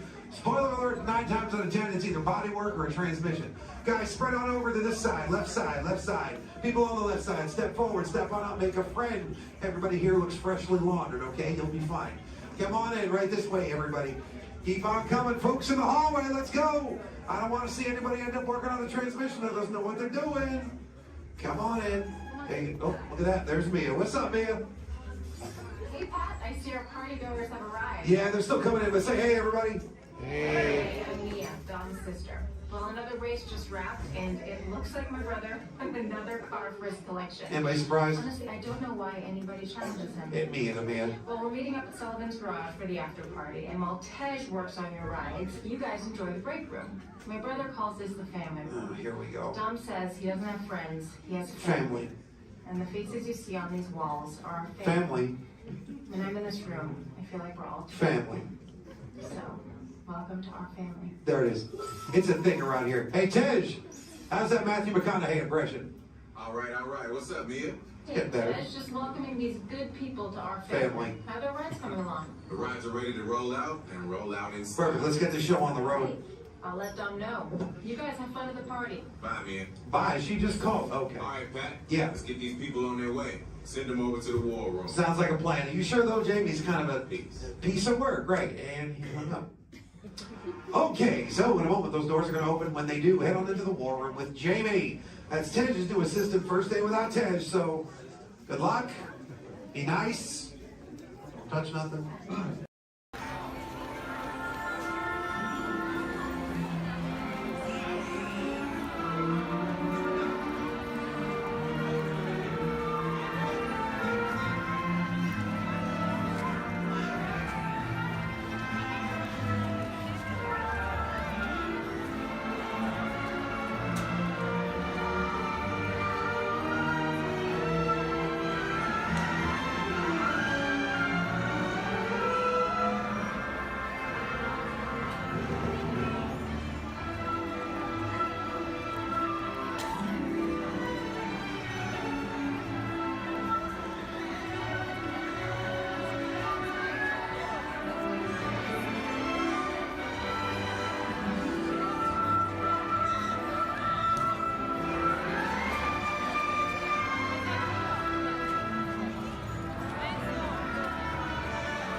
Please keep forward-facing vehicles clear of oncoming vehicles. Thank you.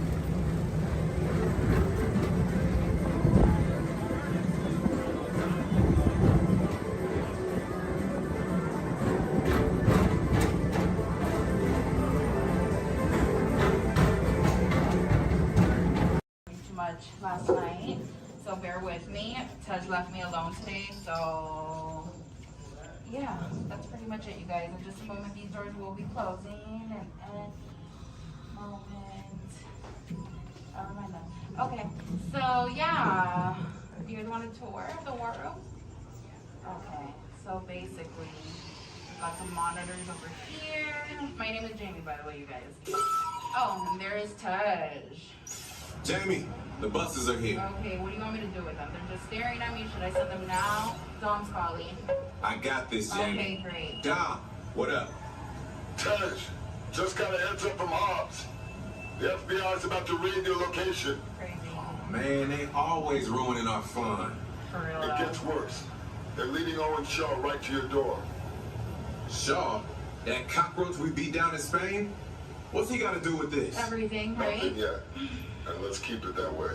Get those people on those buses. You need to start plugging out right now. And get that turbo truck ready. I'm sending Letty there to pick it up. I'll call Letty. I'm on it. Never mind then. Hobbs needs our help. He needs our team. Spread the word. Spread the word, you guys. But keep it in our family. Never mind. Don't listen to me. And keep it quiet. Just keep it in the room. Oh, the other bald guy's It's calling. Hobbs. Hobbs, my man. What up? Sorry, Brother Tej, no time for chit-chat. I just sent you a brief on FBI agent Novak. Has Toretto filled you in? Yeah. He wants us to get everybody over to the party at Sullivan's. Sounds like a plan. That party is a ready-made diversion. Keep it going. We need to discuss how you're going to get all those civilians out of there without tipping off the FBI. Crazy. Okay, hold on. Let me get everybody squared away, and we'll talk offline. Copy that, Tej, and let everybody know. Shut off your cell phones. Don't listen We to don't him. want Shaw tracking your He's locations. overreacting. Just put it on silent. Okay, Jamie, Yeah. you heard the man. I heard him. It's about to go to a whole nother level. Crazy. Send everybody to the loading dock. All right, you guys. We heard him. Have fun. If anything happens, my name isn't Jamie. Okay? Peace.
Come out, wherever you are.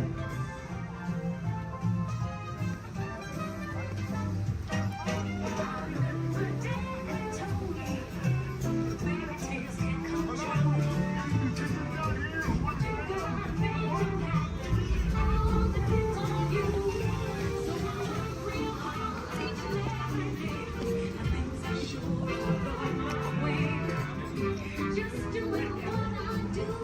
Look at the walls I'm calling.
No doubt.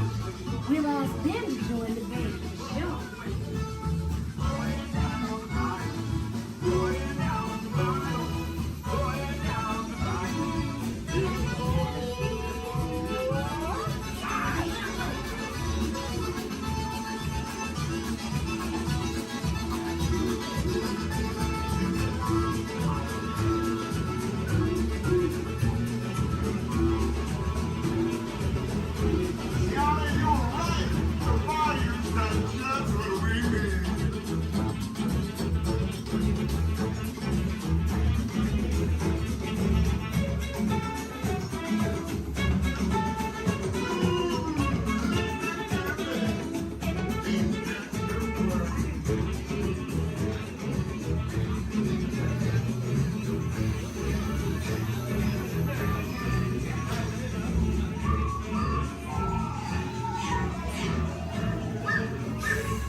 I'm asking all of them to play in the party, but we've got to keep searching high and low. How low can I go?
Get your hands again.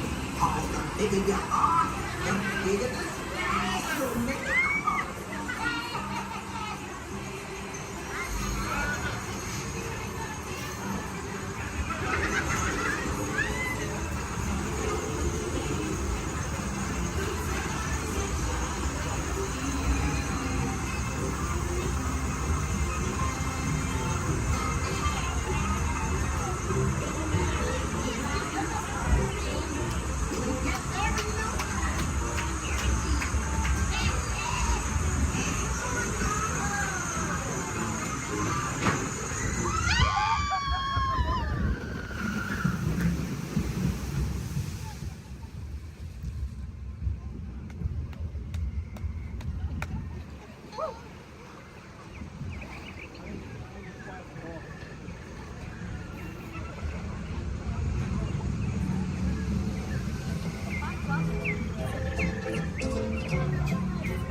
Remember, this party wouldn't be what it is without you.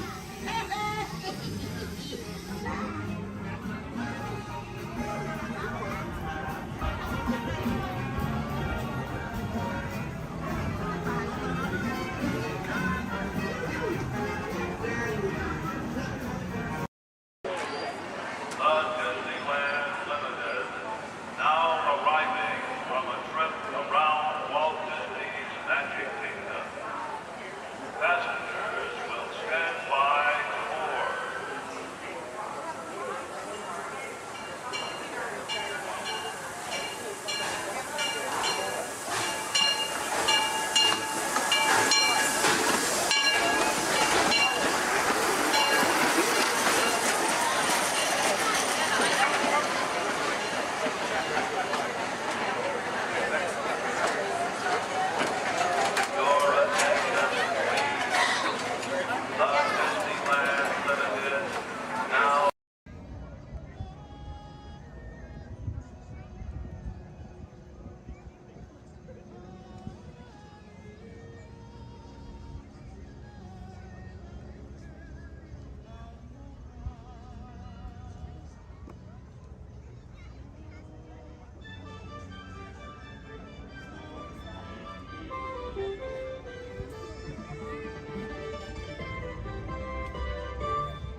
Guests of Disney's Polynesian Village Resort, aloha!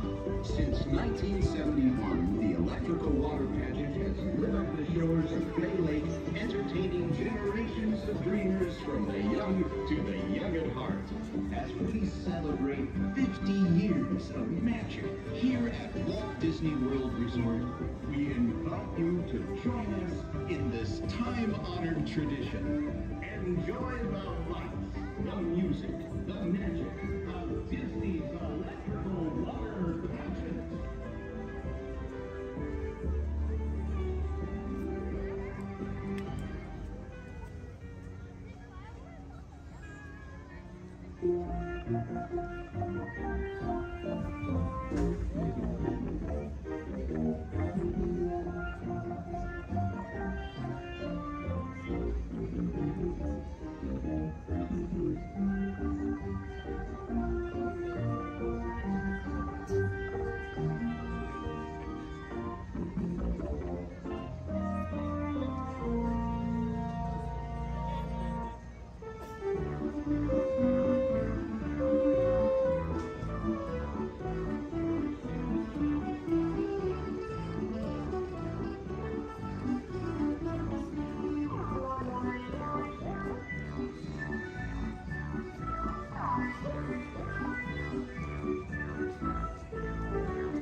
everyone who's ever answered the call of this magical place, mahalo. We have shared the breath of magic. For 50 years, you have trusted us with your dreams, and tonight we hope you feel them twinkling in your eyes, enduring like the sparkle of Disney's electrical water pageant. From all of us to all of you here at Disney's Polynesian Village Resort, we bid you aloha and hope you wake tomorrow to find your dreams are even brighter in the light of a new day.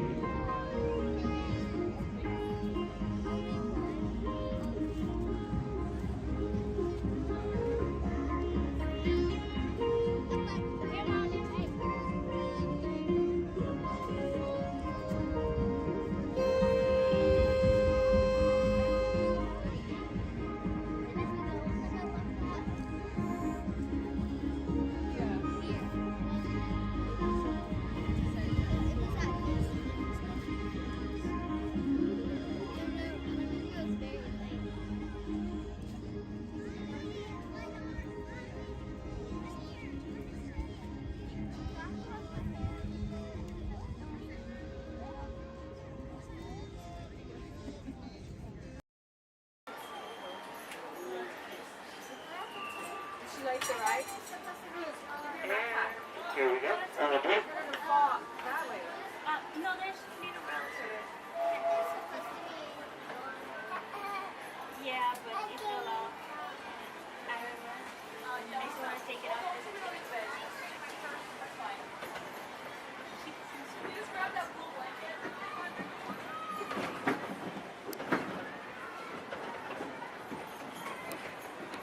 Hello, everyone. Thanks for joining us on the Disneyland Railroad. For a safe ride, remember to stay seated with your hands, arms, feet, and legs inside the train. And please, watch your kids. ¿Qué tal, amigos? Y bienvenidos a bordo. Para su seguridad, permanezca sentado y mantenga las manos, brazos, pies y piernas dentro del tren. Y cuide a los pequeños. Gracias. As we steam on through Fantasyland, you may want to take one more look at the majestic Matterhorn Mountain and the happiest group that ever sailed.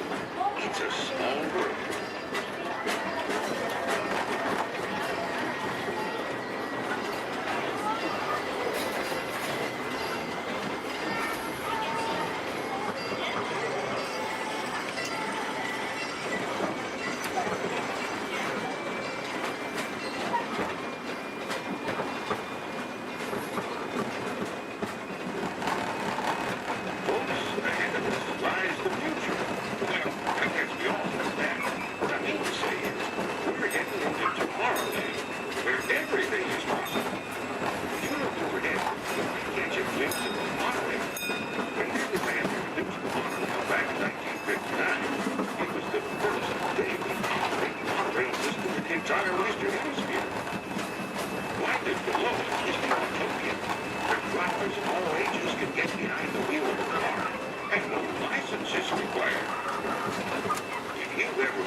Their favorite song.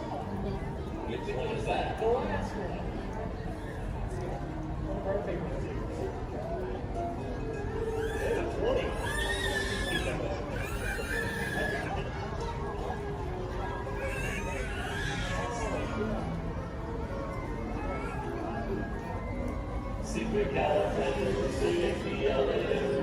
Even though it's Saturday, it's something about the progress. If you say it loud enough, the law is on the gorgeous. Supercalifragilistic, gets me out of the Supercalifragilistic, gets me out of the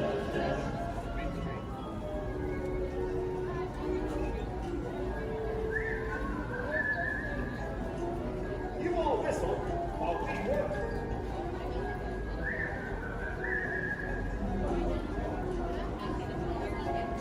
It's a small world after all. It's a small world after all. It's a small world after all. It's a small, small. There's a leader on the boat to stay for you and me. MSC-KY-LOU-20.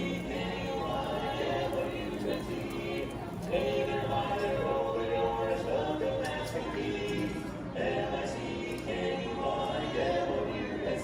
Mickey Mouse, Mickey Mouse, forever let us hold our banner high. Come along and sing a song and join the jamboree.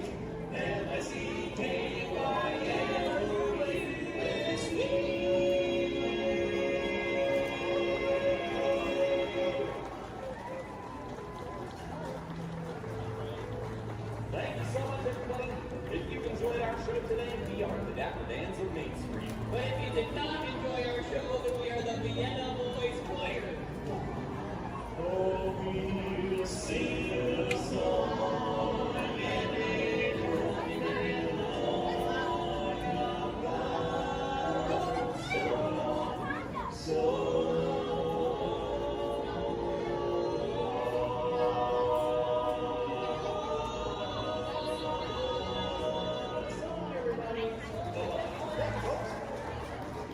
We'll get the line somewhere.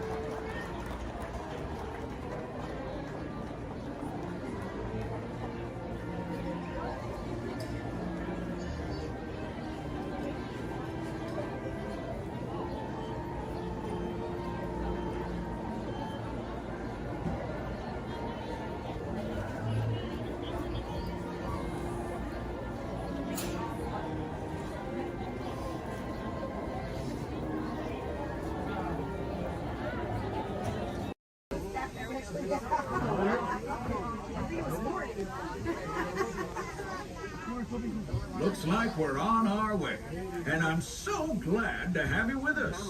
The next leg of our journey takes us to Main Street, USA. We'll head for Frontierland after that. Stay seated and keep your hands and arms, feet and legs inside the train at all times. Oh, and please keep an eye on your children. Para su seguridad, permanezca sentado y mantenga las manos, brazos, pies y piernas dentro del tren y cuide a los pequeños. Gracias. Next up is a place that's always ahead of the curve, and not just because we're on a straightaway. Our metropolis of mechanical marvels, Tomorrowland.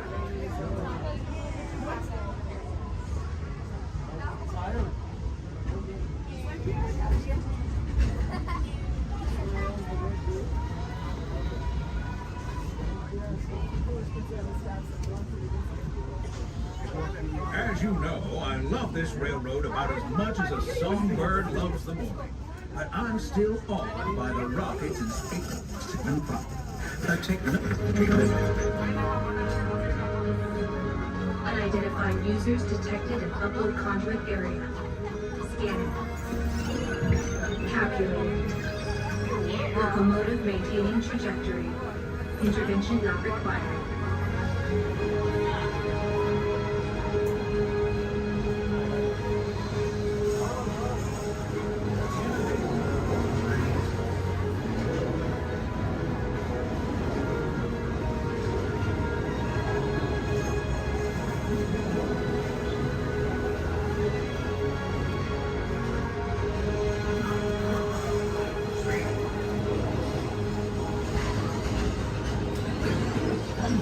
to see what the intergalactic travel is possible.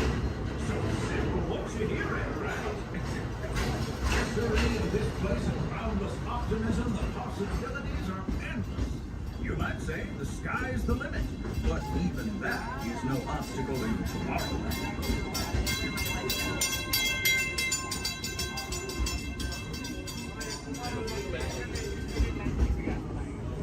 And blue bag.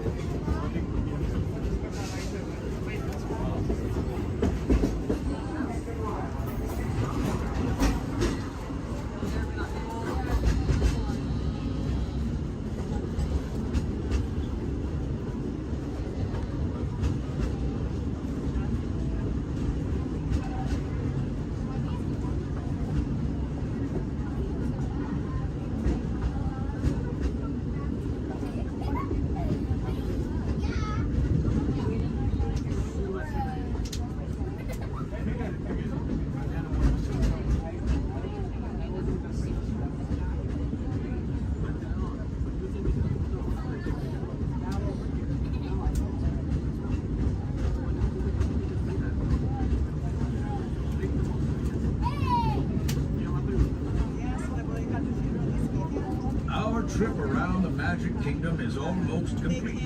I can't thank you enough for spending part of your day with me.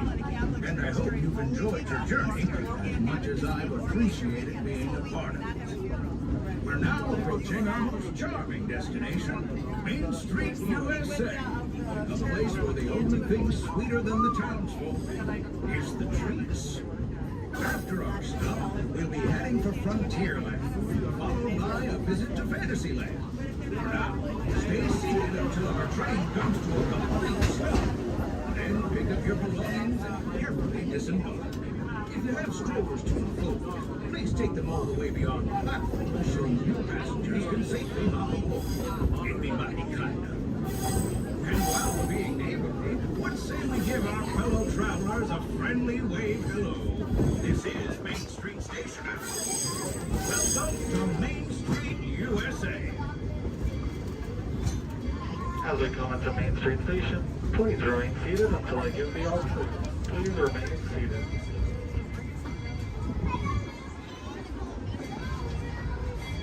Please remain seated, everybody. Please remain seated until we get the all clear.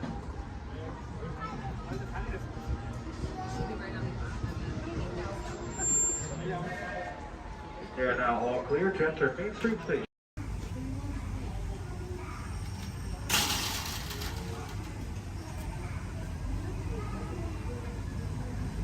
Aboard! For those of you just joining us, welcome aboard Excursion 3 on the Disneyland Railroad. For your safety, please remain seated at all times, keeping your hands, arms, feet, and legs inside the train. Please supervise all children, making sure they are seated away from the train openings, either fully on a lap or on a bench.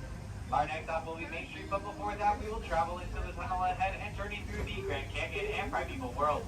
While you are more than welcome to take as many photos and videos as you'd like, we do ask that you please turn off all flash photography, video lighting, lighted toys, and accessories, including any lightsabers, light up heaters, bubble box buildings, and many more.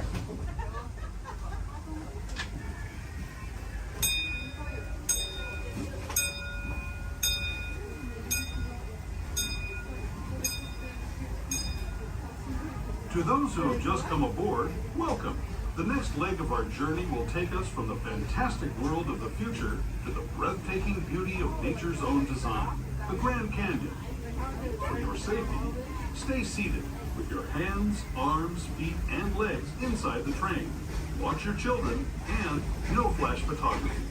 Para su seguridad, permanezca sentado y mantenga las manos, brazos, pies y piernas dentro del tren y cuide a los pequeños. Por favor, no tome fotografías con flash.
Grand Canyon as we know it today.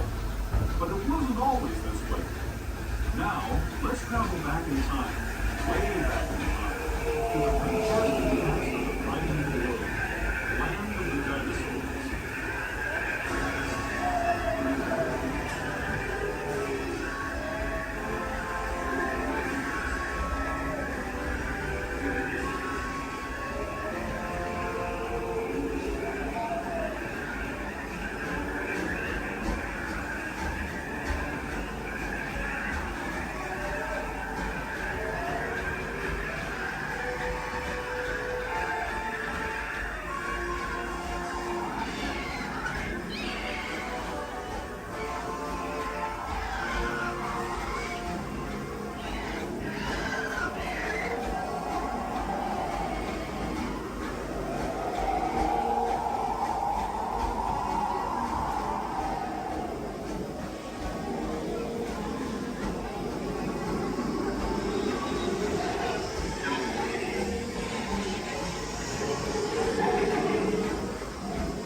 We're now returning to our own time and to Main Street Station, gateway to Disneyland. If you're leaving us here, stay in your seat until we come to a full stop. Remember to gather all your personal belongings and step carefully from the train. I'd especially like to thank those of you who've been with me. As we make our way back to Main Street Station, remain fully seated until the train has come to a full and complete stop. As a reminder, Main Street Station has clearly there are no ramps or elevators, so we do not wait for the officers and wheelchairs only necessarily reach the very bottom of the exit scanner. This will be your stop for the down to Disney District Park exit and of course Main Street.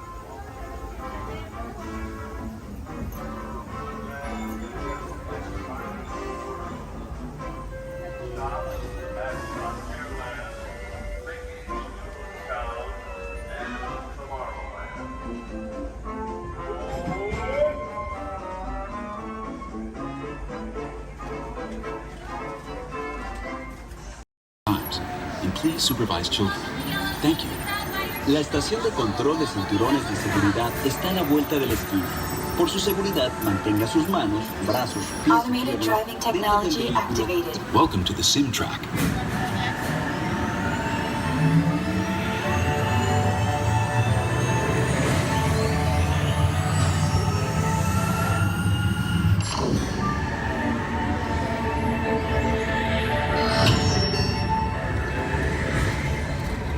We'll begin with the capability test to see how your vehicle designs perform under challenging weather and surface conditions. Monitoring road surface. Connecting to OnStar. SIM-car performance data acquired.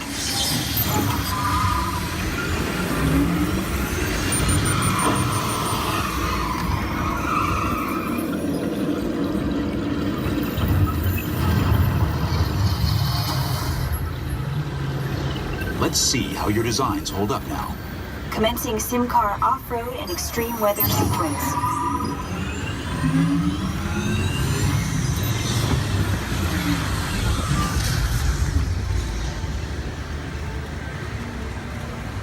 Capability test results displayed and verified. Now let's see how your vehicles compare when it comes to their efficiency.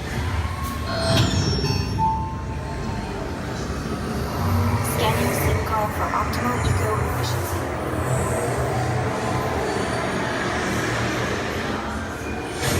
Engaging EcoScan for aerodynamic efficiency.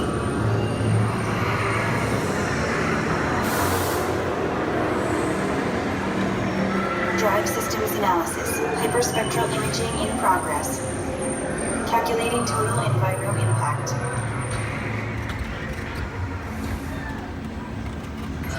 Commencing responsiveness test. Okay, the responsiveness data is now being synchronized. Automated driving technology verified and active.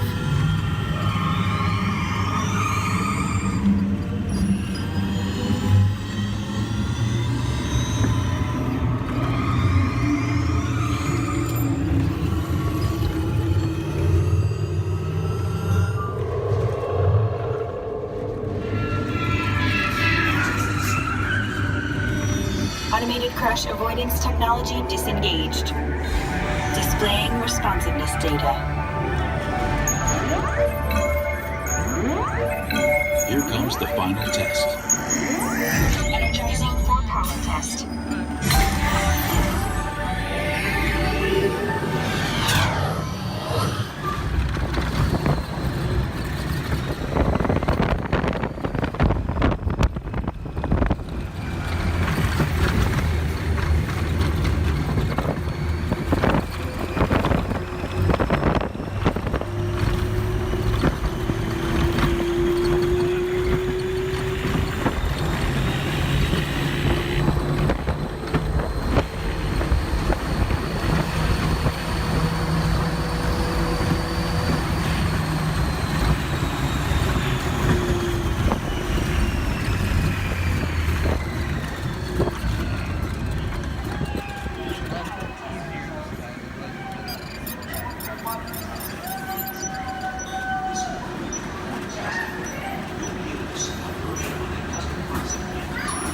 Displaying power test results.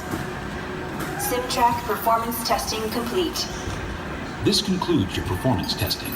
You'll be able to see how your Chevrolet custom concept vehicle designs compared with the sim car after you disembark. Please watch your step as you exit and remember.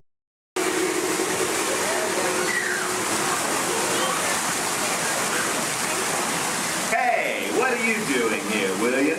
What are you doing here, Morris? I just flew in from Hollywood. My client's the new owner of this birthday. What? Are you cuckoo? My client's the new owner.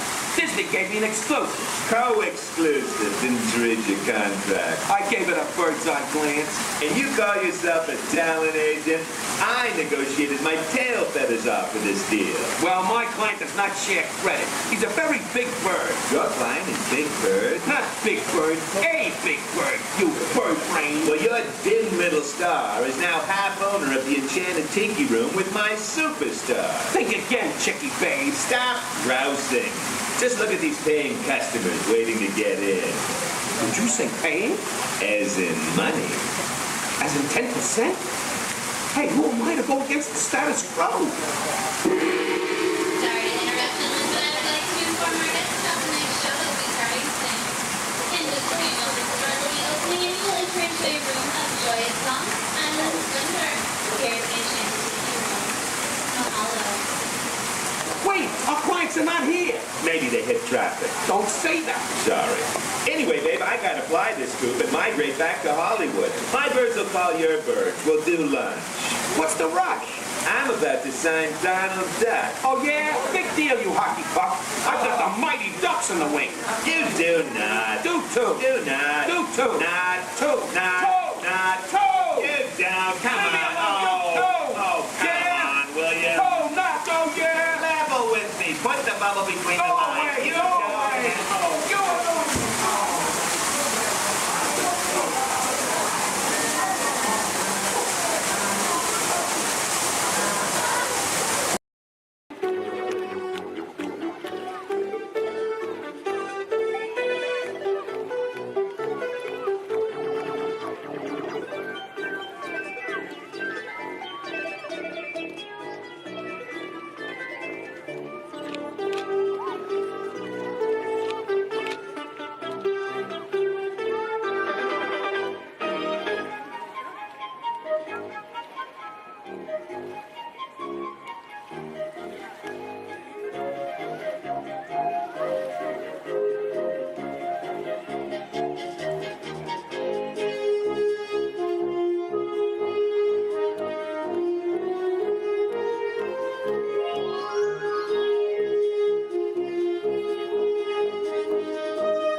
boys and girls, this concludes our cultural ceremony. Thank you for attending and please enjoy the rest of the evening. Mahalo and aloha!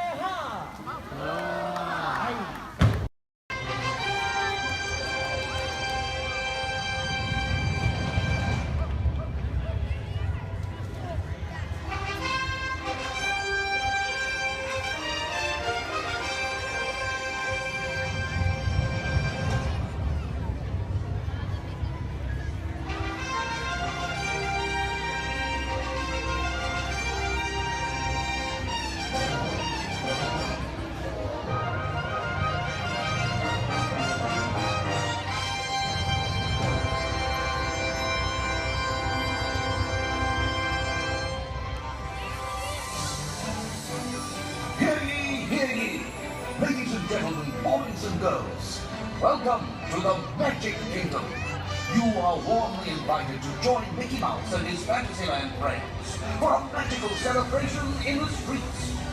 Dreams will come true, hearts will soar, and you will become a part of the magic. For the time has come to take your places and prepare to welcome the wondrous and wonderful Disney Festival of Fantasy Parade!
Life under the sea is better than anything they got up there. Under the sea, under the sea, with the sun.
this month.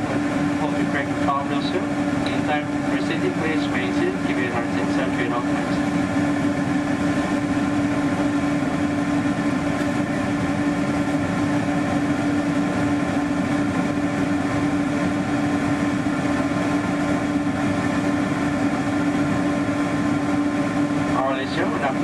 Please remain seated. Keep your head on tips. Saturate all times.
Disneyland Park is open until 9 o'clock tonight. Meantime, a monorail train is departing every 5 minutes from the Tomorrowland station back to downtown Disney. If you would like to leave the park and return later today, please make sure you have with you your valid Disneyland passport ticket and a hand stamp so you can re-enter the park anytime up to 1/2 hour prior to Disney Park's closing. You can get your hand stamp whenever you depart today. Today here at Disneyland Park, we'll have Celebrate a Street Party down Main Street USA at 5:30 p.m. And also tonight, as part of Halloween time at the Disneyland Resort, we'll have Halloween Scream, a bonus surprise in the sky at 8 p.m. Thank you, and have a pleasant day here at the Disneyland Resort.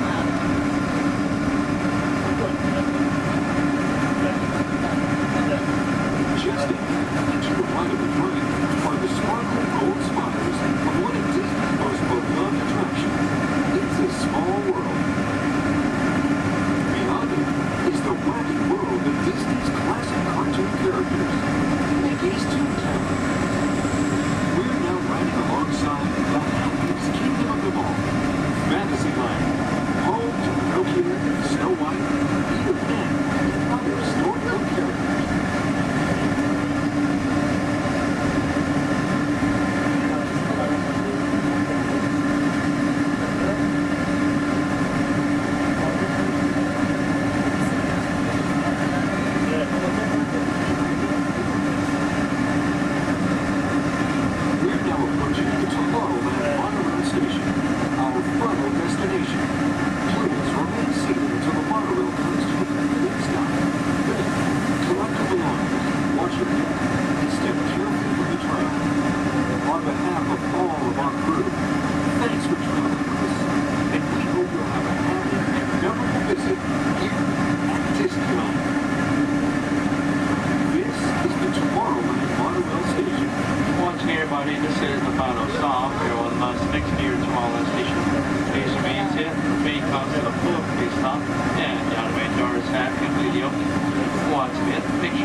To get to go back and ride Horizons. Also going to see the energy, dinosaurs, and of course, hear the Veggie Veggie Fruit. Art is the best. Anyway.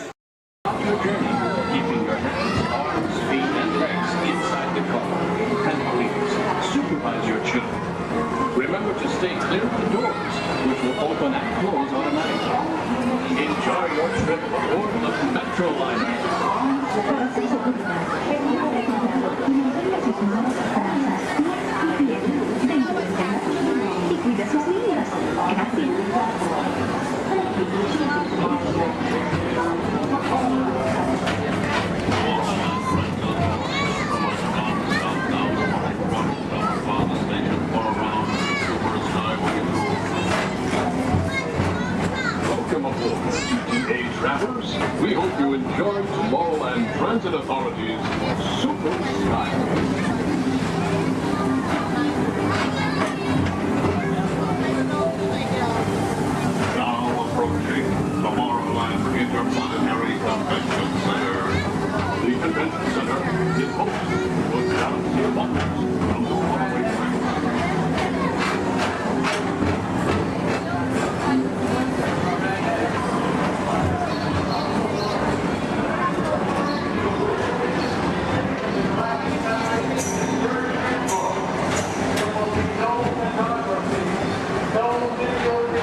Historical Society presents Walt Disney's 20th century vision for the future. This model city dared to dream the perfect community in which to work, live, and play.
Attention, all visitors from Galaxy M31.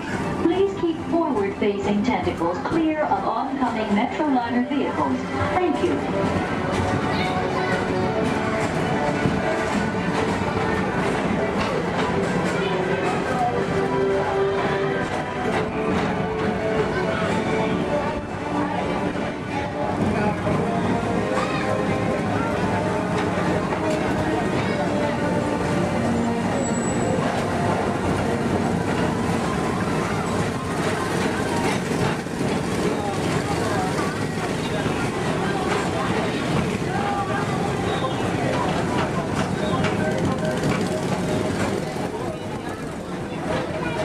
The centerpiece of Rocket Tower 1 is the League of Planets Astro Orbiter.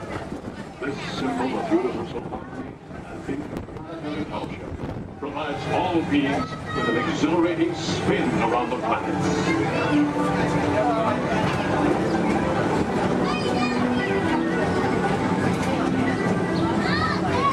Remember, Blue Line passengers, for all your future your travel needs, the TTA services all of Tomorrowland's outlying areas, including the personal rocket ship docking lot, and of course, perfect parking, the latest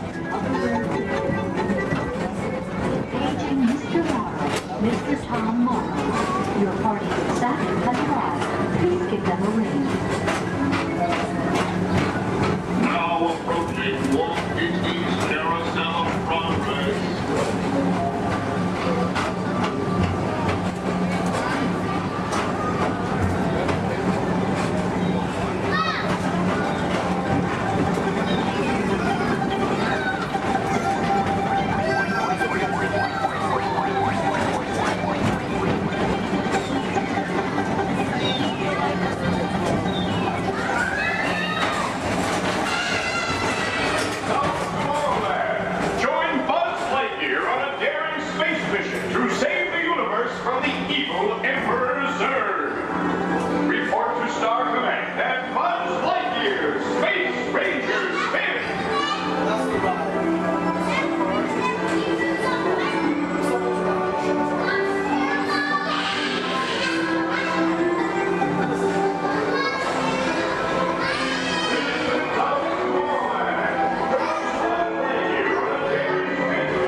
Rejoin us and believe in the promise of tomorrow.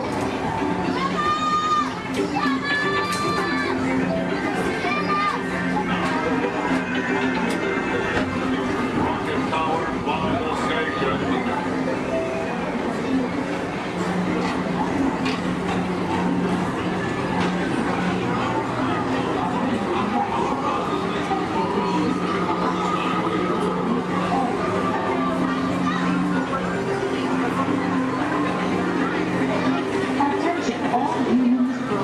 Intergalactic beings. Please keep your arms, legs, and other appendages away from the doors. The doors open automatically. When they do, please collect your belongings and step carefully onto the moving platform. Thank you for choosing Tomorrowland Transit Authority for all your travel needs.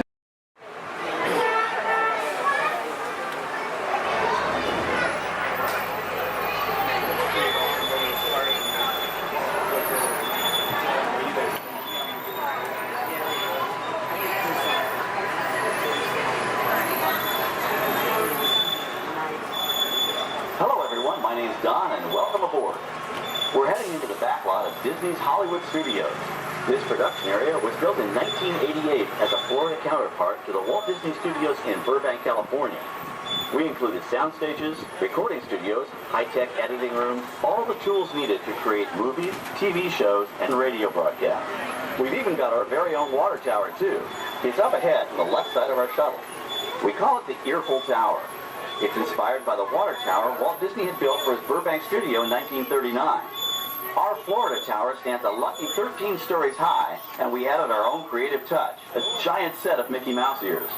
If you wanted to wear those ears, you'd have to have a hat size of 342 3/8.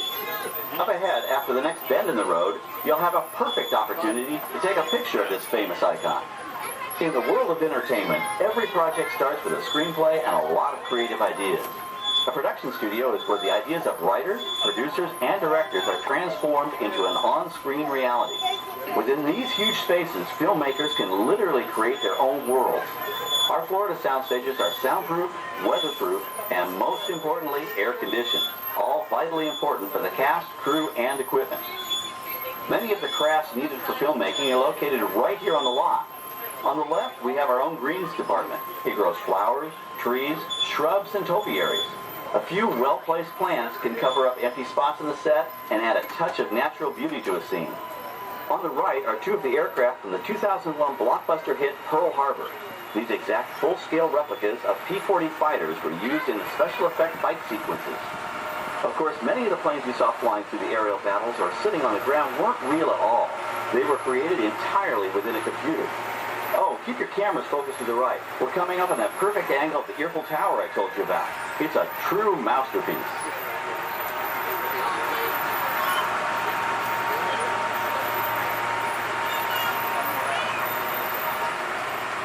We're entering one of our most glamorous and colorful departments, creative costuming. Every star has to have just the right wardrobe, and it all begins here with a designer's sketch. Our team of designers, seamstresses, and tailors can turn 1.5 million yards of fabric into over 25,000 costumes every year. Many of these costumes will become part of the shows and attractions of the Walt Disney World Resort. In fact, here in Florida, we have the largest working wardrobe department in the world. Why, Mickey Mouse alone has over 175 different outfits to choose from, while Minnie Mouse keeps more than 200 unique costumes in her wardrobe. On the left are costumes worn by the stars in recent studio productions. You'll probably recognize some of those costumes from the big screen. Every story needs a setting, and our design staff can create just about any place a script calls for, from an urban city street to a remote desert canyon. On the left is our scenic shop where large-scale sets and props are built. Our team of set designers, carpenters, artists, and engineers has created caves and caverns, game show sets, even replicas of the U.S. Supreme Court and NASA's Mission Control, all on our sound stages. The shop also provides sets and props for our shows and parades here at Walt Disney World. The same skill and craftsmanship that goes into a movie set can also be used to create magic for our parks. Either way, it's all about making dreams come true.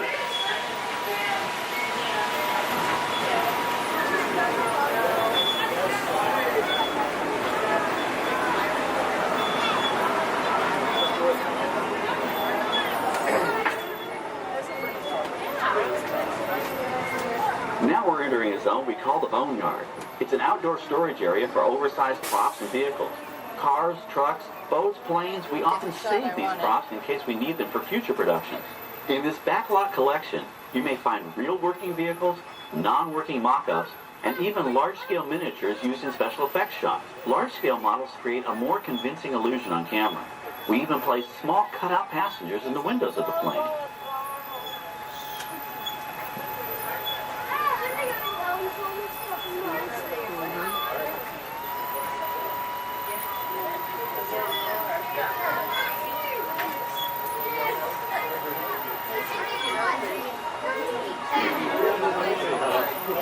We're now passing by the sets for our Lights, Motors, Action, Extreme stunt show. On the left, you may catch a glimpse of the Mediterranean fishing village that sets the stage for this thrilling attraction.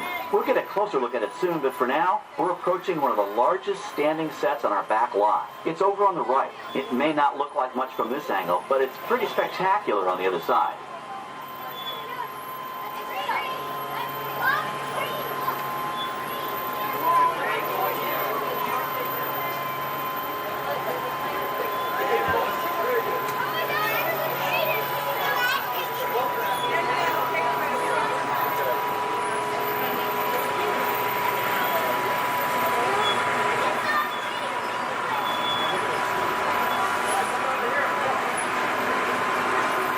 This is great, folks. The production crew has just given us clearance to enter the set. Hello, Backlot Tour. I'm Amy, a production coordinator here at the studios. I can see your shuttle heading toward our canyon set. I've given your driver permission to come in and take a look around. I'm up here with our effects crew, and we're getting ready to shoot a test sequence. Oh, on the way in, you're going to be crossing a wooden bridge, and things may get a little bumpy, so please, hold on to your belongings, especially hats, cameras, and glasses, and keep an eye on any small children in your party. And of course, please remain seated at all times. Welcome to the set. As you can see, we brought the bare, dry deserts of Southern California to green, typically humid Central Florida. This set is based on real locations that our production designer took pictures of. Our set crew spent about 6 months building the canyon, but we've used it for a number of TV shows and specials over the years. For our upcoming production. The script called for a tanker truck. We found this one in our backyard, but it was too big to drive into place. So we picked it up with a crane and set it down here. We're up on the overhead platforms, and I see our director has arrived. As soon as the rain effect is ready, we'll begin the sequence. This sudden shower is really just a special effect. We've rigged up a series of water nozzles just above your tram. The water sprays in a crisscross pattern to create a sense of depth. But this storm only covers the first few feet.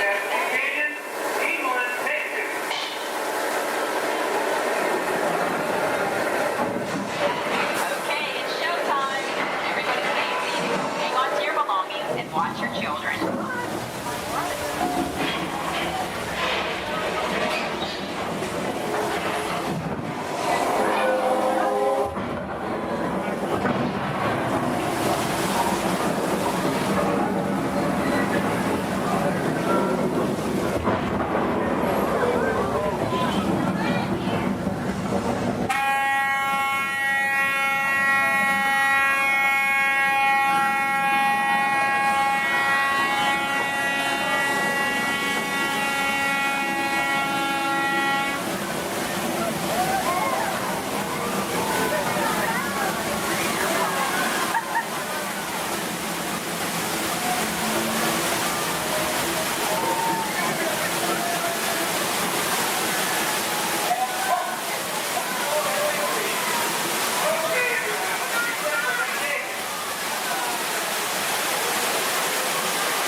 Now, let's go behind the scenes and find out how the spectacular sequence was created.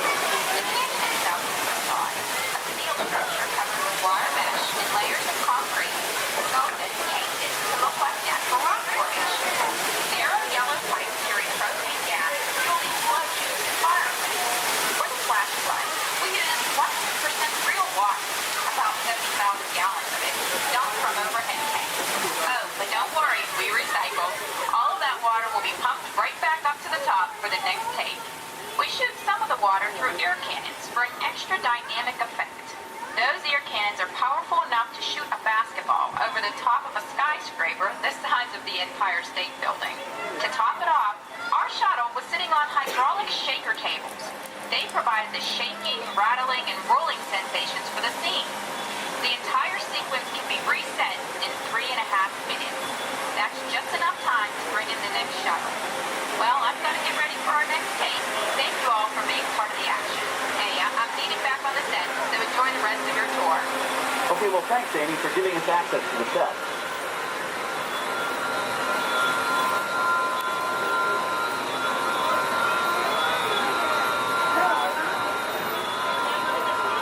On the right, we have an authentic piece of Disney history. That Gulfstream 1 was known at airports across the country as November 234 Mickey Mouse, but we just call it the Mouse.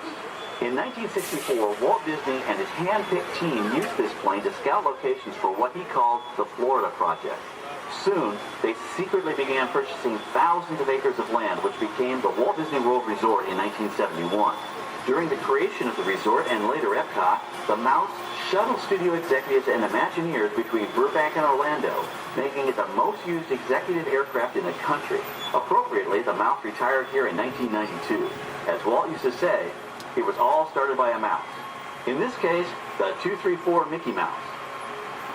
On our right, we once again sweep past the magnificent Mediterranean village of our lights, motors, action extreme stunt show. This high-octane attraction is based on the hit show from the Walt Disney Studios Park in France. In this action-packed production, you'll feel like you're right there on the set during the filming of a spy thriller, complete with custom-built cars, motorcycles, even jet skis. You'll experience the split-second timing, coordinated driving, and fiery special effects that make action movies a real blast.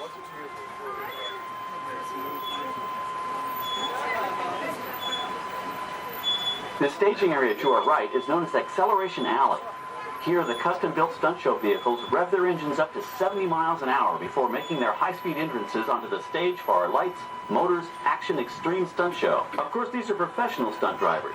We hope you'll enjoy their daring driving skills, but please, don't try them yourself.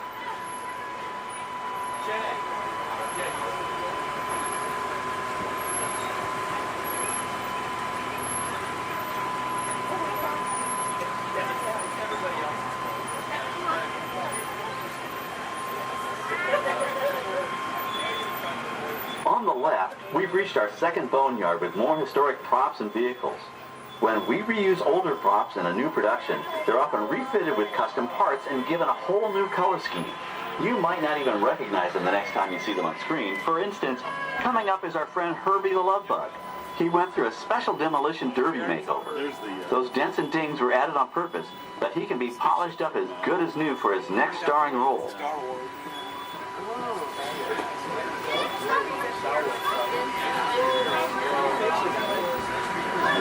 On our right, we now have a very different view of the fishing village set. From this point of view, you can see that there is no inside to the buildings. They are just false fronts or facades. In the movie business, set builders only create what the camera has to see. It's an old movie trick dating all the way back to the silent era. To add to the sense of realism and avoid the cost of set building, many of today's television shows and movies film on location in cities and towns across the U.S. But out in the real world, you've got to contend with noise, traffic, crowds, and various visual elements that may or may not belong in your film. Here on the backlot, we can avoid these problems because we created our very own flexible urban environment. Our Streets of America facades can stand in for a small town or a giant metropolis. As we come around the last corner on our route, you'll see the skyline of New York City in the distance. It's really a series of painted flats, expertly designed to fool the eye and the camera. We can dress and decorate these streets to look like any city we want, from Chicago to San Francisco. Depending on the choice of vehicles, props, and costumes, we can even turn back the clock and set our story in a different time. And what's more, these sets are built with Florida weather in mind. They're made to withstand 100-mile-an-hour winds. You're welcome to visit our Streets of America anytime during your visit today and get an up-close look at the skills of our set designers and builders. We've just about reached the end of our tour. Our final stop is the American Film Institute Showcase, where you can see the actual costumes and movie props used in some of Hollywood's most famous films. There are some pretty amazing items in there, so feel free to take all the time you like. Please stay seated until our tram comes to a complete stop and check around you for any personal items that may have fallen during our trip. Well, as they say in Hollywood, that's a wrap. Thanks for joining our backlot tour, and we hope you'll come back to visit us again soon. Alright, we're going to stop up here in just a moment. I'll open these doors. And when I exit out through those blue automatic doors into the AFI Showcase tour. World in the Outer Rim territories. Join the festive Punta Holiday celebration in the streets of Los Espoos. Then head to the arena and cheer for your favorite pilot in the annual Punta Eve Classic. Or set sail on the Doom Sea in a luxurious sail barge. Then rent a land speeder and head over to the colorful outpost of Mos Eisley. No visit is complete without having a drink at Tatooine's infamous Mos Eisley Cantina, where you will never find a more wretched hive of scum and villainy. That's right, a Tatooine vacation has everything under the sun. So call Star Tours and book passage to Tatooine today. We have reports of Troy being busted and back. I can honestly say that I have not seen a thing. Honestly. As if anything would ever get past me. Magic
so glad you could be here with us to open the park. Oh, wow. What a special moment. We're so happy you could join us for this magical celebration. And now we're all together, we've got a surprise for you. You see, when folks from around the kingdom heard that you were going to be here, they decided to come and celebrate with you all day long. Come on, Harry.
For your safety and the safety of those around you, please walk slowly and carefully on to your next adventure.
It's great to see you.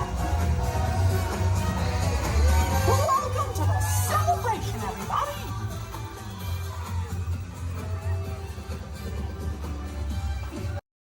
Spot, so let me ask, how's everyone doing today? Sweet. Welcome everyone to the Aquatorium and welcome to Turtle Talk. My name's John, I'll be your host. You're all here to have a conversation with the coolest sea turtle in the entire ocean. Do you know his name? That's right, it's Crush. Let me show you how it's going to work. Right here is our window to the Pacific. It allows us to see all of the undersea life that swim by. Up there in the corner is our hydrophone that allows us to communicate with all the undersea life. So it's going to be very conversational, meaning Crush will talk to you. You'll be able to talk to Crush. He's got questions for you. And hopefully you all have some questions for him. You can ask him anything you want. You can ask him what he likes to eat, what he does in his free time, what's the meaning of life, anything like that. He'll be happy to try to answer. If you do need to leave at any time, it's okay. Just use the doors on the opposite side of where you entered or right back here. Back there's my pal Brian. Everyone say hi, Brian! Hi! Brian will be back there to assist you if you should need any assistance during the show.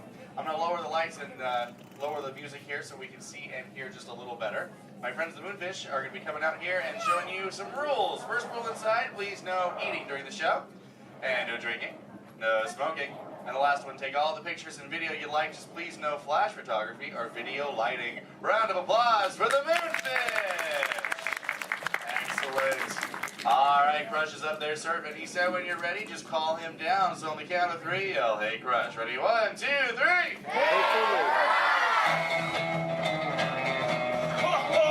Righteous! Righteous! Yeah! Dude! Scope out that double spinner intro by the turtle, dude. Yeah. Chaw. Whoa, dude, check out all the humans in the human tank. Hello, human dudes. Oh, hey, dudes. Oh, dude, there's even little grommet dudes, sub level. Hello, little dudes. Focus, little dudes. Awesome. Dude, it's John. What's going on, dude? Hey, dude. Hey, do you think you can help me talk to a grommet right over here? Right down front, kind of in the middle, wearing like a greeny color shell, dude. Brown moss on the noggin. Hey, what's your name, dude? Rudy. Nice to meet you, Rockin' Rudy, dude. Hey, do you know how to talk like a turtle? No. Oh, no worries. I'll teach you. Can you say totally? No, I can't. Okay, then. Let's go over here, John, dude. Yeah, let's talk to the dudette right here in the pinky shell, dude. Let's see if she can say totally. Hey, what's your name, dude? Gabby. Nice to meet you, Groovy Gabby, dude. So can you say totally? Totally. Whoa, you're good. Okay, now can you say sweet? Sweet. Okay, put both those words together, Groovy Gabby, and say totally sweet. Totally sweet. Whoa, dude, human dude, put your fins together for Groovy Gabby for totally talking turtle, dude. Dude, you're like bilingual. Hey, so like, where do you come from, Gabby, dude? Where do you live? Canada. Ooh, dude, you come from Canada, dude. That's excellent. I have no idea where that is. So how's the surf in the Canada, dude? Why are we whispering? Well, no worries, dude. Hey, so like, who brought you here on this fine day from the Canada, dude? Who'd you come with? With my family. Oh, excellent, dude. You brought the whole familia. Wouldn't it be cool if I talked to, like, your parental units? Totally say, chaw. Chaw. Awesome. Okay, let's find out where they are. Parental units of Groovy Gabby, where are you at? Raise your fin. I want to talk to you. Over here, dude. Oh, dude, excellent, dude. They're, like, way over there. They're, like, taking a mini vacay from the little one over there, dude. Hey, what's your name, dude? Walt. Nice to meet you. What relationship are you to the Groovy Gabby, dude? Father. Oh, you're the Papa Bear. Excellent. Hey, so how many little ones do you have? 2. Oh, you're just getting started. Excellent. Dude, the Crush Man's got 65. You should totally try that. Well, hey, I was wondering, do your little ones ask you a lot of questions? Oh, yeah. Do you always have the answers right? Oh, dude, I'm totally the same way, dude. My youngest son, Squirt, dude, he asks me questions all the time, and I'm like, I do not know. In fact, human dudes, that's totally why I'm here today, to answer all those questions Squirt has about you human dudes. So if you can help me, and so I can take it back to him, totally say chaw. Oh, dude, you so totally rock! Dude! Whoa, dude, we got some advanced turtle talkers out there. Excellent. But for the rest of you dudes, whenever a green sea turtle says you so totally rock, you reply by saying, dude, really loud. So, you so totally rock! Dude! Excellent, now you're all talking turtle. Let's move on to Squirt's first question. Numero uno. Squirt Walt saw you human dudes at the beach the other day, and he wanted to know what you dudes do when you go to the beach. So shout it out, human dudes. What do you do when you go to the beach? Dude, kill the motor, dude. I heard some surfers, swimming, tanning. One little dude over here was like, boogie board. That was awesome. Well, let's see you swimmers out there. Raise your fin if you know how to swim. Oh, not many adults know how to swim. Okay, this is muy importante, human dudes. Raise your fin if you've ever swam or swummed or swam it in your entire life, dude. Oh, that's more like it. Hey, John, dude, let's go to this side of the tank in the first row, fourth noggin. That dude, that looks like a most excellent swimmer. Hey, dudette, what's your name? Oh, me? Sandra. Nice to meet you, Surfing Sandra, dude. You should have seen your face when I first called on you. You were like... It was totally awesome. Oh, go ahead, Sandra, dude, what's up? Are there any sea creatures you're actually afraid of? Oh, dude.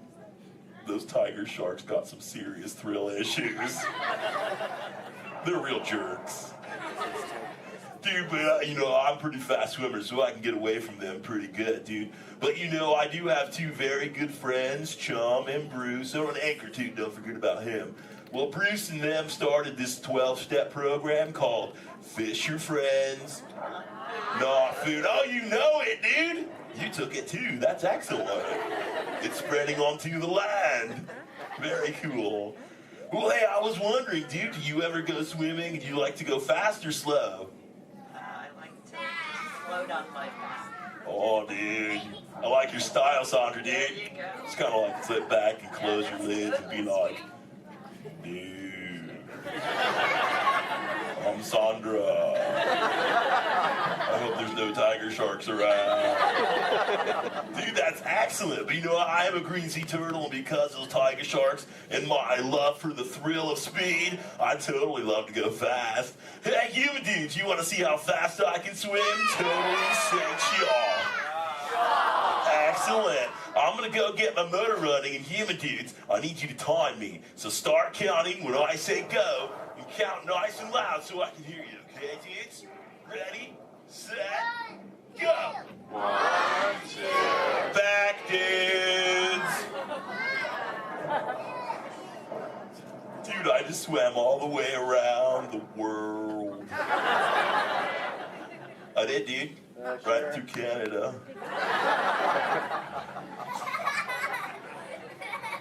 Dude, I can't even keep a straight face. I'm totally pulling your fin, dudes.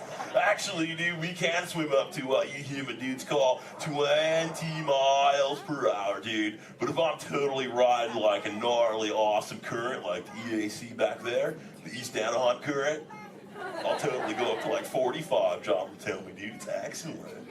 Oh, dude, but where are my manners, human dudes? I'm totally doing all the talking. So if you have a question for me, dudes, totally raise your fin nice and high, human dudes. And keep your fin high so I can totally see it. Excellent, dude.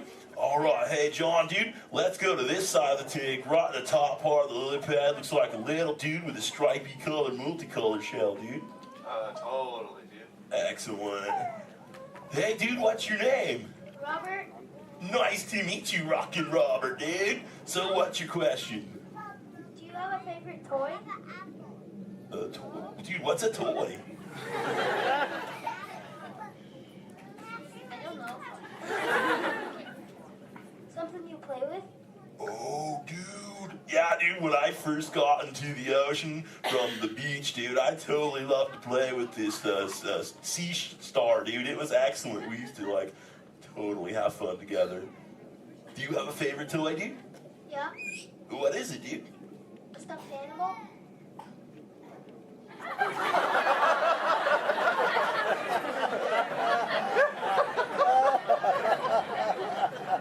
What kind of animal?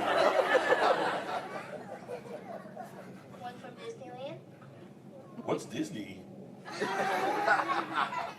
You know what, dude? You got some serious thrill issues, dude. We're just going to stop it right there before I go any further. Dude, that's excellent. Hey, actually, dude, you think you can help me with something? Say chalk. Chalk. Okay, the other day I found this thing. I don't know what it is. I was hoping you could tell me, dude. What is this, dude? A Buzz Lightyear toy. Oh, dude, so this is a toy, dude? Excellent, dude. So, like, what does he do? He flies. No way. Let's see if I can make him fly. Dude, that was awesome! Dude, the other day when I found this little mini man, he started talking to me, dude. He was like, I don't know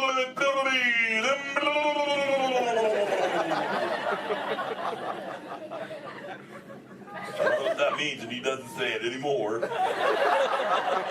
So do you think Squirt will like this for his next hatch day, dude? Say chaw. Chaw. Excellent, I'll totally give it to him. And thanks for your help, dude. You so totally rock. Dude. Does anyone else have a question for the Crush Man? Raise your fin, dude. Oh, dude, let's just go right to the other side, right down front. Looks like a little dudette in a white shell right here, dude. Totally. What's your name, dude? Mallory. Nice to meet you, Mallory, dude. So what would you like to know? Well, if I could breathe into water, would you let me ride on your back? Dude, totally, dude. That'd be the most excellent ride ever, dude. I've always wanted to know what it's like to ride on my shell. If I'm always riding in my shell. Dude, I bet so too. Well, if you ever learn the superpower of breathing under the water, dude, totally find me in the Pacific Ocean. I'll be waiting. I'll try. Excellent, dude. You're awesome. Hey, it was totally nice meeting you, dude. And for the rest of you humans, this has been excellent. I've learned so much. But I gotta give all this Mondo knowledge back to Squirt. But before I leave you, let me give you some of my ancient turtle wisdom. Remember, human dudes, in the big ocean of life, never make an enemy out of a sea anemone. A sea anemone.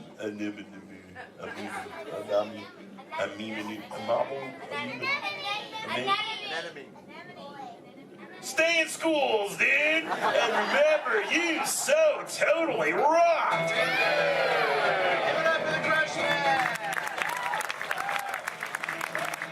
Alright, give it to you your exit ready. Escape, the doors in the back. Good evening, everybody, and welcome to the new beautiful Paradise Park here at Disney California Adventure. I'm Brian. And I'm Emily. And we're here to celebrate Disney's brand new spectacular World of Color!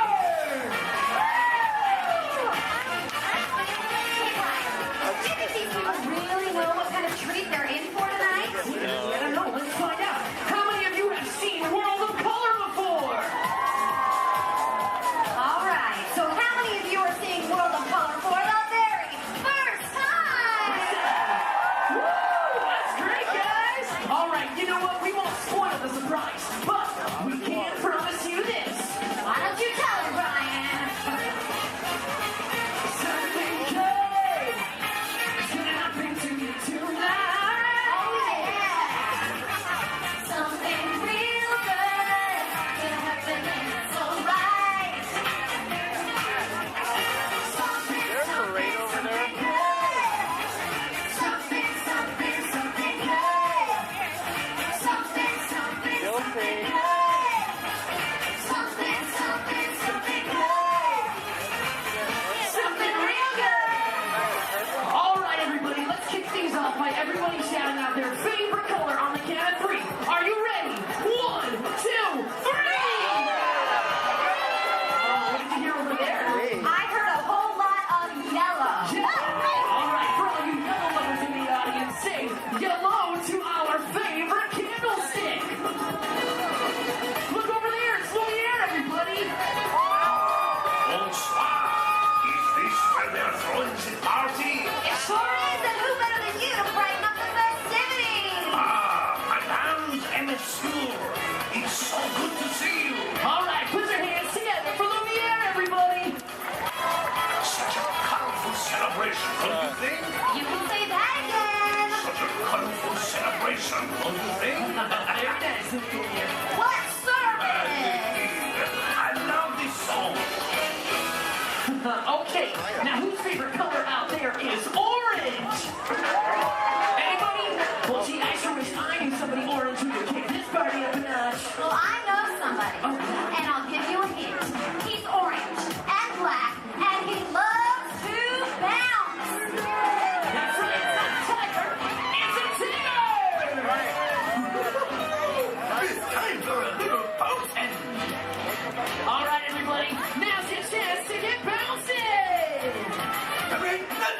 bounce like a sugar. And then maybe you. Keep on bouncing! All right, we've got yellow, we've got orange. Now we need somebody green. Oh, don't stop! Here's it! No. Who's the other? Alex! Jiminy Cricket!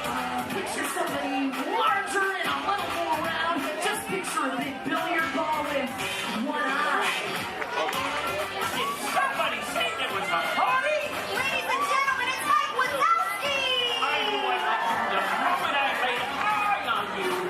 Oh, thank you, thank you. We would have nothing if we didn't have Boy, am I excited. Okay, friends, everybody shout out another color so we can bring in another one of our Disney pals. On three, ready? 1, 2, 3. Lavender. All right, what did you hear this time, Emily? Oh, I heard red. Red.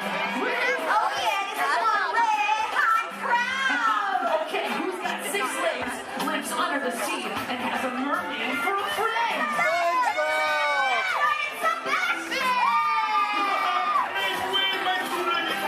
I love to celebrate. It's my favorite round. Hello, everyone. Hello, Sebastian. What a celebration. This is almost as much fun as it is under the sea. Okay, everybody. Now go like this with your hands and pretend like you're holding a magic lamp. What are you doing? We're making wishes. Well, what are you wishing for? I think we're wishing that somebody's blue would get here. Don't look now, but I think you got your wish. Genie, wouldn't be a party without you. That's right, Mr. Blue himself. Genie is in my house. Oh, yeah, these look like real party people. Put your hands up, put your hands up. What's up, everybody? Look out. The genie is coming through. Let's give a big round of applause for all of our colorful friends. Just Russia, thank you. Oh. Okay, now it's time to find out just how excited everybody is out there. Yes, friends! It's time for the official World Championship Color Competition. Okay, it's time to break them into teams, and these colorful friends of ours will be our team captains. So first up, let's decide who's on Genie's team. So this big group of people right here in front of me, including you in the center, I want you to think like a genie and yell abracadabra on the count of 3. Are you ready? 1, 2, 3! Oh, come on, I said like a genie really loud this time. Ready? 1, 2, 3! Great! You guys are now Team Genie. Blue is the bomb. Oh, really? We'll see about that. Everybody back here hanging out with Mike. Let's collect some scream power. I want to hear a big green team scream on 3. Ready? 1, 2, 3. Fantastic! You guys are all now Team Wazowski. Good job, everyone. I'll be keeping my eye on you. Eye, get it? Yeah, we get it, Mike. All right, now everybody around Lumiere, I want you to throw your candlesticks up in the air and wave them from side to side. And make a little noise. Come on, guys. Oh, you can be louder than that. Come on. All right, you guys are now Team Lumiere. Merci, I am touched. All right, now everybody way over there by Tigger, and that includes everybody on the bridge. Let me see you jump up and down and make some noise. Perfect. You guys are now the Tigger team. That's terrific.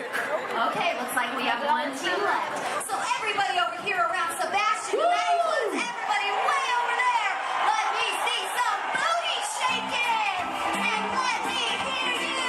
Yeah, man. Move those cans, please. Shake it. That's right. You guys are now Team Sebastian. I love it. Okay, does everybody know what team they're on? Do you know who your team captain is? All right, it's time to get the color competition started. And hey, if you don't know what team you're on, just pick one and join along, all right? All right, take it away, Emily. Okay, you guys. So what we're gonna do is we're gonna teach you part of an awesome song from the movie Tarzan. Then we're gonna have each team help us out by singing it one at a time. Then we'll pick a winner. All right, let's hit! Okay, so I'm gonna say something first, and then you all repeat after me. Are you ready? Let's do it. Say do, bop, bop, she, do. All together now. Do, bop, she, do. Bop, she, do. Come on. Do, bop, she, do. Bop, she, do. Awesome. This time we're gonna sing it. Repeat after us. Do, bop, she, do. Everybody sing it. Do, bop, she, do. One more time, louder. Do, bop, she, do. All right, Emily, do you think they're ready? Oh, they're ready, all right. All right, color crews, it's time to shine. Emily and I are going to call out a team. When you hear your team call, we want you to belt out that phrase as loud as you can, okay? Oh, and one other thing, you got to sing the right notes for your section to win. Okay, guys? Team C, your lines are up first. All right, watch Emily and I for your cue. Here we go.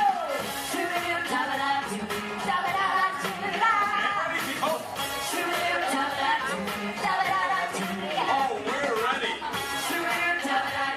All right,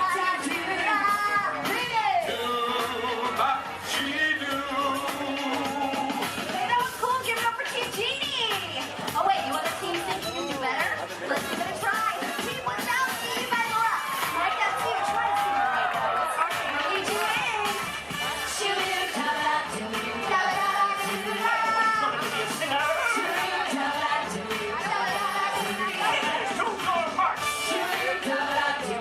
Okay, team without C, you guys. Here we go. Oh, my G's and C emissions, but hey, she was out, you guys were great. All right, we're going to call out the next three sections a little bit faster and in this order. Ready? Team Lumiere, Singer, then Sebastian. All right, guys, here we go.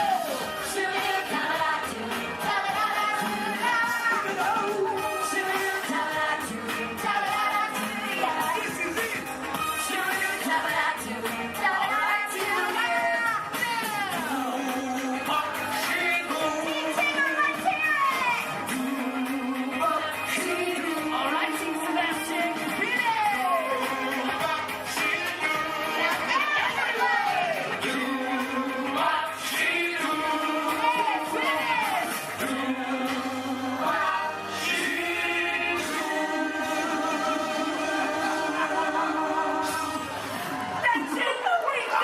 I am impressed.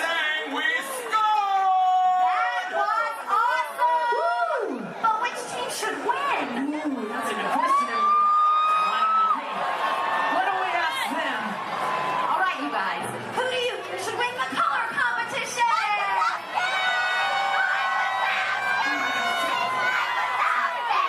Everybody did a great job, but tonight's winner is Team Lumiere! Let's look at the winner.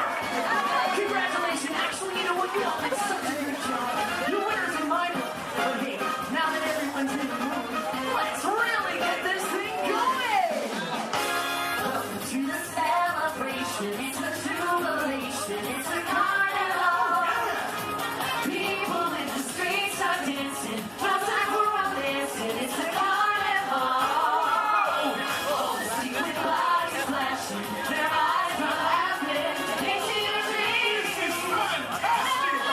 It's so magic and a mystic music of the carnival. We don't get it. No one can resist the magic and the mystic music of the carnival. Let's keep this energy moving!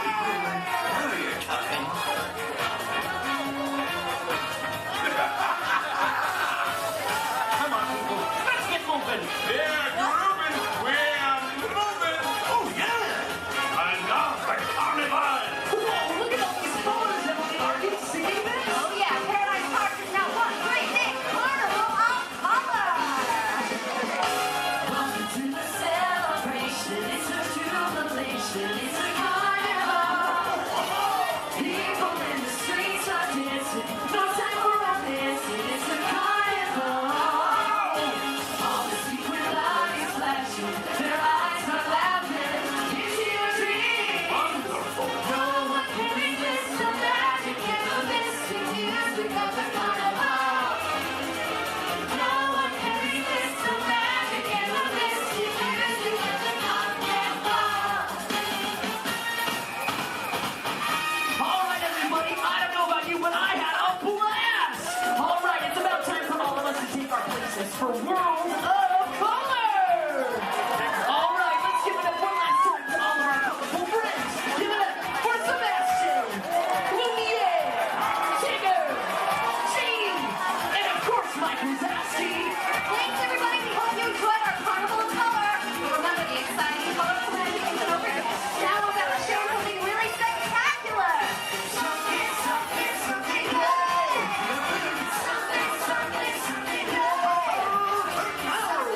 in just 15 minutes. Good evening, friends. Look around you. There is a special magic that flows through this land. A magic of fantasy, swirling with pixie dust, made more brilliant by the light that lives within you. It inspires us to wish upon stars, follow our hearts, and find our happily ever afters. Tonight, as we gather together under the spires of this majestic castle, our dreams ignite the magic to create a beacon shining out and celebrating 50 years of the most magical place on earth.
Para parar su auto, quiten el pie del pedal.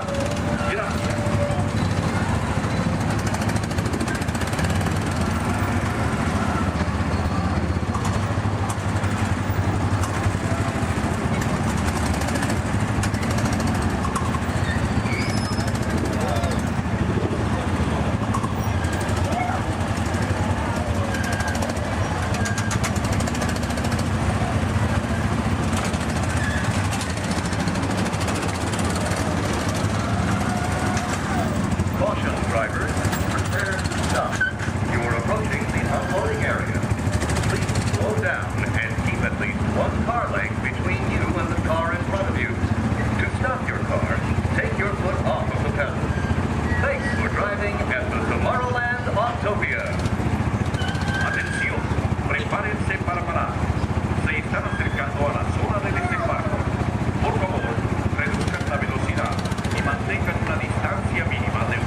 watch your children, and no smoking, please.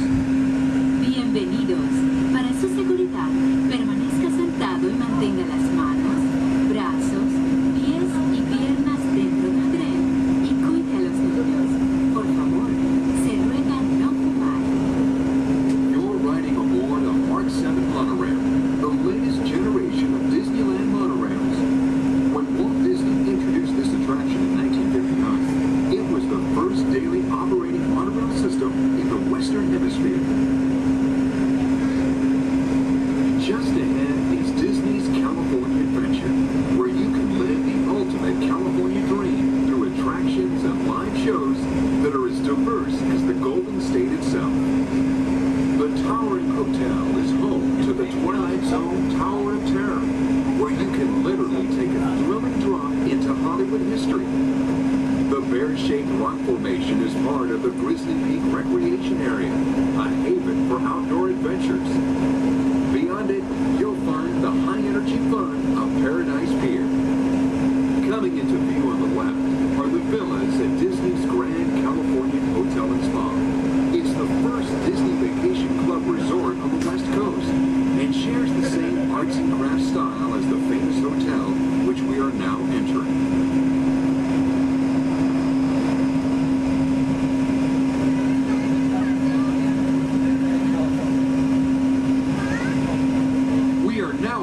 At Downtown Disney Station, gateway to the Downtown Disney District and the Disneyland Resort Hotels. If you will be leaving us here and returning later today, please hold on to your park ticket and have your hands stamped as you leave the station. You may reboard the monorail for a return trip to Tomorrowland up until 1/2 hour prior to Disneyland closing. Please remain seated until the monorail comes to a complete stop and the doors have opened. Then, gather your belongings, lower your head, watch your step, and exit to the left of the monorail. Thanks for traveling with us today, and we hope you enjoy your visit to the Disneyland Resort. For those of you continuing with us, we'll begin our return trip to Tomorrowland in just a few minutes. Thank you.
Sorry.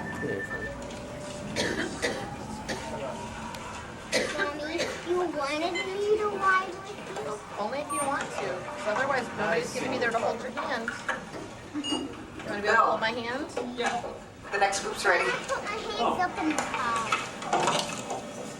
You gotta get it. Hi everybody, welcome to the test track. My name is Bill McHale. I'm up here in the control center. In just a couple of minutes, you're going to be out there on that track.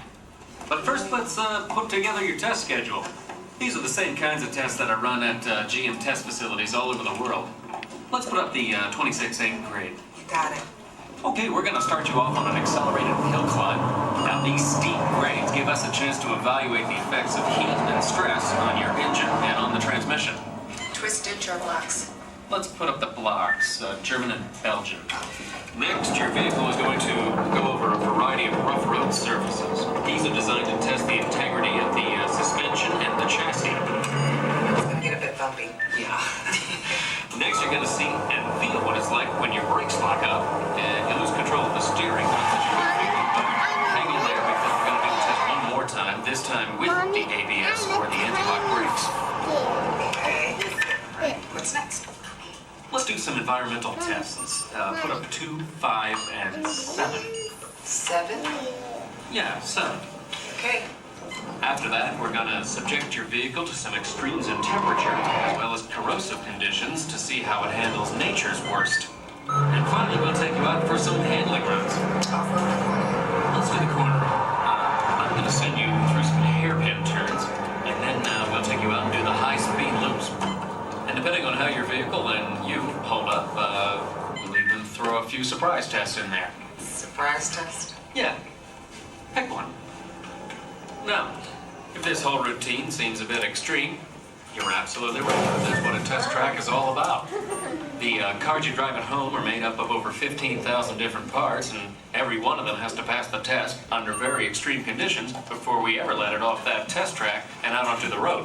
Now, as you can imagine, safety is a big concern of ours, so we're going to insist that you buckle up your safety belt securely. You'll be glad you did. Oh, we're ready.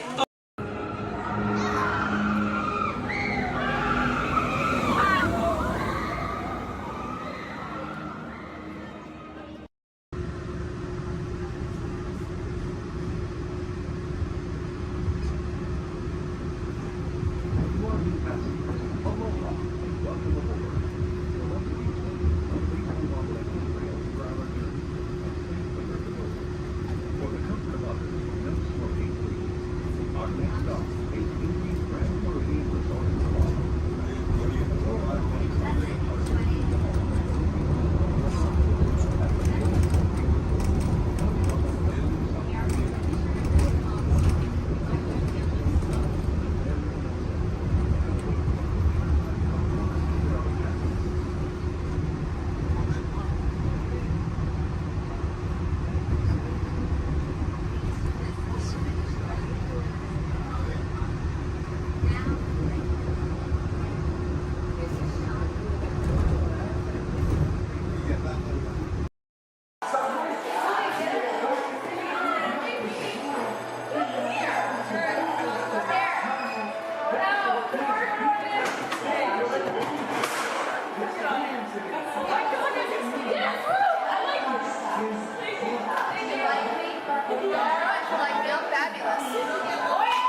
What?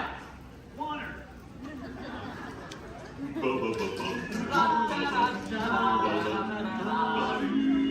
Hey, what? Where does a snowman keep all his money? Where? In a snowbank.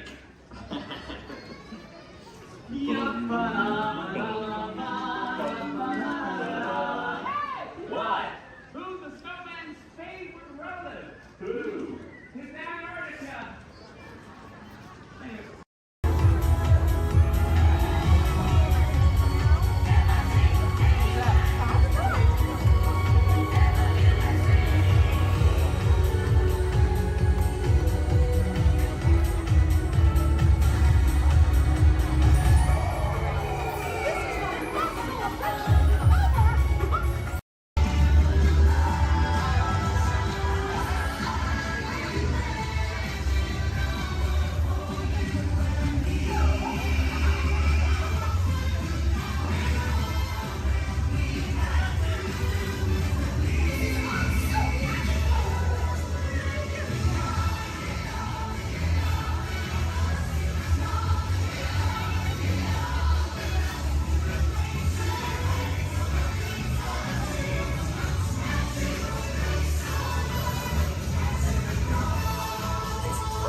It's great to see you.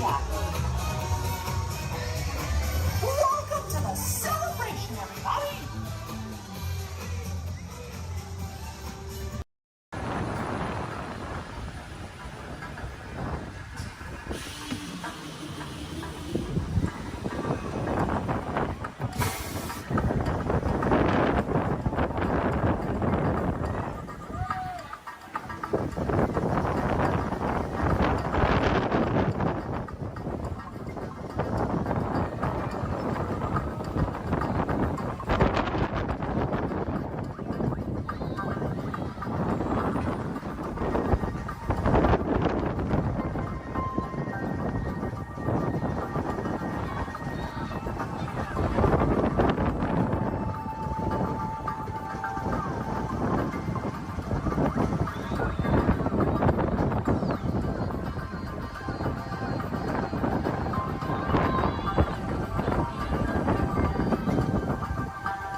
Remain seated until your rocket ship stops and follow the arrows to the flight deck.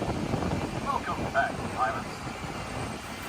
Travelers, for your safety, please remain seated until your rocket comes to that full and complete stop.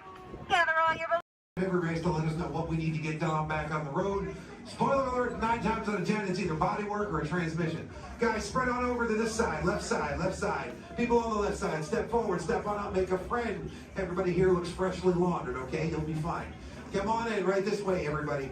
Keep on coming, folks in the hallway, let's go. I don't want to see anybody end up working on the transmission that doesn't know what they're doing. Come on in. Hey, oh, look at that, there's Mia. What's up, Mia?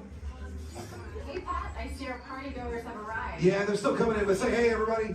Hey, I'm Mia, Don's sister. Well, another race just wrapped, and it looks like my brother has another car for his collection. Anybody surprised? Honestly, I don't know why anybody challenges him. Hit me in a man. Well, we're meeting up at Sullivan's Garage for the after party, and while Tej works on your rides, you guys enjoy the break room. My brother calls this the family room. Oh, here we go. Dom says he doesn't have friends, he has Family. And the faces you see on these walls are our Family. When I'm in this room, I feel like we're all Family. So, welcome to our family. There it is.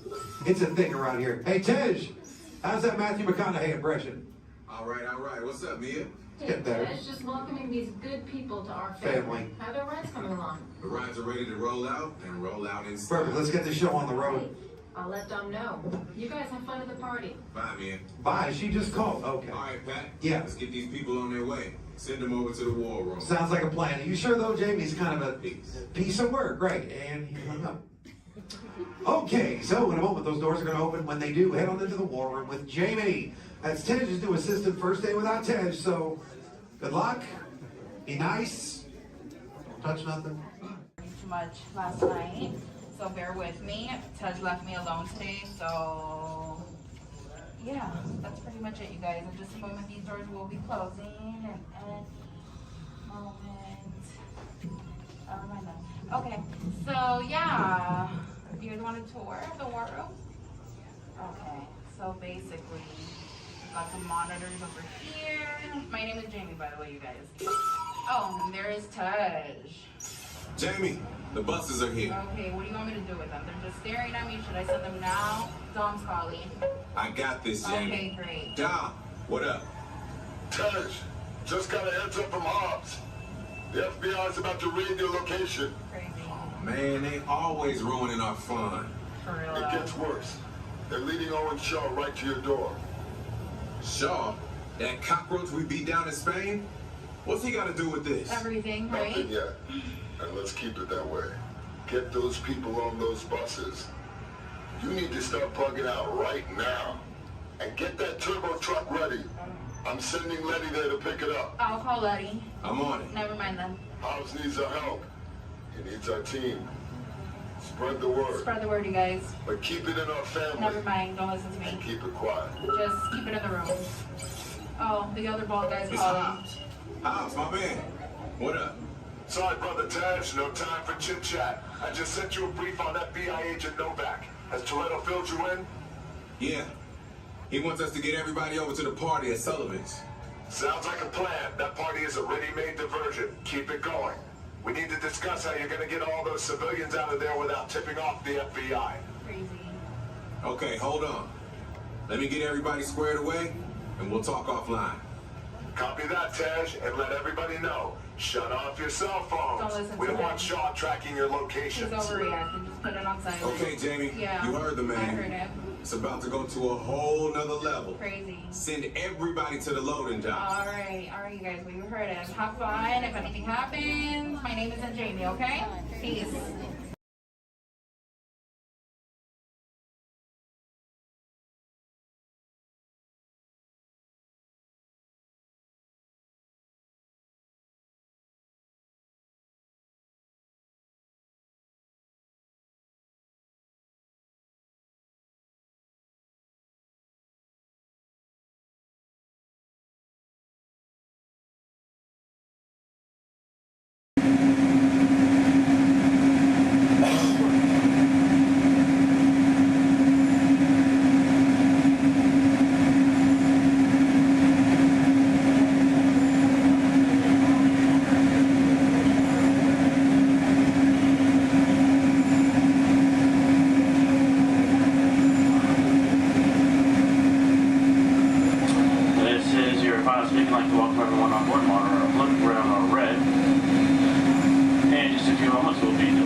Welcome aboard the Disneyland monorail.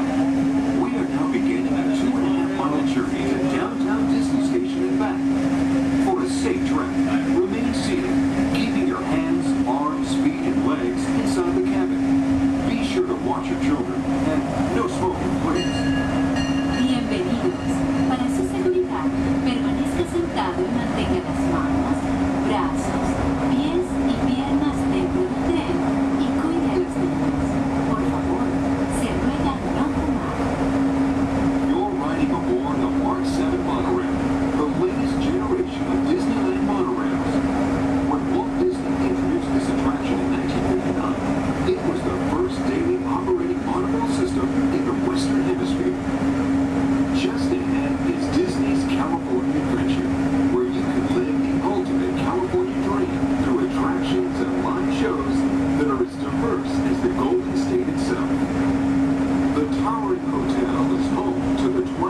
arts and crafts style as the famous hotel, which we are now entering.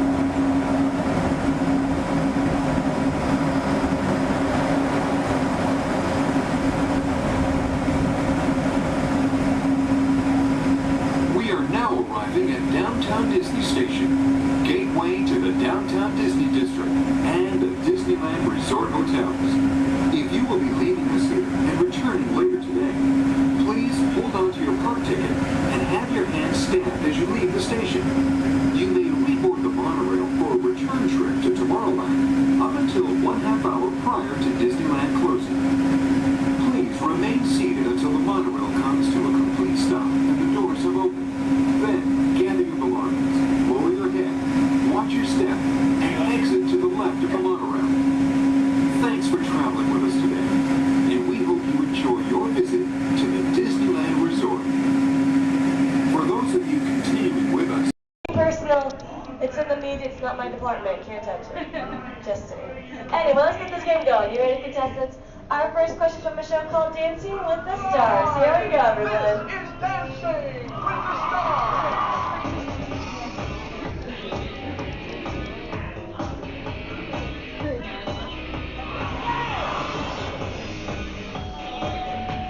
The NFL legend who danced his way to victory in Season 3 of Dancing with the Stars is A. Jerry Rice, B. Emmett Smith, or C. Apollo Antonova. All right, everyone, take it to the contestants. Contestants, what do you think the answer could possibly be? Contestant number 1. You sure there couldn't be a better answer? Like maybe, like change it B? Maybe like to change it to something different?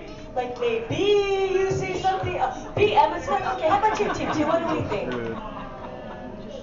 You sure you don't want to change it to what contestant 1 said? Like, because I think there could be a better answer. Like maybe if you change it, B. Okay, you sure? Last chance. You're sure? All right, contestant 3, what do you think then? B, Emmett Smith. Well, let's find out what we've got.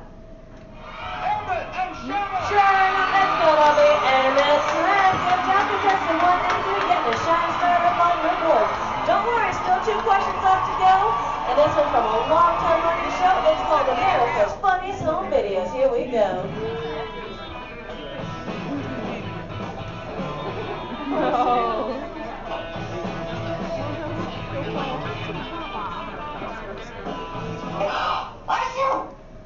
ABC's America's Funniest Home Videos often feature dogs doing extraordinary things. In this last video, the dog is going to A. Imitate the woman's sneeze, B. Lick the woman's nose, or C. Fetch the woman a tissue. All right, contestants, you might see a subtle hint up there to help you out with this answer. So who wants to answer first? Hit that button. Here we go. Team number 2. B. B? Lick the woman's nose? You don't see something up there that might change your answer? C. Fetch woman a tissue. Okay, here we go. Contestant 3, what do you think? C. And contestant number 1? C as well. Let's find out, everyone. We've got a sneeze. And we got a tissue. Good job giving all of you a shining star. Anyway, folks, commercial break time. Here we go. If any of you missed your favorite ABC show or just want to start watching new one, log on to the website. It's abc.com. Up there you can see their motto is Start Here, and that's because they're a multi-platform network, which means you can watch their shows not only on your big screen, but your computers and now even your handheld devices. Anyway, everybody, take the focus off me. I'm back up here on the screen because we're moving on to our final question. Are you ready, contestants? It's from Extreme Makeover Home Edition.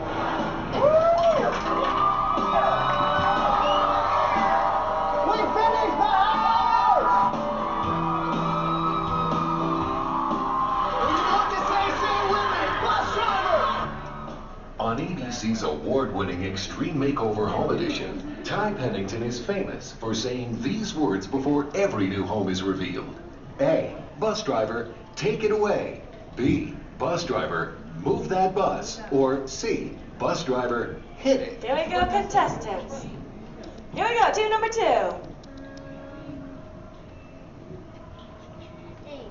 A, take it away. B, move that bus. All right, guess number 3. And guess number 1. B as well. If you know the answer, say it with us then, bus driver. Move that bus. Yeah. Anyone wants to show? Do you remember that you want to Andy? I do. It's okay. Anyway, Alex, take a look right this way. We've got ourselves a tie with guess number 1 and 3, which means they watch way too much television. But how about a round of applause for all our contestants for coming on us? And folks, I hope you had fun here with me, but we have reached our destination. The Elias' dream home is there behind you. So everyone, jump onto their front yard and party. Your journey, keeping your hands, arms, feet, and legs inside the car. And please, supervise your children. Remember to stay clear of the doors, which will open and close automatically. Enjoy your trip aboard the Metro Liner.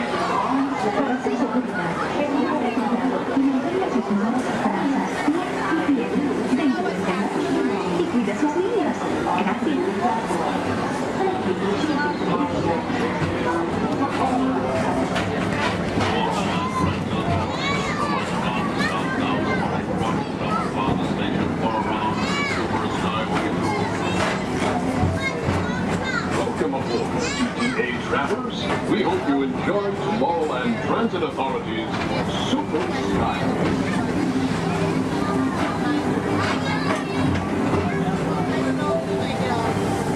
Now approaching Tomorrowland Interplanetary Convention Center. The convention center is host to a galaxy of wonders from the following track.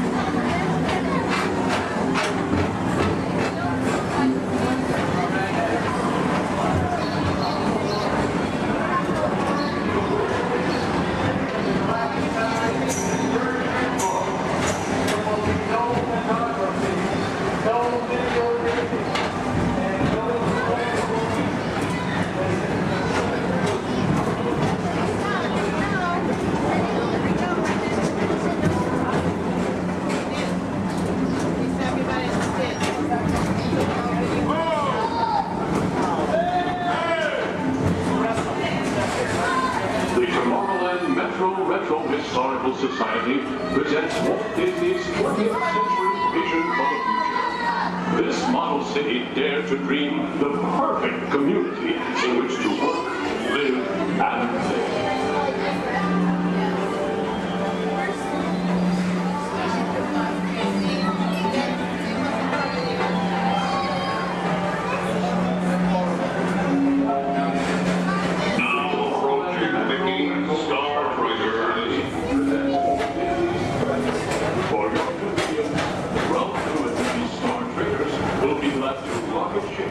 To many planets in the galaxy.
evacuation service provided by the Tomorrowland Transit Authority. Attention, all visitors from Galaxy M31. Please keep forward-facing tentacles clear of oncoming Metroliner vehicles. Thank you.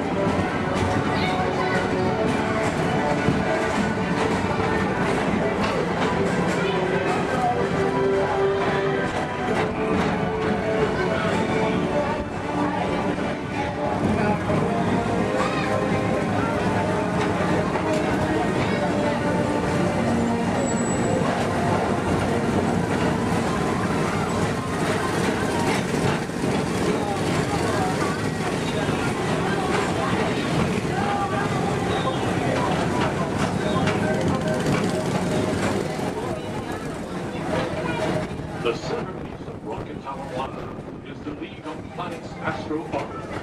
This symbol of universal harmony and interplanetary fellowship provides all beings with an exhilarating spin around the planets.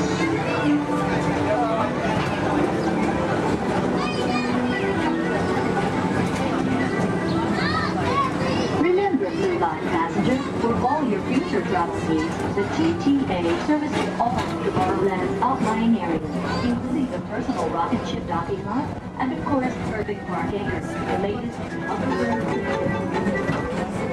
Paging Mr. Morrow, Mr. Tom Morrow. Your party staff has arrived. Please give them a ring. Now approaching Walt Disney's Carousel of Progress.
At the heart of Tomorrowland. Come now, rejoin us and believe in the promise of tomorrow.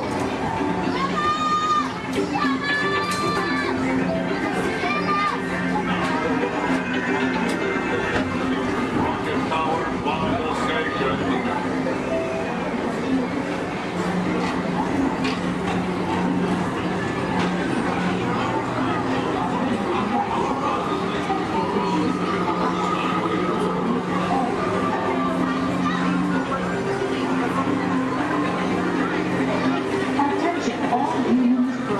Intergalactic beings. Please keep your arms, legs, and other appendages away from the doors. The doors open automatically. When they do, please collect your belongings and step carefully onto the moving platform. Thank you for choosing Tomorrowland Transit Authority for all your travel needs.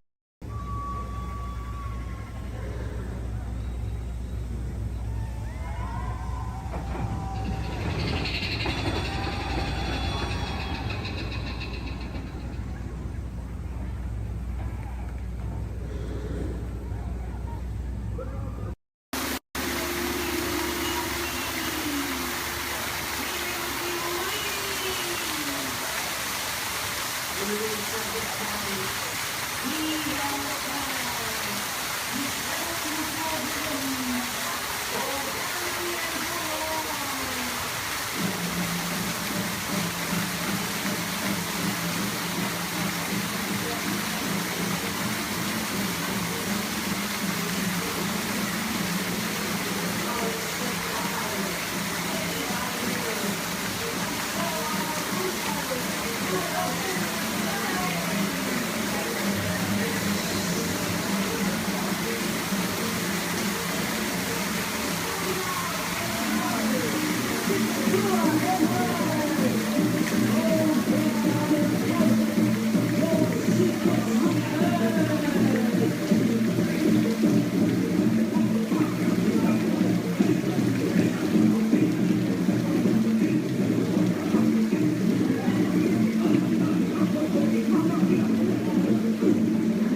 That's almost as much fun as New Year's Eve in the orange groves. My word, we did get a mite carried away, huh? Yeah. I say, look out there across the water. It appears we're a bit of company. Law me, yes. Welcome, you all. Permit us to introduce ourselves. My name is Claude, and my loquacious cousin over here is... I'll introduce myself, if you don't mind. Hi there. I'm, now, let's see now. It's right on the tip of my beak. Clyde Birdbrain. Oh, yeah. I'm Clyde Birdbrain. I say, perhaps you good people have never conversed with toucan birds before. Well, neither did we, till one day we discovered this magic sunshine pavilion. By Jove, yes. I remember just how it happened. Many bird baths ago. There we were in an explorer's launch on a mysterious river in deepest Adventureland. Off in the distance comes the fierce roar of an African lion. And as we round a bend in the river, a huge bull elephant bellows forth in protest of our intrusion. Suddenly, the treetops explode in a frenzy of outraged birds. Oh, come, you can jolly well do better than that. I can jolly well do one at a time.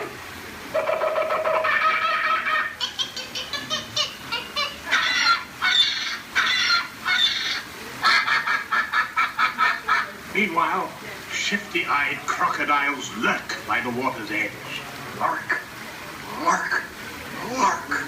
And the giant python slithers down from an overhanging limb. What's happened? What's wrong? I think snakes. Don't be ridiculous. I'm only relating a story. Oh, all right, Clyde. Enough is enough. That wasn't me. I never even opened my beak. Huh? Excuse me, I really hate to interrupt such an exciting story, but they are calling us for a show. For sakes, it's already showtime? And say yes, it is already showtime. And now, Claude, it is your turn to make the announcement to all our guests. Righto. Ladies and gentlemen, boys and girls, gather up all your cameras, purses, and other articles, and now turn to your left towards the tall doors.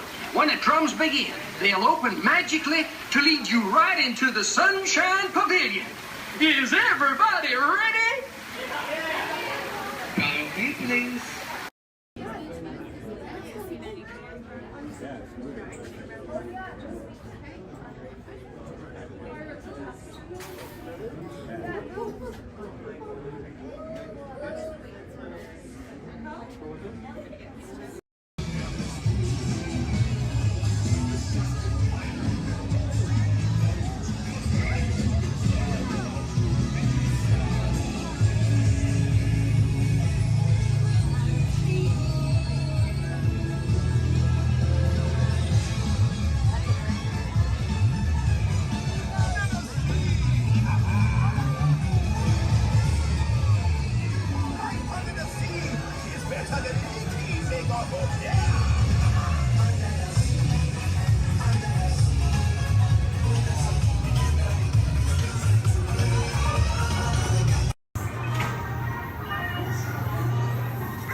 Now, you are working for me. Be careful.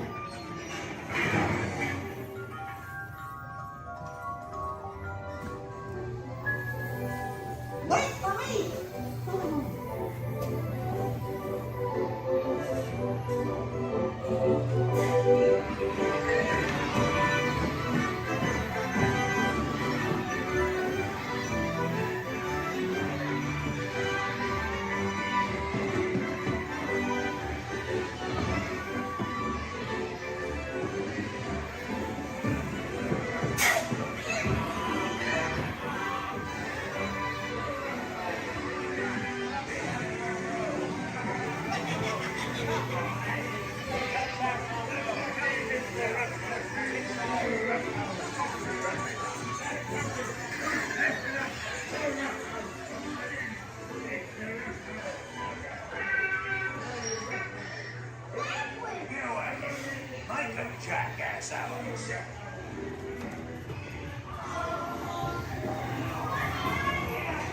off in one part.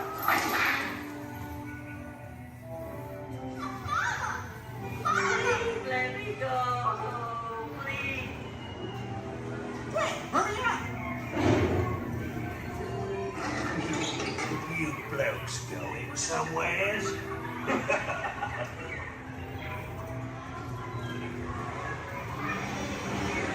Hey, look out, your monster!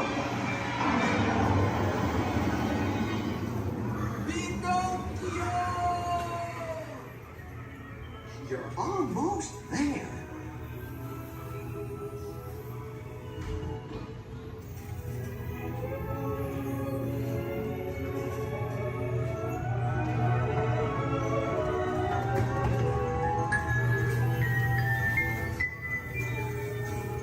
Gee, I'm glad to be home.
Uh-oh. Wow!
Hey Zach, happy birthday.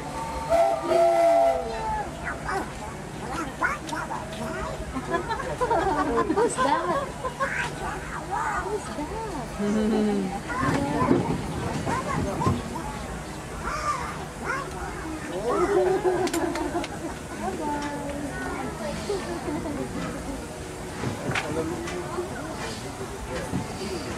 To those who just joined us, welcome aboard the Disneyland Railroad.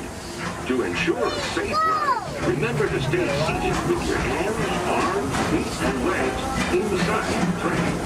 And watch your kids.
way to Toontown Depot.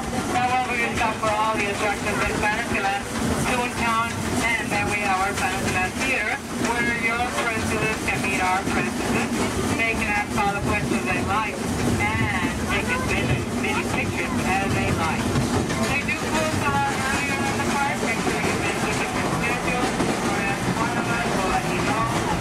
But they do close earlier in the park. If you're out here in Toontown Depot, please wake up. There comes a whole lot of big stuff.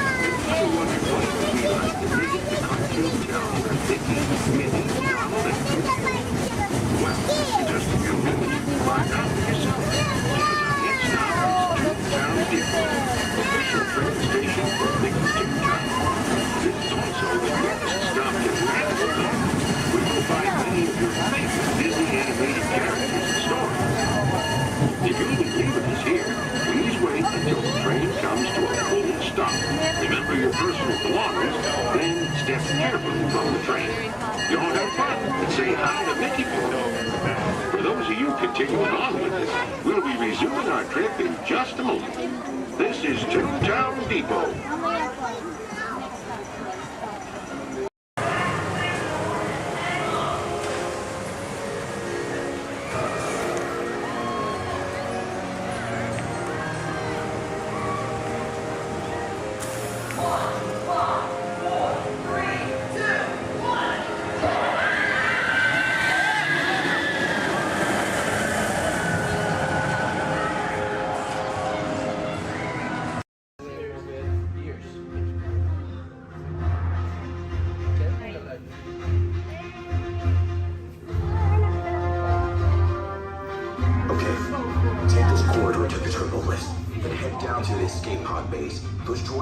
To return you to Batu.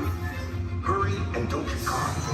Lieutenant Beck will guide you. Recruits, for your safety, stay seated with seatbelts securely fastened. Keep hands, arms, feet, and legs inside the transport and supervise your children.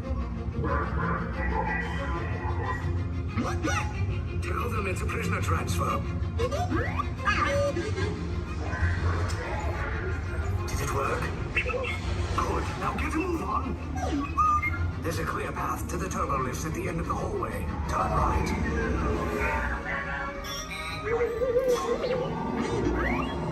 A probe droid. You're lucky it didn't spot you. Take those turbo lifts and stay out of trouble. Hey, you're not authorized. Wait, they're going to the prison. Your operation is touching block range. Cover is blown. Find an alternate route. Who picked these two droids anyway?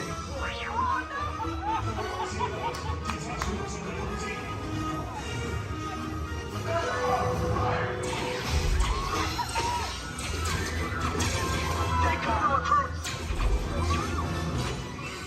If anyone's back in a blaster, now's a good time. The escape pod's just below us! Wait, why are you going up? I said down, up is bad. Up is real bad.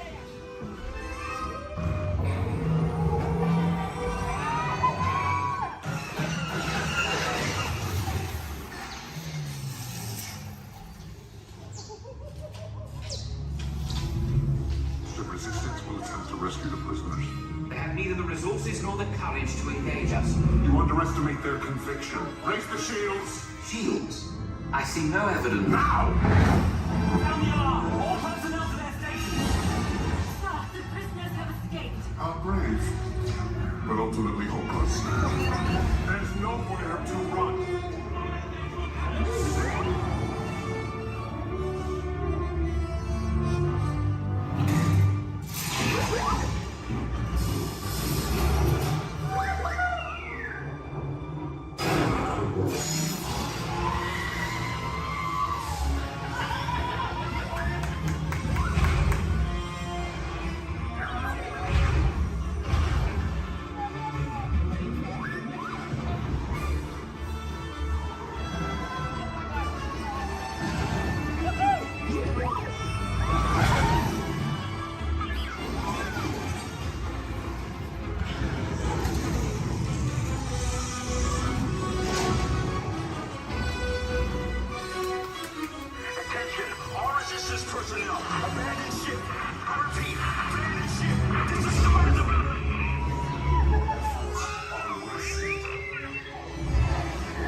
crews will meet you outside the wreck.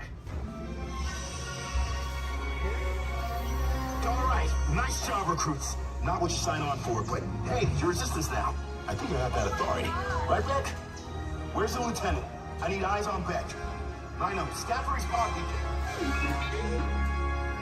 More escape pods down in Sector 4. Verification pending from Key Command personnel. Where's the lieutenant? Lieutenant Beck here. Beck! You're alive! I should hope so. Great job, recruits. Thanks to your heroism, the location of the resistance base is secure. Bravo! Yes, R5, you too.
Welcome aboard the Walt Disney World monorail at Epcot.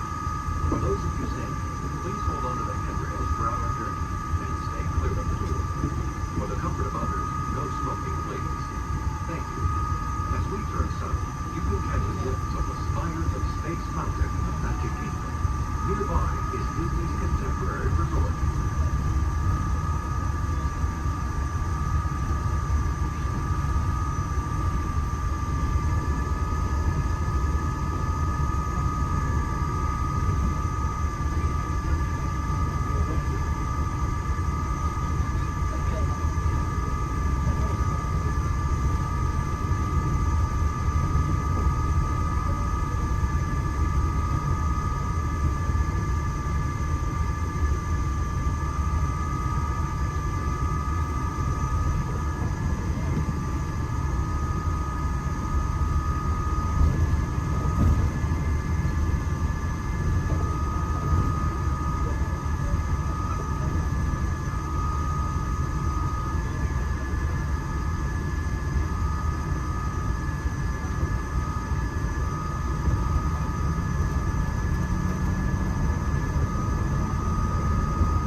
driving a vehicle, all on the second fastest ride ever created at Walt Disney. Across the booth and during the showcase, you'll have representatives from the posters, making this a truly international experience. Some exciting new adventures from around the world are coming to France, Canada, China, and the United Kingdom.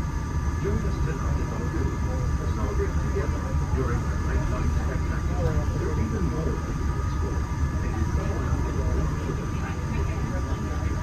inside the Plus Pyramids, unleash your spark and journey into imagination with pictures and experience your favorite short films like never before at the Disney Pixar Short Film Festival. Next is the Land, where you can celebrate Earth's great diversity. The Land is also home to Soarin', a free flying adventure across the wonders around the world. Here at the seas, you'll be able to meet some of your favorite undersea pals from Disney Pixar's Finding Nemo. We're approaching the Epcot monorail station. For our smoking guests, there are designated smoking areas just outside the park. Please hold onto the handrail and stay clear of the doors until the monorail stops completely and the doors open. On behalf of the cast of the Walt Disney World Resort, welcome to Epcot.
stop this unusually large man, then you're likely doomed. Good luck.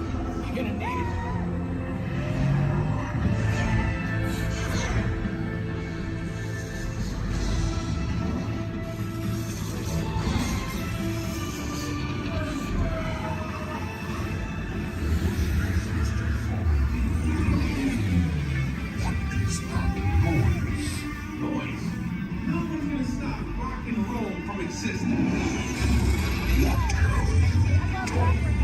What have we done? I think we're jumping back. All the way. Oh, Christ. Is that the season? The big bang! Let's see, Peter. We gotta get that generator. It's the only way back. We got the generator. Oh, yeah?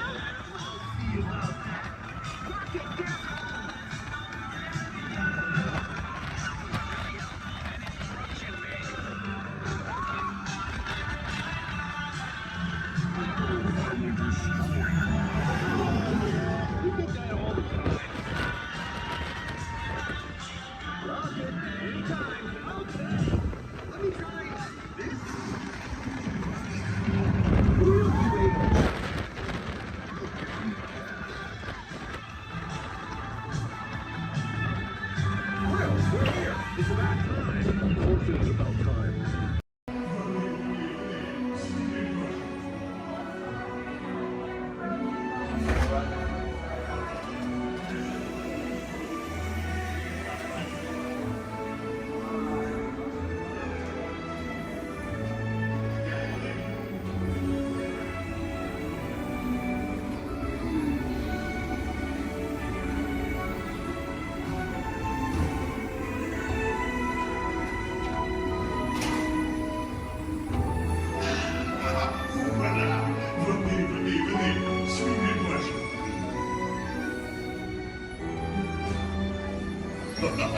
The chef Daniel is waiting for you.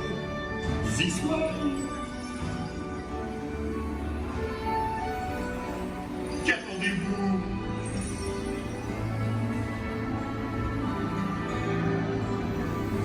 Ils ont des invités pour le dîner. Hein? Pour le repas idéal. En commun? Non. A simple omelet? Too simple. Voilà. Mais oui, that's it!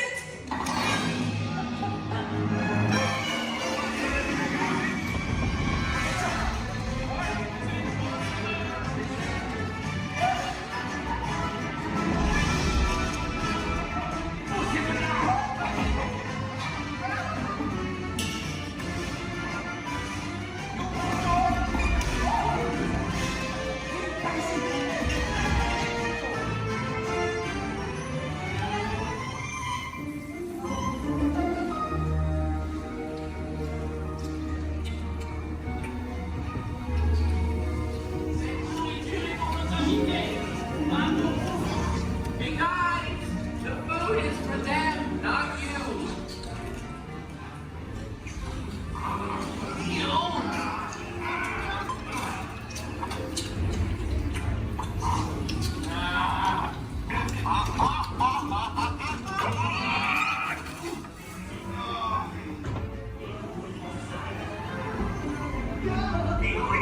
What are you doing? Que m'influencez-vous? Out of my way!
Mino?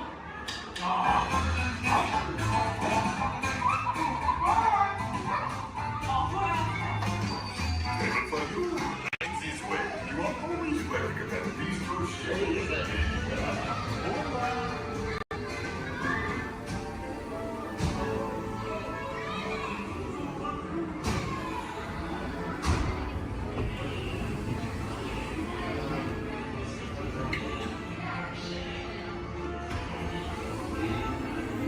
Okay, be sure to grab all your stuff and watch your step as you exit. Goodbye. Repair next with your flashing button. Better be faster when we get into real trouble. Right, pilot? Push the flashing button to take off. Pilot on the left. Move your stick to fly right and left. Pilot on the right. Go back on the stick to fly up and push forward. Weapons are online.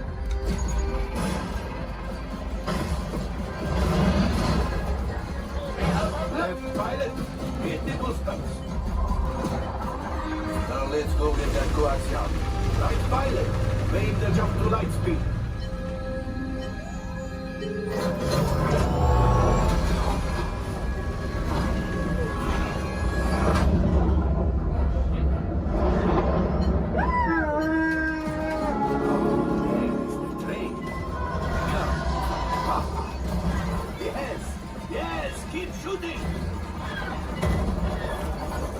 They've locked onto us. Take evasive action.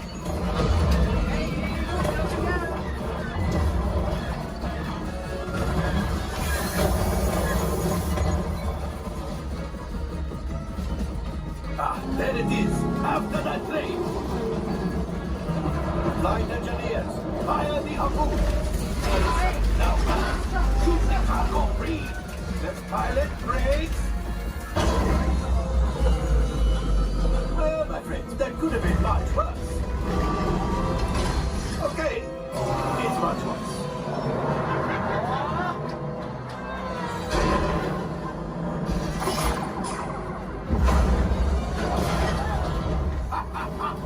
Yes, you got one. Excellent, my friends. Now power up the ship. Well, I shall go axiom.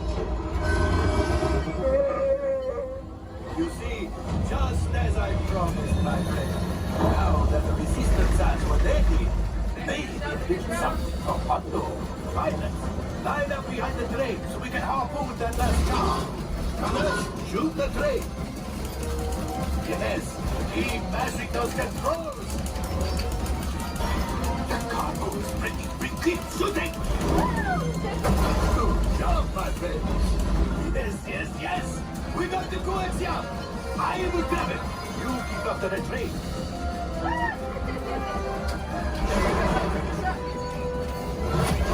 Gunship!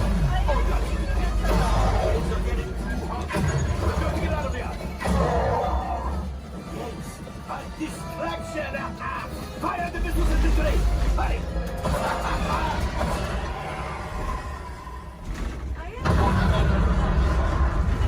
It's coming down! Left pilot, hit the boosters!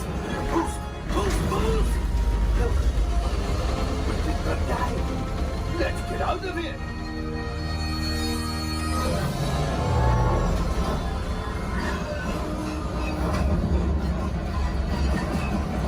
Your hyperdrive has failed.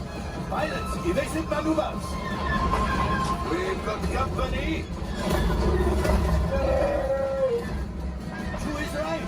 If we leave them back, they may find the resistance. You did it.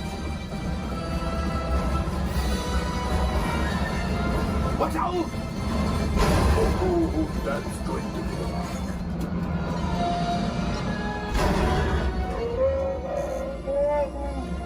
Yes, Chewie will pilot us in remotely. You retrieve 2 containers of coaxium. This will greatly help the resistance. You have heard the First Order and made Chewie proud. Now after my modest profit, Your cut minus what you owe me for damaging the Falcon is... Hey, not bad.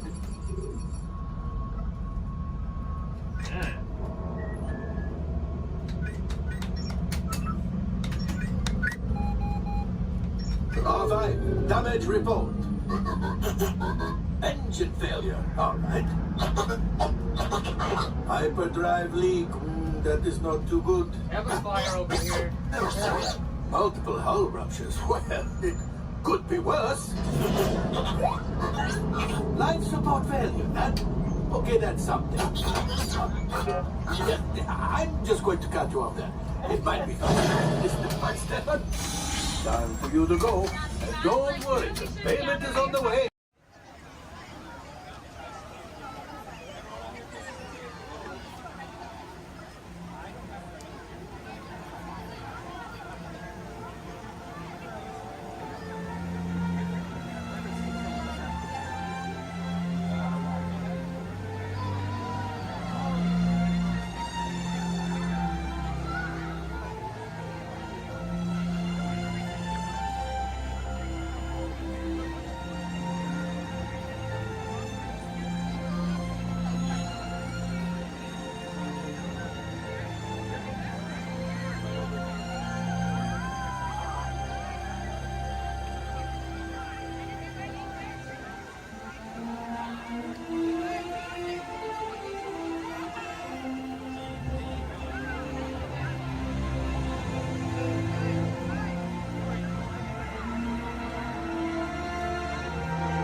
Before we send you to the link chamber, let's watch this piece by Dr. Ogden, who runs the program. Welcome, everyone. I'm Dr. Jackie Ogden from the Pandora Conservation Initiative. You're about to experience a ceremony that's very special to the Na'vi, flying on the back of an Ikran, or as we call it, a banshee. To the Na'vi, connecting to an Ikran and flying on its back is an incredibly important rite of passage they call Ikni Maya. With permission from the Na'vi and in partnership with Alpha Centauri Expeditions, we can now bring this amazing experience to you. The way you'll be able to fly is by linking to an avatar that's already on the back of an Ikran. Let's see how this works. We establish a link using powerful psionic amplification equipment. A human driver is connected to an avatar, which could be physically hundreds of kilometers away. When you follow our technician into the link chamber, you'll see a series of 16 link chairs. Please go to the number that matches the number you're standing on now. First, stow your gear in the storage containers on the back wall. This should include all bags, cameras, and other items, including cell phones. It's important to push them all the way into the bin. Then get onto the chair as you would a bike. Straddle the seat, step forward, and sit down. Slide your hips forward until you are against the chest pad, and then move your feet all the way forward. Wait until you're seated before you put on your flight visors. Hold on to the hand grips as shown. It's important to hold on to the hand grips at all times. After you're seated, back and leg restraints will be firmly engaged. For your safety, throughout this entire experience, always remain seated and supervise your children. Once the link takes place, you'll be connected to your avatar and sitting on the back of an Ikran. It'll feel like you're really there. Moments later, you'll begin your flight.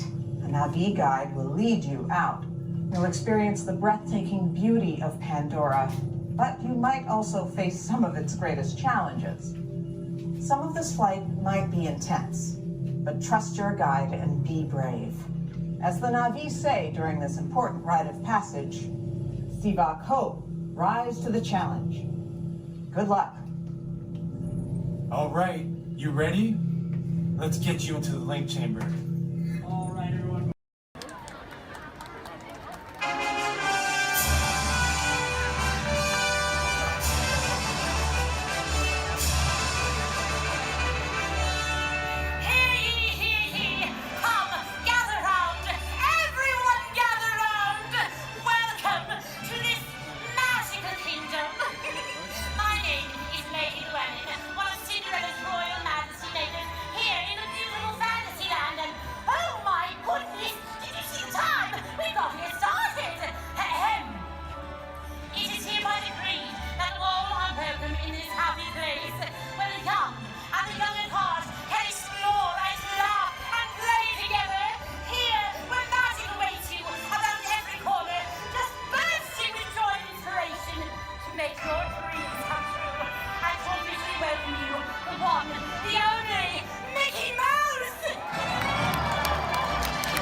Oh, gosh! It's the fairy godmother! She must have heard you, Mickey.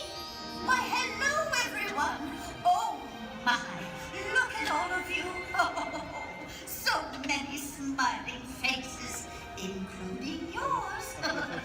Now, how may I be of assistance? Well, do you think you can help kick off our magical day? Oh, of course, my dear. Oh, and I know just the trick.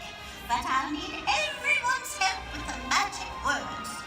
On the count of 3, we're all going to say, bibbidi, bobbidi, boo. Here we go.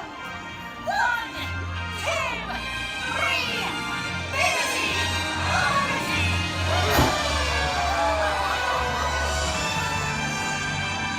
Let the magic begin!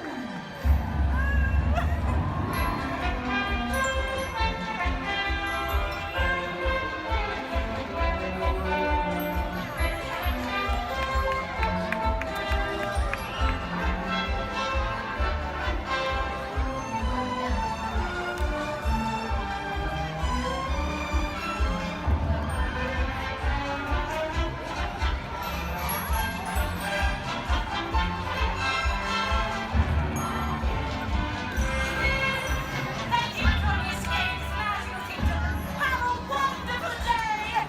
Well, what are we waiting for? Let's get going. See you real soon.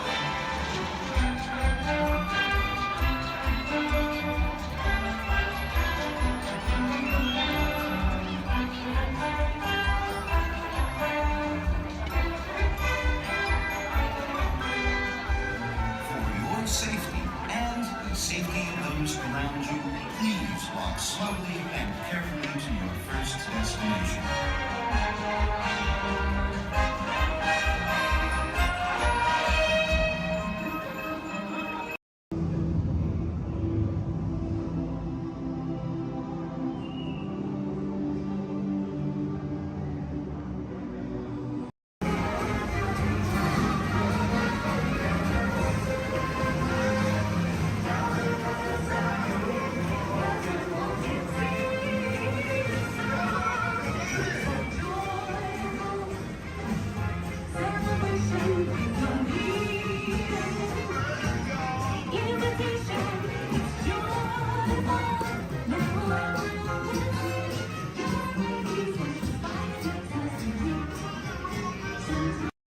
Remain seated throughout your journey, keeping your hands, arms, feet, and legs inside your car. And please supervise your children. Stay clear of the doors, which will open and close automatically. Enjoy the trip. Para su seguridad, permanezca sentado y mantenga sus manos, brazos, pies y pies dentro del car. Vigila a sus niños.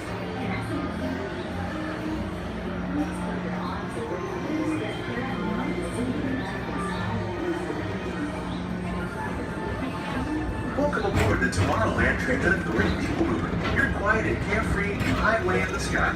We invite you to sit back, relax, and enjoy your next several days. Along the way, you can preview many of the exciting places you'll want to be sure to enjoy today while visiting this land of tomorrow.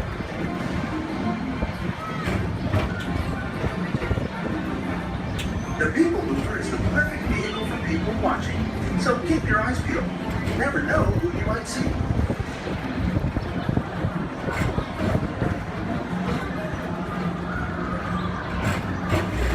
Coming up, Stitch's Great Escape, where you can report for duty as a security agent for the Galactic Federation.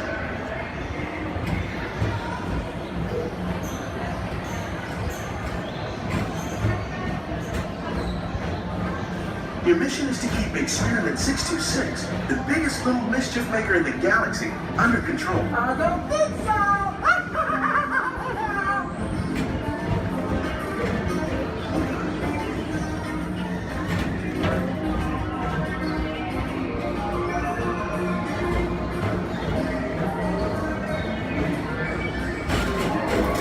And now, the Tomorrowland Transit Authority proudly presents Progress City, Walt Disney's dream for experimental prototype radio tomorrow. Progress City was the inspiration for everything leading forward the line.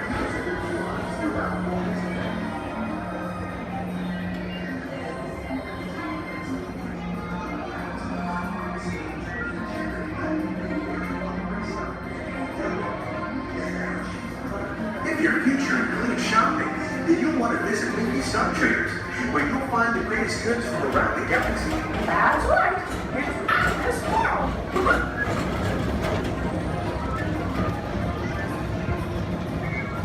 At the Tomorrowland Speedway, put the pedal to the metal and speed towards the checkered flag in your very own race car. Young or old, this is your chance to drive in the fast lane without worrying about getting a speeding ticket.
Paging Mr. Morrow, Mr. Tom Morrow.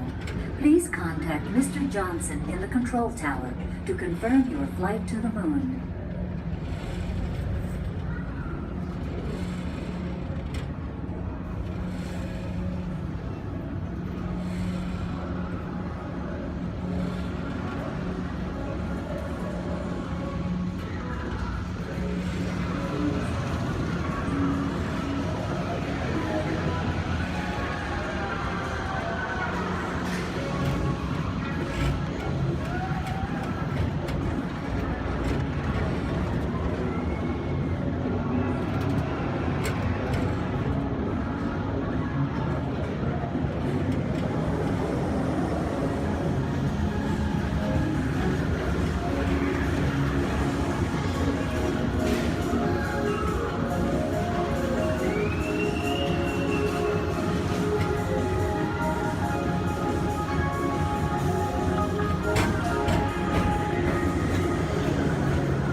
Different high-flying adventure. Hop on board the Astro Orbiter. Pilot your own spacecraft as you take a spin around the planet and ascend to otherworldly heights.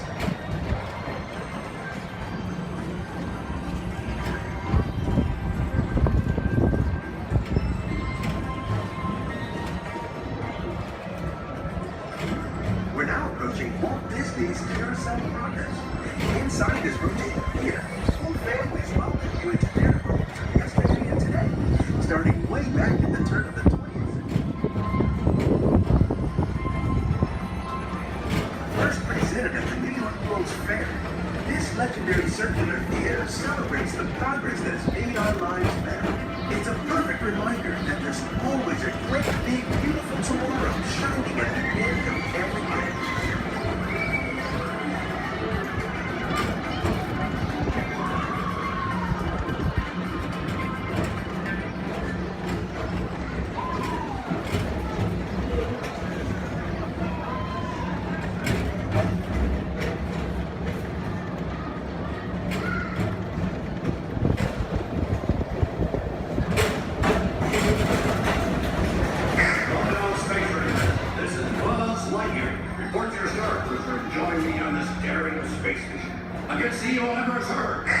As an honorary space ranger, you'll use your own personal laser cannon to save the entire galaxy.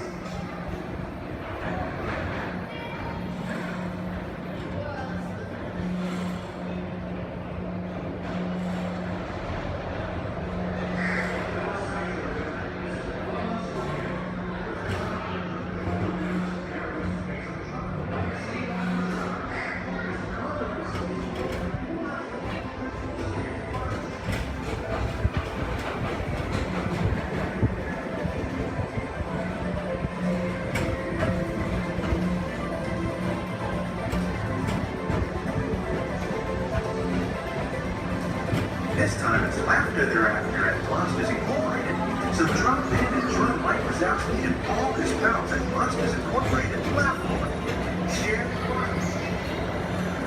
Yeah, very good. Keep it moving. We're on a tight schedule here.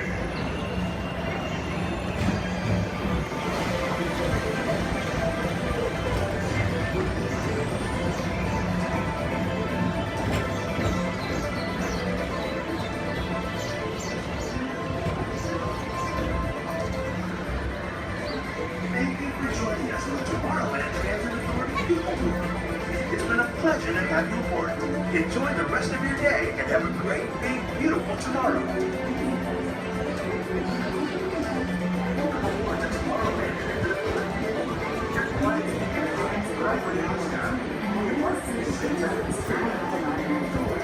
Step onto the moving platform with caution and exit by stepping away from the car.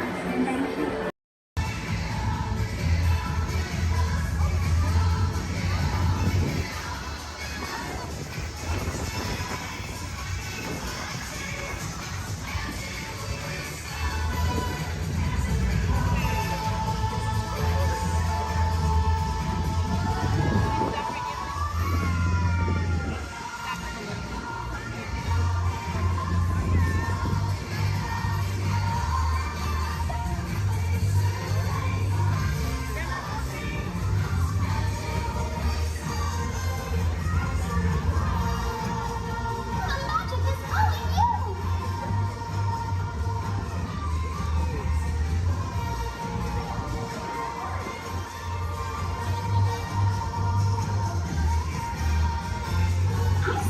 You are ready to the celebration!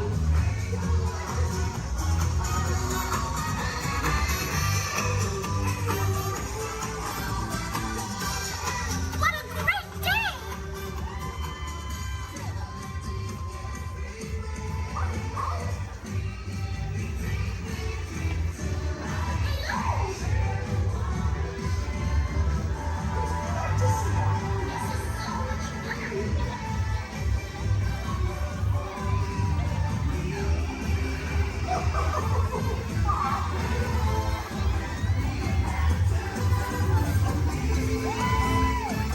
There's magic everywhere!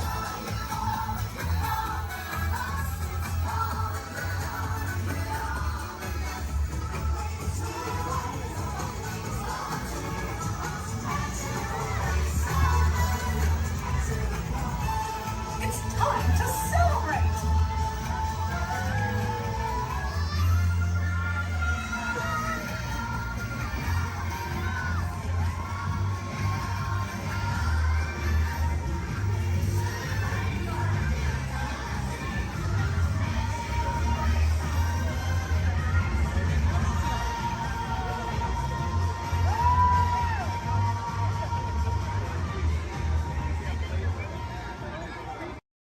Good evening, friends. Look around you. There is a special magic that flows through this land. A magic of fantasy, swirling with pixie dust, made more brilliant by the light that lives within you. It inspires us to wish upon stars, follow our hearts, and find our happily ever afters. Tonight, as we gather together under the spires of this majestic castle, our dreams ignite the magic to create a beacon shining out and celebrating 50 years of the most magical place on Earth.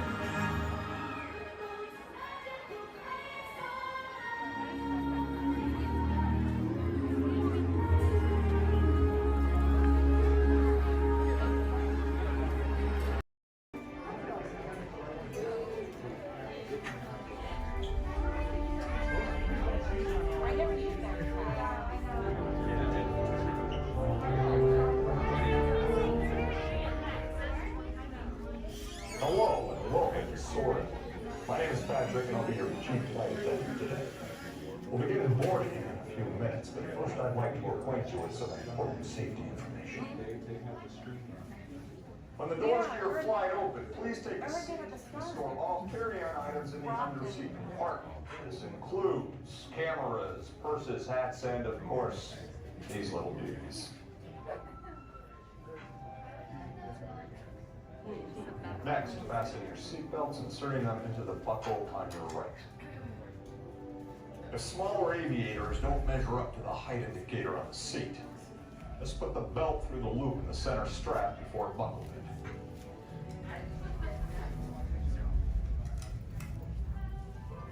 Nice work, pal. Soon you will be airborne. So if you or your little aviators have a fear of flying or of heights, you might want to wait for your party if you arrive in. Okay, let's review. That is seat belt, carry-on item, safety strap, fear of heights, keep your hands and arms inside at all times. Anything else? Yeah. Have a nice flight. Alright, my friends, we're going to load row 3, followed by 2 and 1. Row 3, please follow me. 2, you're going to follow 3. 1, you're going to follow 2.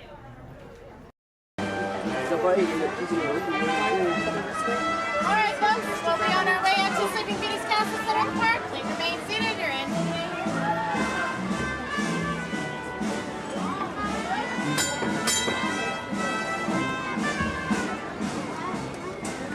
Here we go.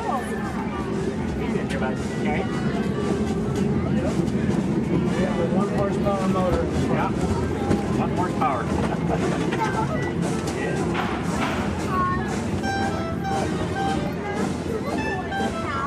Well, because this one only has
Yes.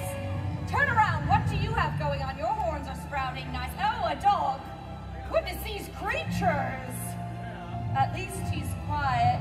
In fact, he's almost to nothing. He's just zero. Turn it around. I don't like it looking at me. Yes. I think we all need to have a party and not invite someone. I think you're right. And I know who it is, the Queen. She's not here this year.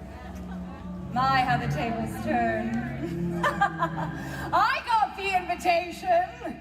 You know what's worse?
Enjoy your trip aboard the Metroliner.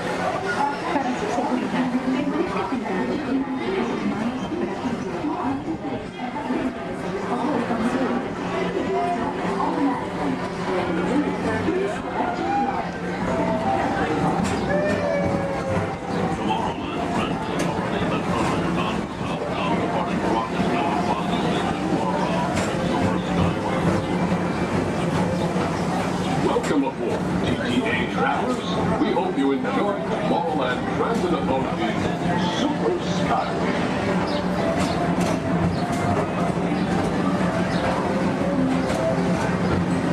Now approaching Tomorrowland Interplanetary Convention Center. The convention center is home to a galaxy of wonders from faraway.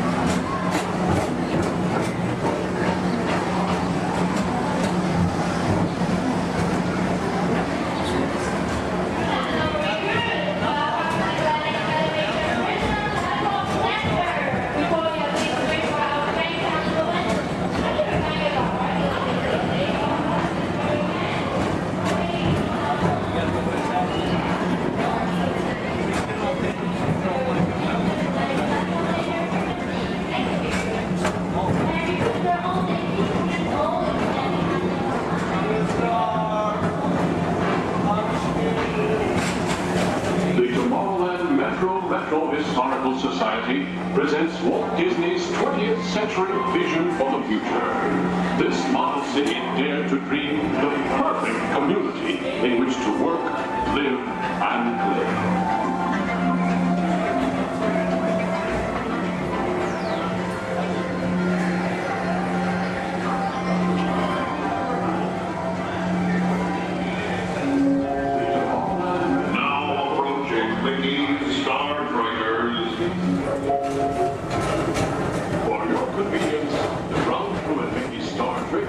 Will be glad to rocket ship to many planets in the galaxy.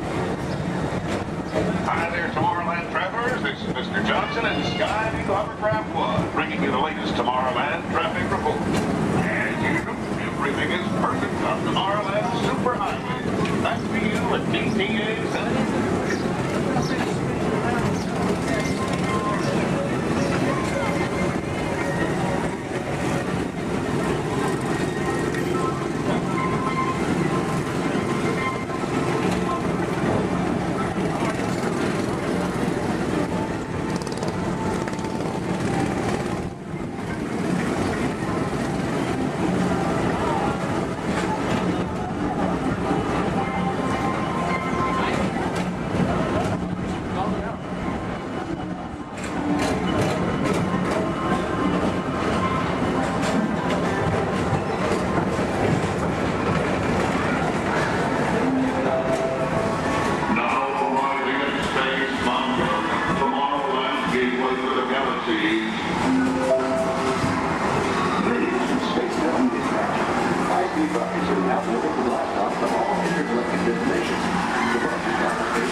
Transportation service provided by the Tomorrowland Transit Authority. Attention, all visitors from Galaxy M31. Please keep forward-facing tentacles clear of oncoming Metroliner vehicles. Thank you.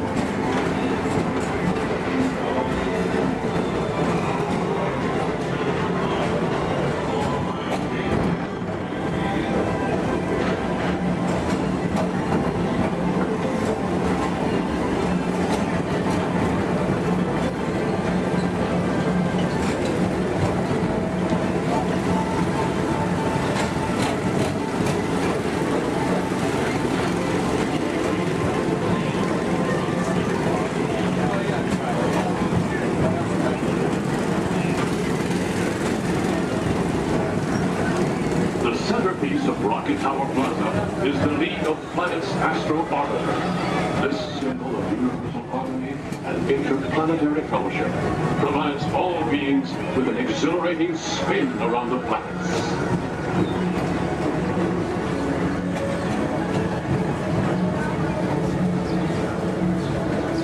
Blue Line passengers, for all your future travel needs, the TTA services all of Tomorrowland's outlying areas, including the personal rocket ship docking lot, and of course, Perfect Park Acres.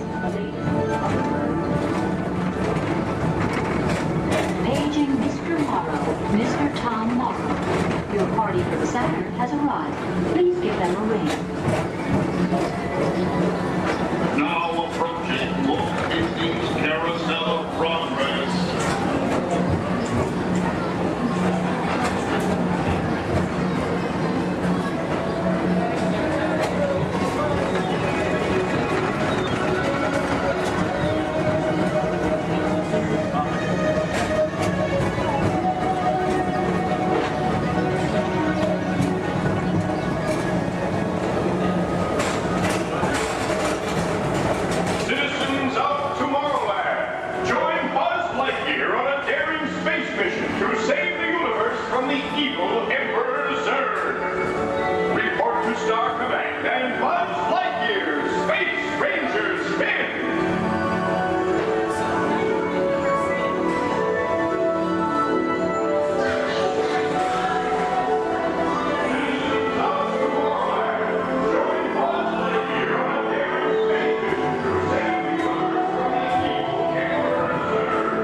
in the promise of tomorrow.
Crush, that's right. Let me show you how it's going to work. Behind me is our window to the Pacific. It allows us to see all of the undersea life that swim by. Up there in the corner is our hydrophone. That allows us to communicate with all the undersea life. So it's going to be very conversational, meaning Crush will talk to you. You'll be able to talk to Crush. He's got questions for you, and hopefully you all have some questions for him. You can ask him anything you want. You can ask him what he likes to eat, what he does in his free time, what's the meaning of life, anything like that. He'll be happy to try to answer. If you do need to leave at any time during the show, it's okay. Just use the doors on the opposite side of where you enter, back there. Again, if you need to exit during the show, use those doors back there. Back there is my pal Rachel. Everyone say, hey, Rachel! Hey, Rachel! She'll be back there to assist you if you should need any assistance during the show.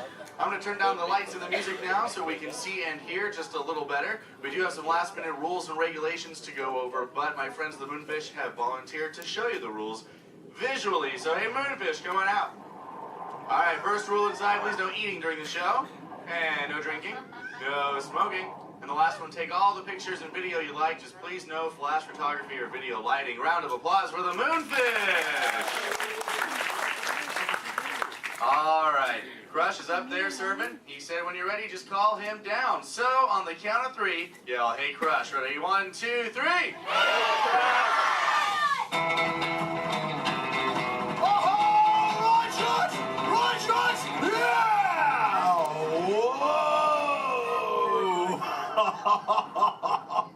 Oh, dude, check out the double spinner intro by the turtle.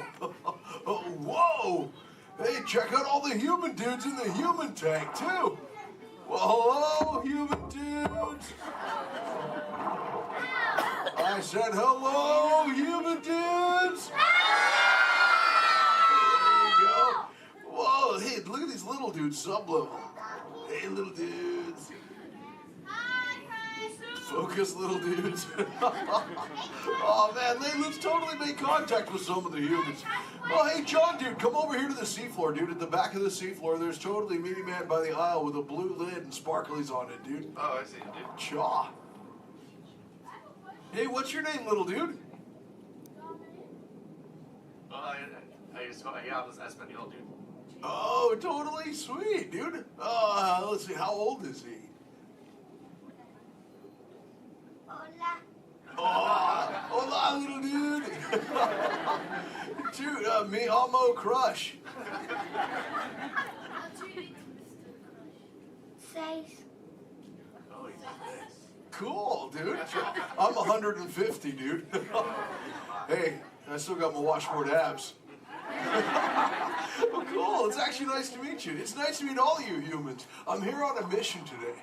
My youngest son, Squirt, he's got lots of questions about you human dudes, but I don't have all the answers. So, I have come to get the answers from you. If you dudes think you could help me out with that, say chaw. Oh, you so totally rock!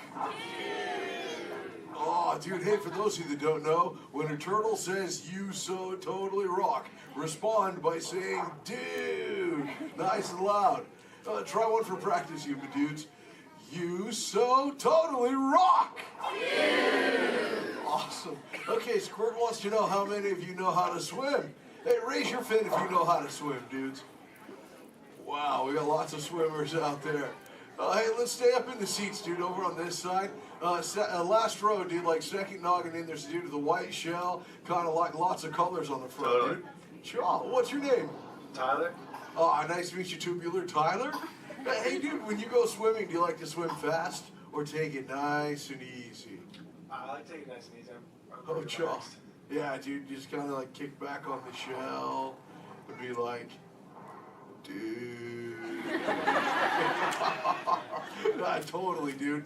Hey, I like to swim fast, though, too. Dude, you want to see me shred some biscuits? Say chaw. Chaw. Okay, dude, let me get my motor revved up. Human dudes, I want you to time me, okay?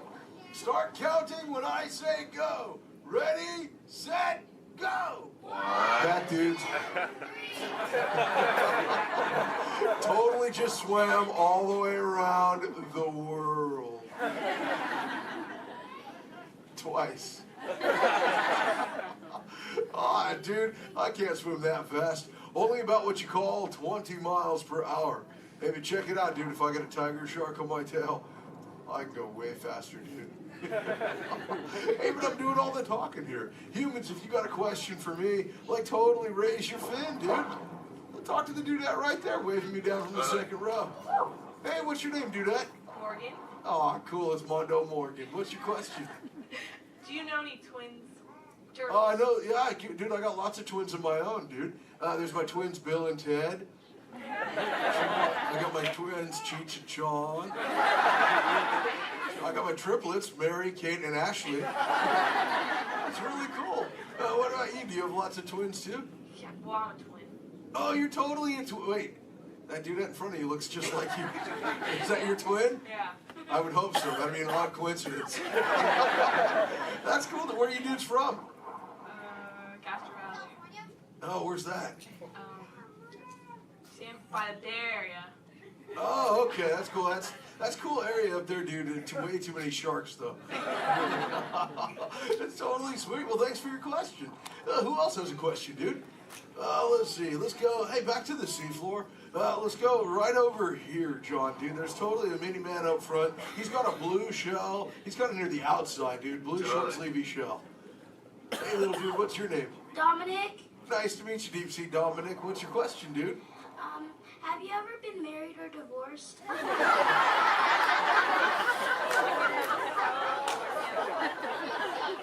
That's a pretty specific question. Actually, dude, most turtles, dude, we don't stay with the same dudette like our entire lives, but I have actually found one that's kept me around forever, dude. Her name is Shelly. She's my turtle dove, dude. We've been together for 130 years, dude. But it's still so awesome, it only feels like the first 75. It's really cool. Hey, can I tell Shelly you said hi? Can I tell her you said hi? Hi. Oh, dude, she'll totally love to hear about you, dude. Let's see, who else has a question? Let's see. Let's go. Hey, John, dude, jump across the aisle. Up here near the front, there's totally Mini Man. He's getting his fin waved by another dudette. Hey, little dude, what's your name? Braden. Oh, cool, dude. What's your question, Boogie Braden? How many kids do you have? Yeah, I got 65, dude. John, like I said, well, I already told you about my twins, dude. Like Squirt, he's my youngest. And then there's Sheldon, Shelby, Michelle, Herschel, Rochelle, Trishelle, Shell, Lola Ding Dong. See, I got my teenagers, Leonardo, Donatello, Raphael, Michelangelo, Zach, Kelly, Slater, Screech, Jesse, Lacey, Chris Jr. Let's see, there's John, Paul, George, and Ringo. John's going through a really weird phase right now, though, dude. He thinks he's a walrus. So there's Michael, Janet, Tito, Jermaine, LaToya, Randy, Marlon, Chris Jr., Chris Jr., Chris Jr., Chris Jr., Chris... Well, there's lots of Chris Jr.'s, dude. All the way up to my oldest son. His name is Keanu. Keanu's not very bright, but we still love him anyway. My What's that? sister's name is Trishelle too. Oh, Trishelle, dude, that's a totally sweet name. She must be part turtle. That's Actually, hey, maybe you can help me out with something, dude. I got a question for you. I found a thingy on the beach the other day. Not really sure what you human dudes call it. Where did I put that? There it is. Hey, dude, what's this? That's a bikini. Oh, cool, a bikini, dude. Do you use a bikini when you go swimming? Oh, why not? Because I'm not a girl.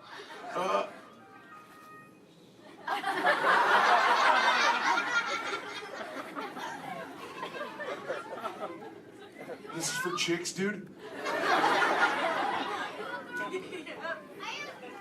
Does it make me look fat? That's no reason anyway, dude. Oh, let's see, dude. Hey, John. Up in the seats, dude, over on the other side. First row on the outside, second noggin over. That dudette with like the specs on the noggin, she had her fin raised too. Where, dude? Sure, from the two noggins to the outside. Oh, totally. Hi, dudette. What's your name? Cassandra. Oh, nice to meet you, Kahuna Cassandra. Hey, oh, did you have a question too? Yes. Do you speak a second language? Yeah, I speak a little bit of whale, some orca, and some dolphin. That's pretty cool. I'm learning, like I said, like I speak human pretty well too. You know, my friend Little Blue, she's like the best at it, dude. Hey, do you human dudes want to meet Little Blue? I think she's around here somewhere, dude. Call her out, dude. Say, hey, Little Blue! Whoa, there she is. Hey, Little Blue, dude. Check it out. I was hanging out with these human dudes. Cassandra over there wanted to know if I speak any other lingo, dude. I told her I was speaking just a little bit of whale, dude. I can speak whale. I totally Okay, know. everyone, repeat after me. Hello.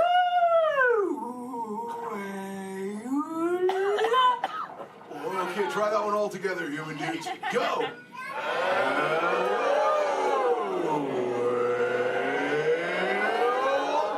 Wow, you human dudes speak whale really good, dude. That was just like excellent. Oh, too bad there's no whales around here, though, dude. You know, sometimes you speak whale and there are like 80 whales swimming around you. Yeah, totally. Not today. No whales around here, dude. No whales. No whales in the ocean today. Try to speak sea. Where? Whoa! Oh, dude, look out! The humans call the whale, dude! Grab stuff! Swim away!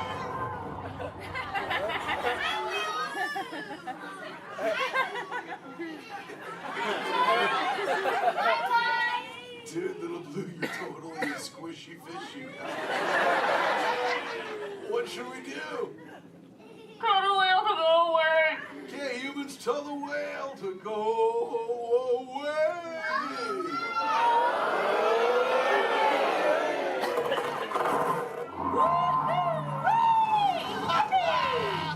That's excellent. I'll see you later, Little Blue. Hey, humans, put your fins together for saving Little Blue.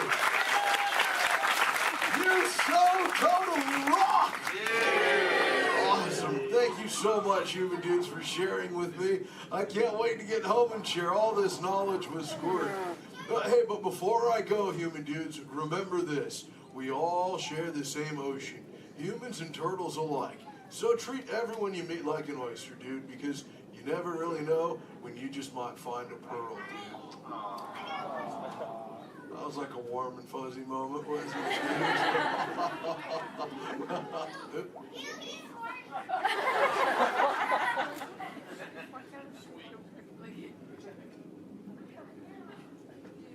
That wasn't me, dude. That was my twin. See you later, human dudes. Rock on! Later, Missy Ellen and Coachman. Awesome. All right, you dudes, find your exit buddy and discover it into the doors in the back. Thanks for swimming by.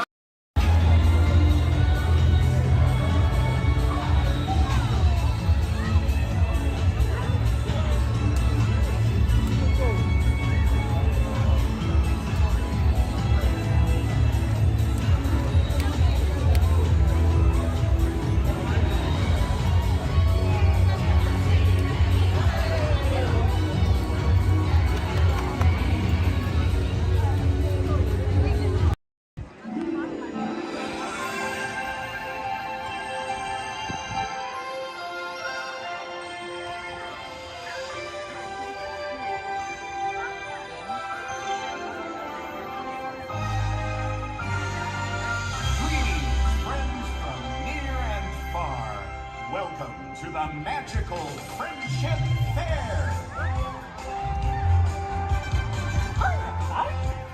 We're so glad you're here!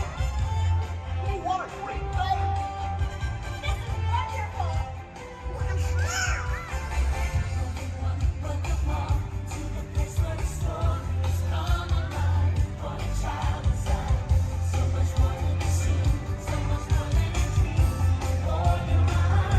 Tomorrow is brighter than you can imagine. Come on, take my hand.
best. I am the best. Well, I'm also boasting that I'm the world's greatest sorcerer, magician. Unlike Walt, he just goes around telling everybody everything. And now look at you. Oh, you're frozen. Now he doesn't even talk. It's perfectly dreadful, isn't that right, Archimedes? He's a little shocked if you can't tell.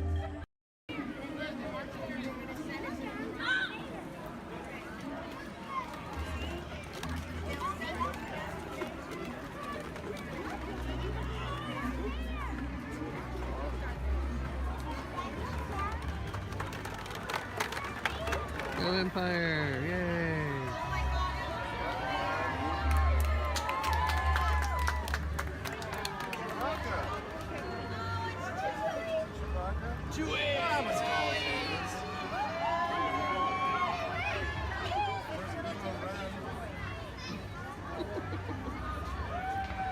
Hello, what's up? Hey. Oh, good for that.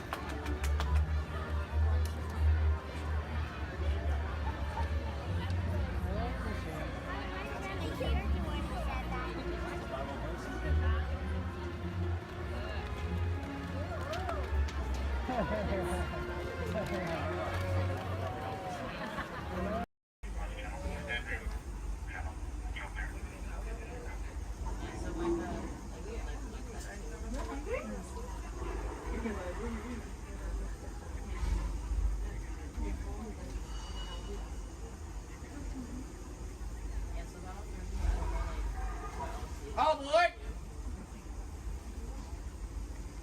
For those of you just joining us, welcome aboard Excursion 3 on the Disneyland Railroad. For your safety, please remain seated at all times, keeping your hands, arms, feet, and legs inside the train. Please supervise all children, making sure they are seated away from the train openings, either fully on a lap or on a bench. Our next stop will be the Land of the Future Tomorrowland Station. Oh, they're doing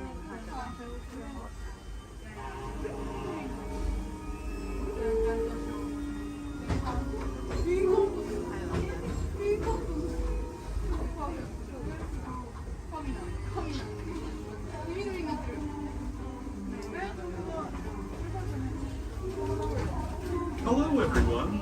Thanks for joining us on the Disneyland Railroad. For a safe ride, remember to stay seated with your hands, arms, feet, and legs inside the train. And please watch your kids. ¿Qué tal, amigos? Y bienvenidos a bordo. Para su seguridad, permanezca sentado y mantenga las manos, brazos, pies y piernas dentro del tren y cuide a los pequeños. Gracias. As we leave Toontown Depot, we get a real nice view of the happiest land of them all, Fantasyland. You can see people stepping onto It's a Small World just below us. And, off in the distance, majestic Matterhorn Mountain.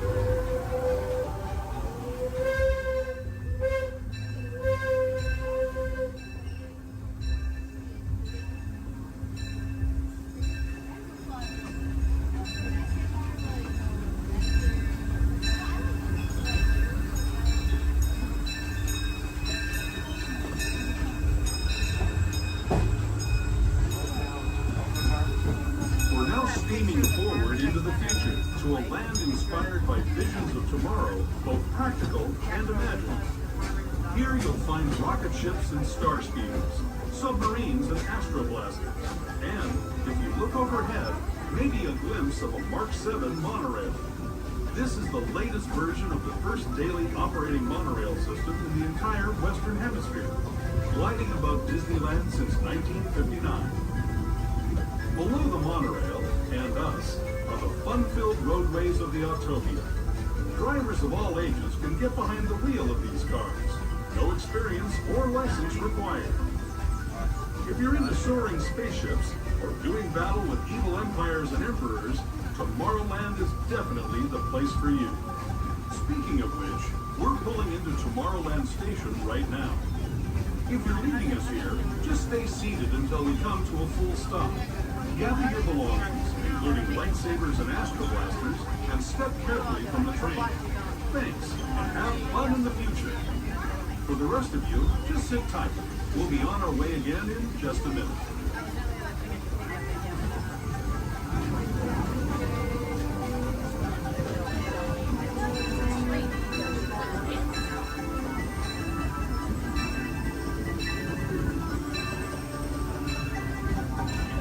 Through microwaves and Tomorrowland Tunnel, we do ask that you please remain fully seated until the train has come to a full and complete stop.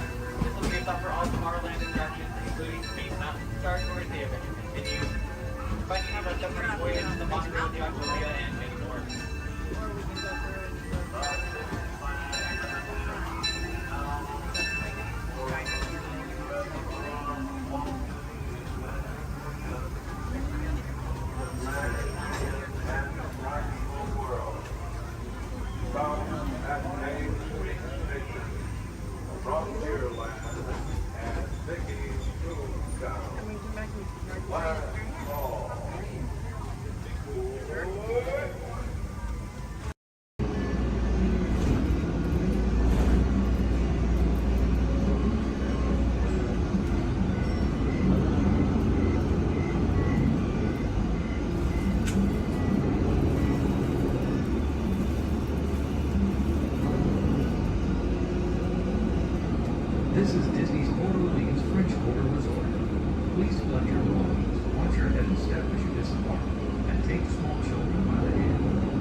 trolley items.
Stretch your imagination. Pretty creeps have crept from their cribs to join the swinging wake. Aren't you dying to join them? Ghosts only appear when the candles are flickering, you know. Do you sense a disquieting metamorphosis?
and enjoy your next little tour of Florida.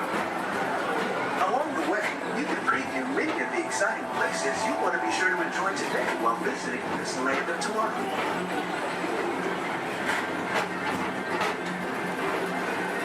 The People Mover is the perfect vehicle for people watching, so keep your eyes peeled. You never know who you might see.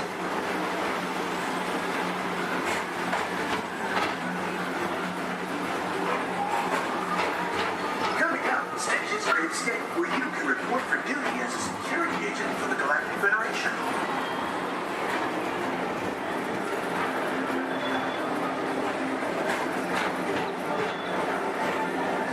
The mission is to keep Experiment 626, the biggest little mischief maker in the galaxy, under control.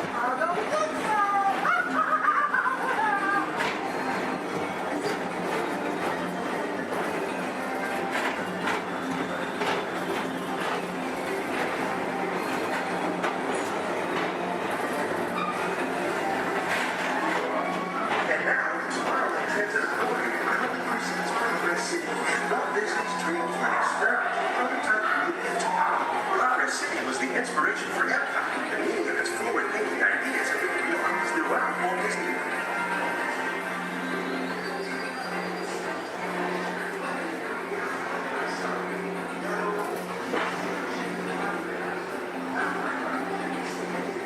If your future includes shopping, then you'll want to visit Mickey Star Traders, where you'll find the greatest goods from around the galaxy.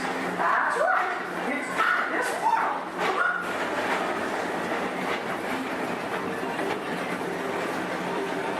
At the Disneyland Speedway, put the pedal to the metal and speed towards the checkered flag in your very own race car. Young or old, this is your chance to drive in the fast lane, but not worrying about getting a speeding ticket.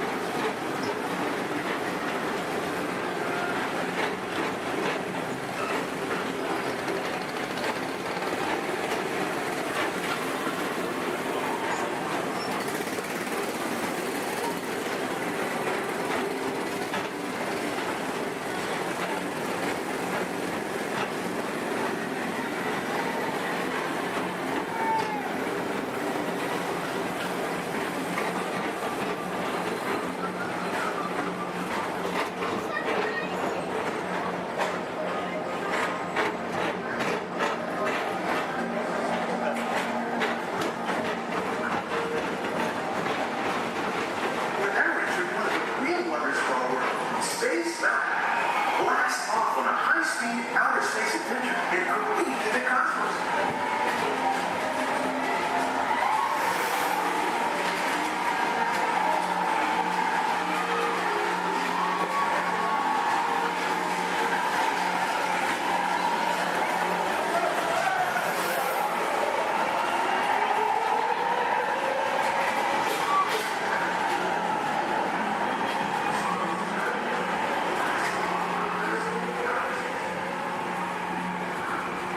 Paging Mr. Morrow, Mr. Tom Morrow. Please contact Mr. Johnson in the control tower to confirm your flight to the moon.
spacecraft as you take a spin around the planet and ascend to otherworldly heights.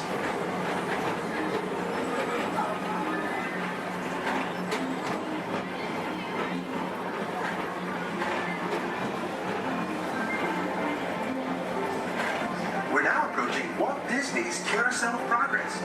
Inside this rotating theater, full families welcome you into their homes of yesterday and today, starting way back at the turn of the 20th century. First presented at the New York World's Fair, this legendary circular theater celebrates the progress that has made our lives better. It's a perfect reminder that there's always a great, big, beautiful tomorrow shining at the end of every day.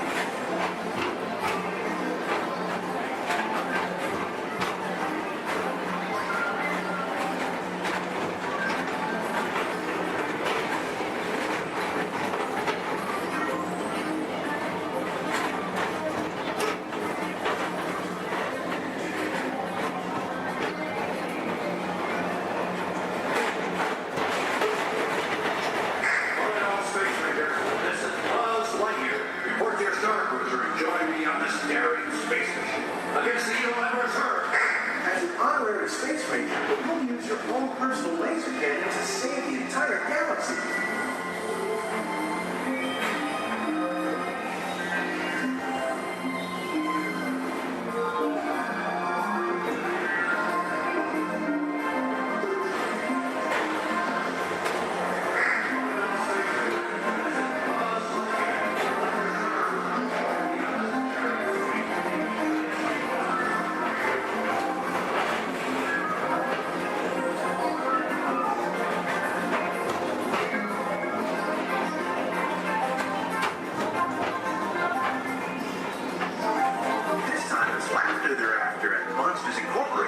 So drop in and join Mike Wazowski and all his pals at Monsters Incorporated Laugh Floor. Share the fun.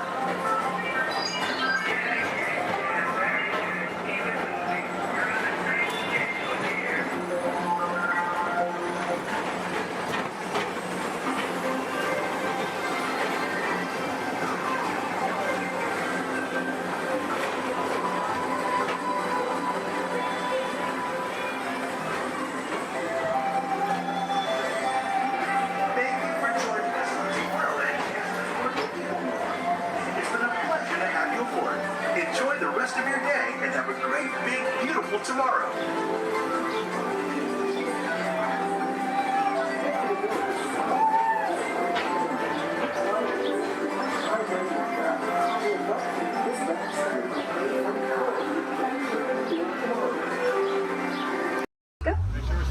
Jumbo friends, my name is Sky and I'll be your guide on the Harambe Wildlife Reserve. If you look above your heads, there is an animal spotting guide. Probably not going to see all of those animals, but we have some pretty good luck. Just remember to stay seated at all times. That includes any little ones. Please don't hold anyone up or pass anyone around. Keep your hands, arms, feet, legs inside of the vehicle at all times so you brush up against some thorny brush. And these are going to be real wild animals. They are going to be moving around, so you may want to have your cameras out ready. Hold on tight. I recommend a sport or an action mode if you have it.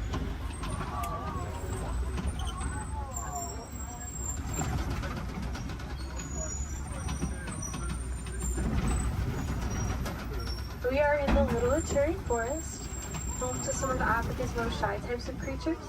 They're usually very good at hiding, and their markings will help them to blend in. Like that okapi up on the right. They have white stripes on their legs, kind of like zebra stripes. Okapis are actually the only known relative to the giraffe. They have a similar skeletal structure without the long neck and long legs. They were believed to be mythical creatures until 1901. People thought they were too good to be true, but they're true. I think they're pretty good.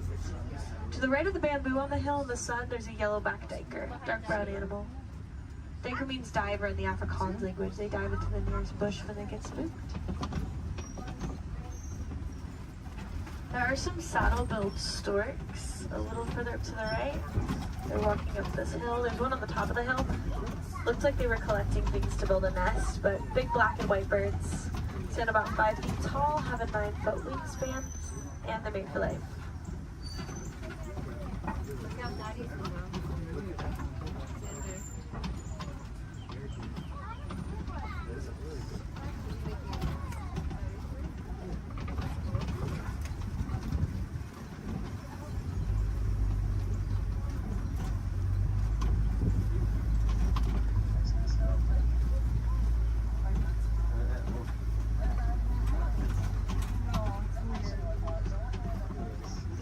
see some antelope further up ahead to the left. There's going to be some tan ones called greater kudu. They can leap up 8 feet in the air to jump over obstacles, which is super helpful if they need to get away from a predator. And there's some reddish ones called bongos. Their beautiful coloring is also a greasy substance that can mark leaves as they're passing through the forest, potentially making it easier for them to come back and find each other.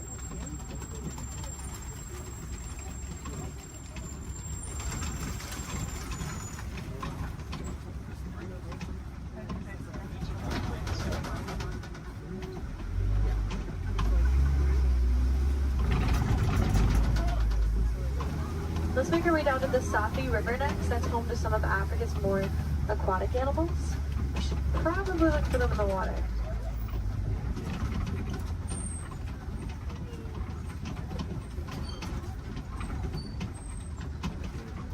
There are some big whitish gray birds on the land called pink-backed pelicans.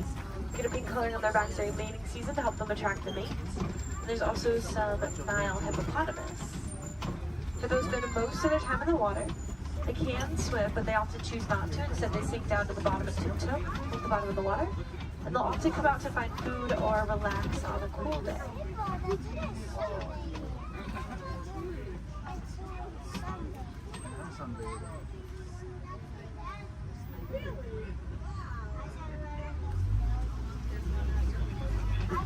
The Nile hippopotamus are one of Africa's most dangerous animals.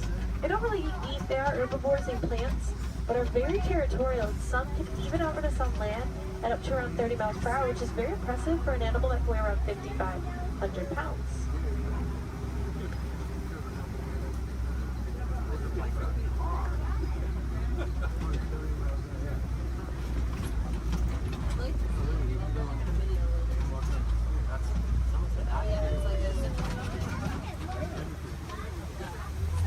Underneath this bridge, there are some Nile crocodiles. They're very still, you won't see them moving around a whole lot. They spend a lot of time conserving energy in between their meals, but they have quick reflexes and a bite force that can crush bones. Sometimes they actually have to be very gentle with their jaws, like when they help their eggs to hatch by rolling them in between their teeth.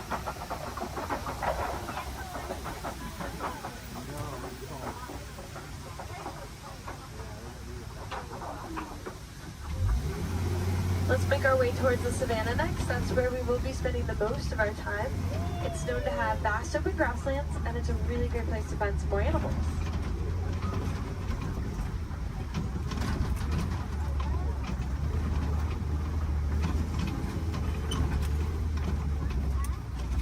We are getting close, just around this bend. To the right, there's a baobab tree. It'll be the one that looks like it has been planted upside down. Some people like to call it the upside down tree, but it's also known as a tree of life. It's stay leafless about 9 months out of the year, collecting thousands of gallons of rainwater in its trunk to survive through the dry season. Anything with horns or tusks can very easily break it open, drain the water out, and get a tree.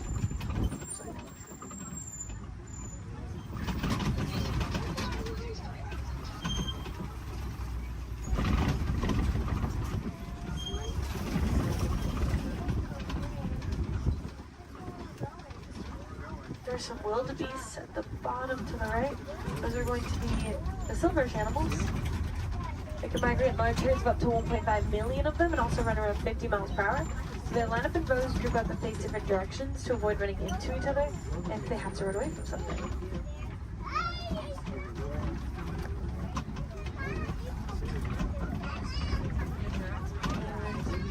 There's some giraffes. There's a tower, which is a group. Makes sense, they tower over everything at around 20 feet tall. Giraffes are born at about 6 feet tall after a 15-month pregnancy. And the large tan antelope are the elands. They stand up to around 6 feet tall at the shoulder, weigh around 2,000 pounds, and have a funny way of attracting a mate. They'll wrap their woods in leaves like they're creating crowns on their heads, and they'll flex their muscles.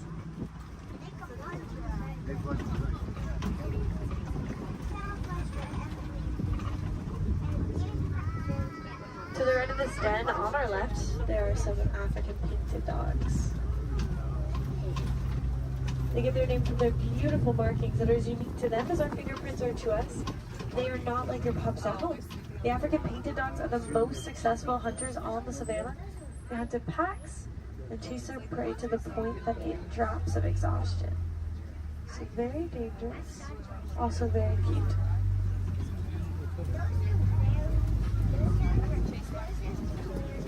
There's some sable antelope here to the left, with spear-like noise that play backwards to fend off attacking predators that may try to jump on their backs. They'll live and fight the flight, very territorial and quick to stick up for each other, despite being a prey animal. Here's some zebras, a dazzle, which is a group of them, because their stripes help them to blend into each other and confuses predators. In other words, it dazzles them. When they're born, their legs are the same length as the adults to help them blend in even more, keeping them protected from predators that may try to seek them out.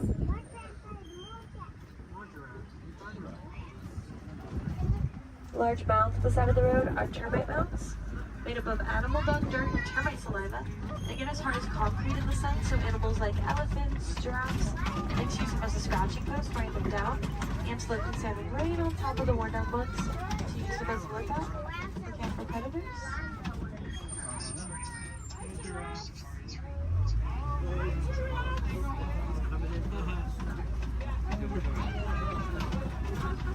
We'll see that eland again up ahead and more giraffes throughout the savannah. So we keep on going. See some wildebeest not too far away from us.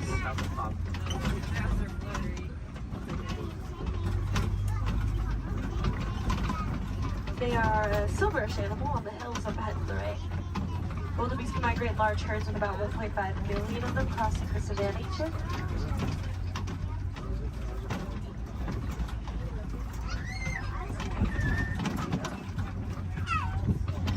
They also run around 50 miles per hour, so wildebeest face a pretty big challenge of trying to avoid running right into each other if they have to run away from something.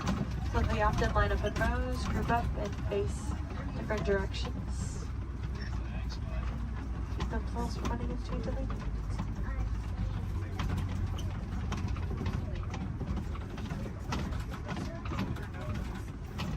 On the very top of the hill to the right, there are some really cute tiny tan antelope called springbuck on that tree. They can spring up 6 feet in the air, 13 feet across. It's called pronking. Sometimes they do it to show off to predators because they can also run up to about 60 miles per hour, making them one of the fastest land mammals.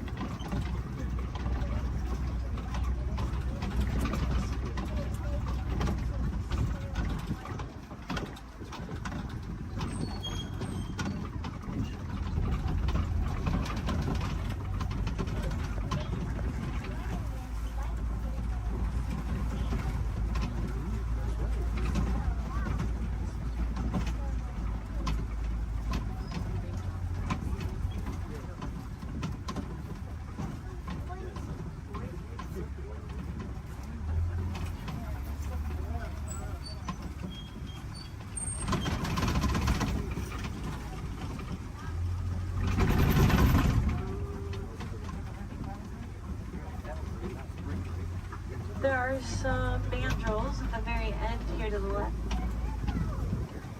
Largest of the monkeys, males get around 100 pounds. And they have a bright red and blue coloring on their face and rear end, just like Rafiki.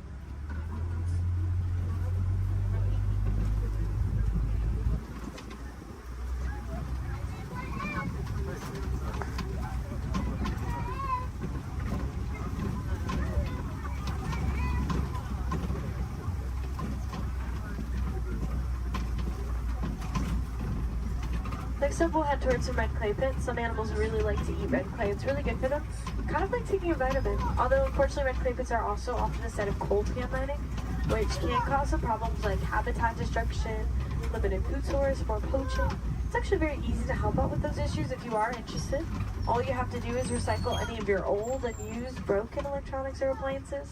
They contain that coltan. You might be able to find some recycle bins in places like your local grocery stores or electronic stores. Or you can check out Grace Gorillas. They're working to help gorillas in the Congo, and they cover the cost of shipping if you recycle with them. We're pretty big fans too. We named one of the gorillas Grace on Gorilla Falls Exploration Trail.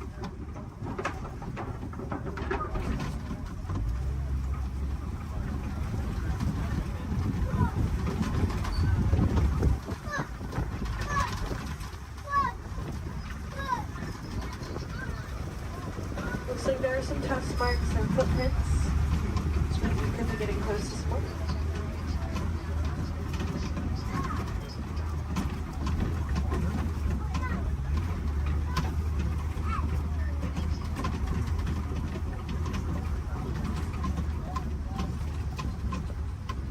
Pretty quiet here. We'll try to check out around the watering hole up ahead. Sometimes we have a little bit better luck because these animals really like to stay close to their source of water, especially in a place where there is a 3-month drought every year.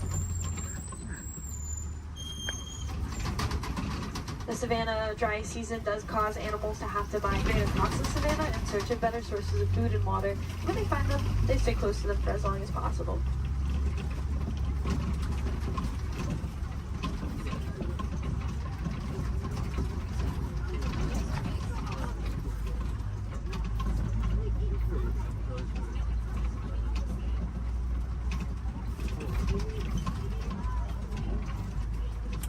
There's an African elephant up ahead of the left. Actually 2 of them. This is a bachelor herd of males, and I can see that they're kind of pushing each other around a little bit. They can roughhouse a little bit. It's pretty normal. African elephants are the largest land mammals. They can weigh up to around 14,000 pounds. Elephants are born at around 300 pounds after a 22-month pregnancy. And they're a matriarchal society, so females are in charge. They actually kick these males out of the herds once they reach maturity of around 13 to 15 years old. Some males migrate alone, some band together and create their own herds called bachelor herds. Here's a flamboyant of greater flamingos here. These ones are a very light shade of pink, and it can take up to 2 years for them to get their coloring from beta-carotene found in the brine shrimp that they eat. There are a few different theories to why a flamingo might stand on one leg. It's mostly believed to help regulate body temperature, kind of like sticking one leg outside of the covers at night to cool yourself off. A flamingo might just put one leg up.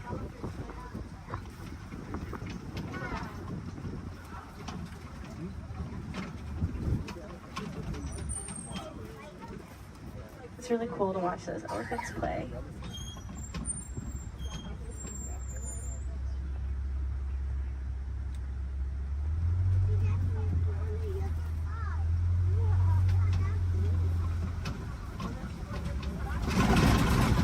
Looks like something may have been rolling in the mud up ahead. Some animals like to use mud as a sunscreen, a bug repellent. It's also just good for their skin, especially these white rhinoceros. They do that. They're almost always covered in mud. Rhinoceros can get up to around 5,000 pounds and are very social, love to hang out in crashes, their groups. Unfortunately, they are poached for their horns made out of keratin, which is hair and fingernails. People believe that it has medicinal purposes. It is really just hair and fingernails, so awareness is a big part of rhino conservation. The rhinos here in this reserve are helping us to spread that awareness. There's an ostrich to the right. Largest birds, flightless, they run around 40 miles per hour. Their wings help them to keep their balance and quickly change directions while they run.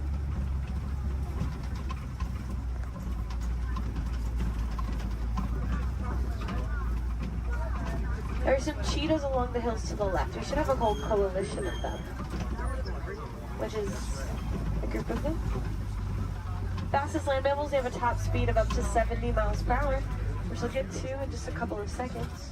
Cheetahs really only run for about 30 seconds at a time. Not long distance runners. And they are most active during the day. They do their hunting during the day to avoid the competition that they would have if they were to hunt at night, especially alongside big cats.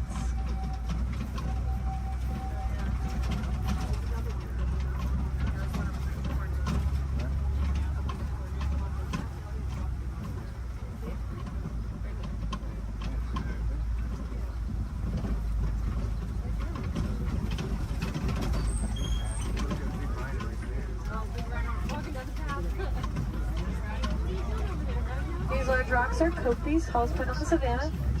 Some animals like to use them as a vantage point to look over the savanna. See if maybe you can find something on the other side.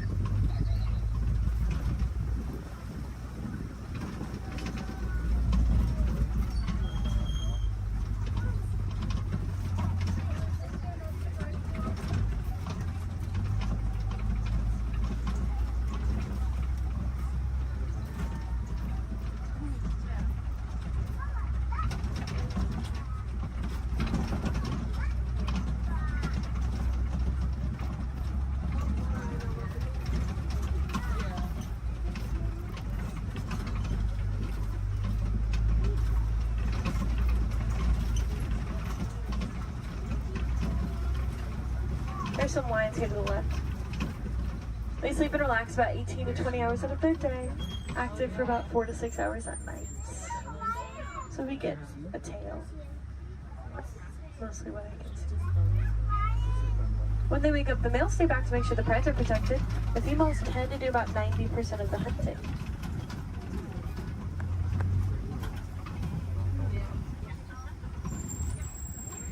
There's some warthogs in the back left. They just look like hairy rocks in the break of that bush. Pumbaa, that means foolish one in Swahili. Actually very intelligent. They'll back up into those burrows with their tusks out to ward off predators. Also use them to dig too, but they work smarter, not harder. They will find them abandoned or steal them from other animals if they can.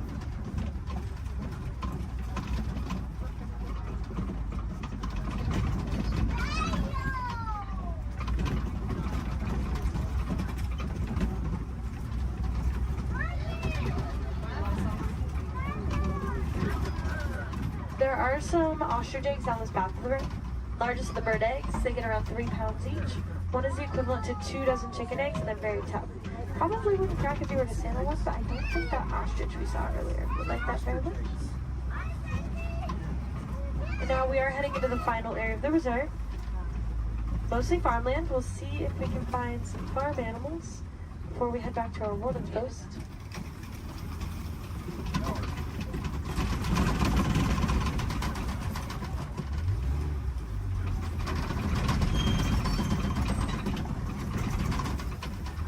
There are some Nigerian dwarf goats here.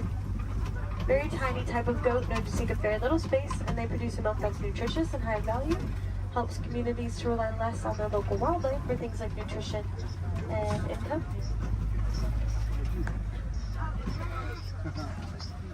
The yellow box and the yellow post here to the left is a beehive fence from our Elephants and Bees project, which is personally one of my favorite projects that we've ever worked on. Basically, elephants don't like bees. They can hear the buzzing over a mile away and stay away from it. So we've been helping to build beehive fences around crops for farmers in Kenya to keep elephants from eating and destroying crops. Then farmers won't have to resort to poaching them. It's also good for the bees, and farmers can sell the honey as an extra crop. So again, that is the Elephants and Bees project. It's about that time that we start to make our way back to the warden's post. So make sure you have everything. Check those rows, gather up all of your trash. Please don't leave anything on the trucks. If any of you are wilderness explorers, you have been aboard the Simba 1. That is SAM-BA1 Simba 1.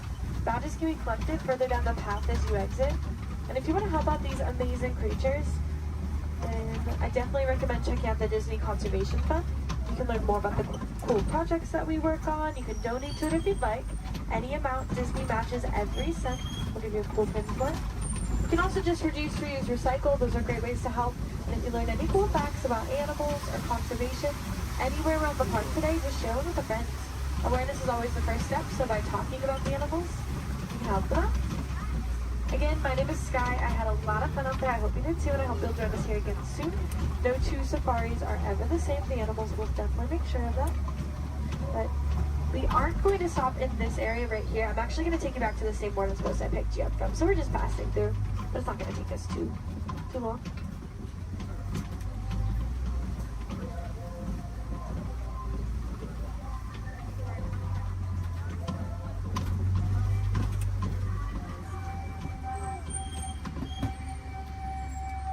Asante Sana, thank you.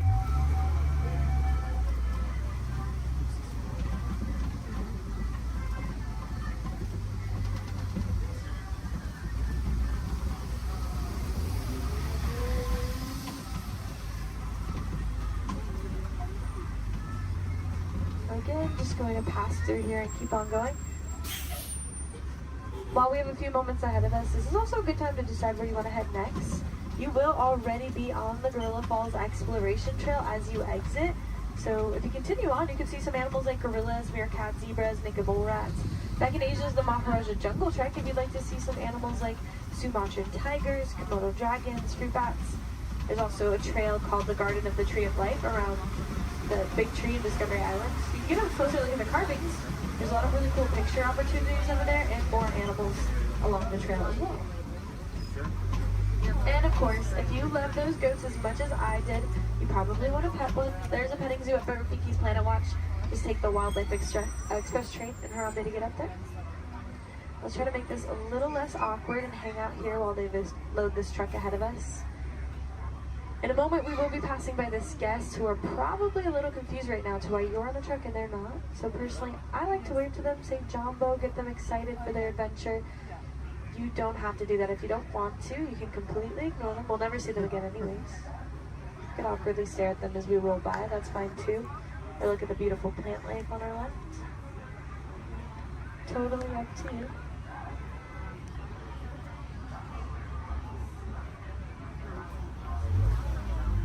Alright, here we go. Jumbo friends, Jumbo warden. Jumbo friends, Jumbo warden.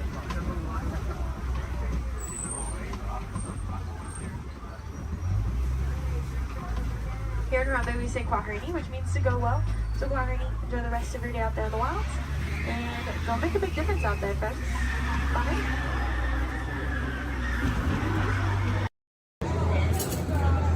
I might try to get her going, but nothing's going to get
For those of you just joining us, welcome aboard Excursion 3 on the Disneyland Railroad. For your safety, please remain seated at all times, keeping your hands, arms, feet, and legs inside the train. Please supervise all children, making sure they are seated away from the train openings, either fully on a lap or on a bench. Our next stop will be Beacon to Town Depot, your gateway to all Fantasyland attractions. We'll meet at the front. We're taking the train to the front. Perfect. Okay, bye. To those just joining us, welcome aboard the Disneyland Railroad. To ensure a safe ride, stay seated with your hands, arms, feet, and legs inside the train. And please watch your kids. Para su seguridad, permanezca sentado y mantenga las manos, brazos, pies y piernas dentro del tren y fuera de ellos. We're now entering Splash Mountain, rumored to be the location of the one and only Rappin' Place. If you look real hard, just for a second, it's where the critters are celebrating a zippity-doo-dah day.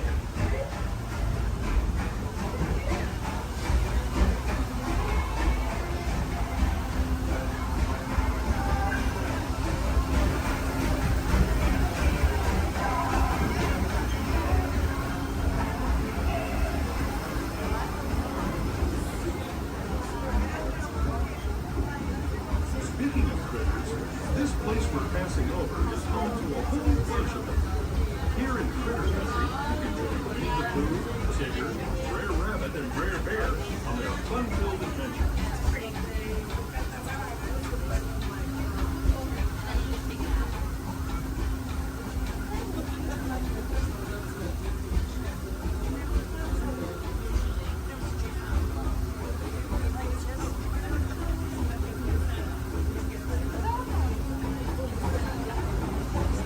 As we steam past Hungry Bear Restaurant, last outpost in these parts, we're now joining up with the Rivers of America and entering the frontier as it looked more than a century and a half ago. This is my favorite part of the journey. Around every bend, there's natural beauty as far as the eye can see.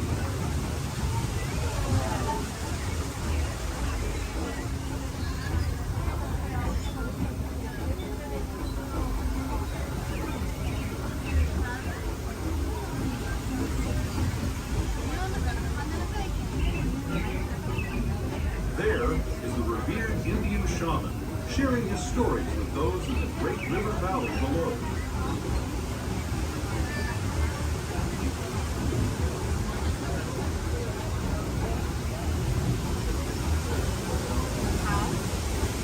People like me have been riding these trails since the 1800s, traveling through nature's wonderland in a matter of days, rather than the months it used to take by mule or stagecoach. Steam power not only fueled these iron horses, but the dreams of a whole new generation as it moved west into this great frontier. Of course, some of those dreams, and the stories that went with them, were pretty darn wild and downright unbelievable, like on Big Thunder Mountain, where I hear that mysterious spirits have grabbed hold of those mining trains and turned them into the wildest ride in the wilderness.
Is also the gateway to Fantasyland, where you'll find many of your favorite Disney animated characters and as we make our way to Mickey's Toontown Depot, we do ask that you please remain fully seated until the train has come to a full and complete stop. This will be your stop for all fantasy land attractions, including Into Small World, Alice in Wonderland, Peter Pan's Flight, and our other favorite little train, Casey Jr.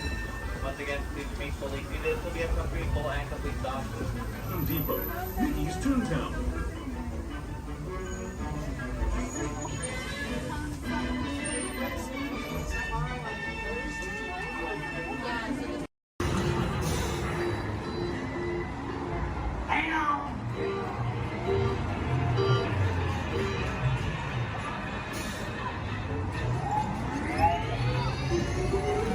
Here we go.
The seatbelt check is around the corner.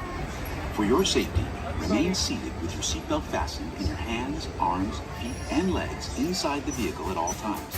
And please supervise children. Thank you.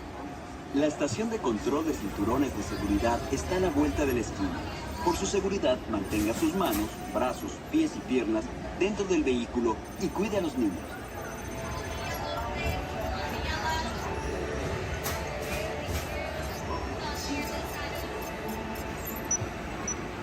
Automated driving technology activated. Welcome to the sim track.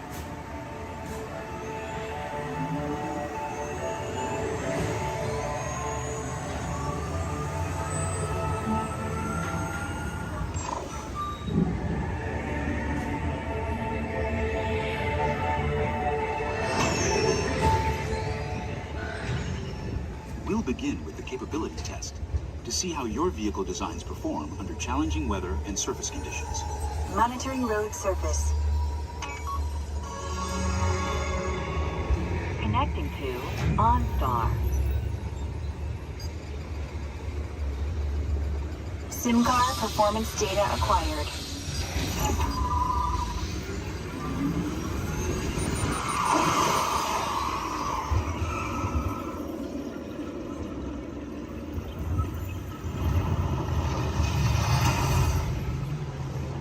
Let's see how your designs hold up now.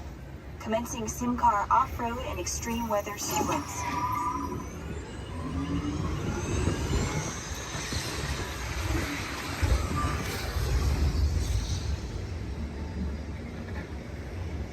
Capability test results displayed and verified.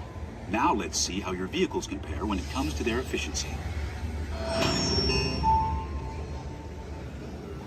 Scanning SIM car for optimal eco-efficiency.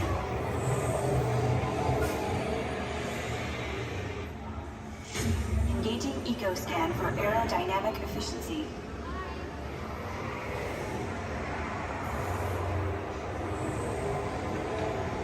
Drive systems analysis. Hyperspectral imaging in progress. Calculating total enviro impact.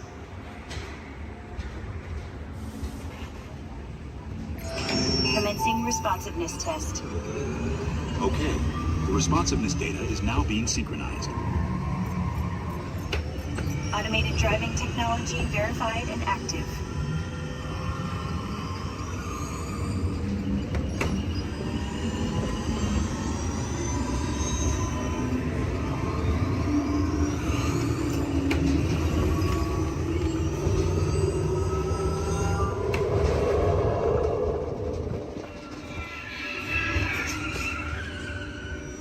Automated crash avoidance technology disengaged. Displaying responsiveness data. Here comes the final test. Energizing for power test.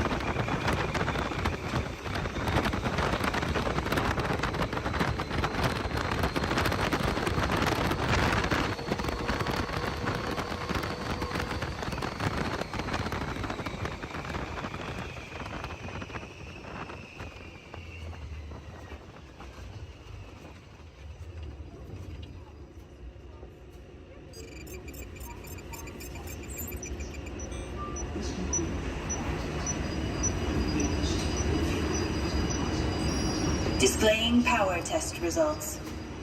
SimTrack performance testing complete. This concludes your performance testing.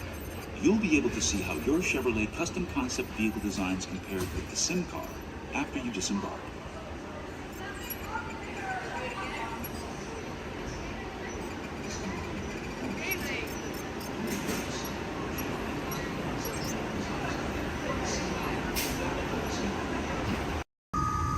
Welcome aboard the Walt Disney World monorail to Epcot. For those of you standing, please hold on to the handrails throughout our journey and stay clear of the door. For the comfort of others,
exciting days are on the horizon here at Future.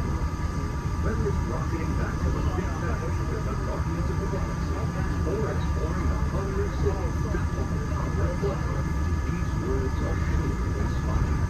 If you're looking for an exhilarating sensory journey, step into Mission Space, where you and your flight crew will sign up for one of 2 out-of-this-world missions. And just next door is the new Space Rocky Restaurant, where you can eat adult and enjoy stellar dining in space. At Test Drive, you can experience the exhilaration of test driving a vehicle all on the fastest ride ever created for Walt Disney. Across the river is World Showcase. You'll find representatives from the Coast Guard, making this a truly international experience. Some exciting new adventures from around the world are coming to France, Canada, China, and the United Kingdom. Join us tonight at noon to celebrate together during the nighttime spectacular. There's even more for you to explore, and you come around the world with a inside the Bus Pyramids, unleash your spark and journey into imagination with figures and experience your favorite short films like never before at the Disney Pixar Short Film Festival. Next is the Land, where you can celebrate Earth's rich diversity. The Land is also home to Soar, a free flying adventure across the wonders around the world. Here at the seas, you'll be able to meet some of your favorite undersea pals from Disney Pixar's Finding Nemo. We're approaching the Epcot monorail station. For our smoking guests, there are designated smoking areas just outside the park. Please hold on to the handrail and stay clear of the doors until the monorail stops completely and the doors open. On behalf of the cast of the Walt Disney World Resort, welcome to Epcot.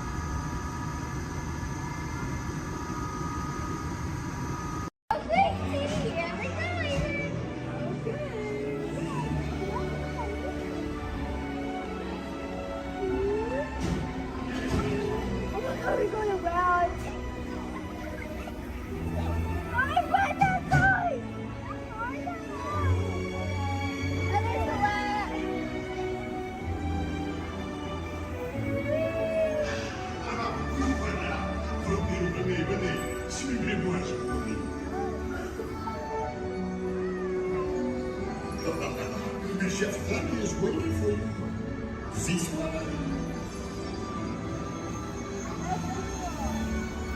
Qu'attendez-vous?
What are you doing?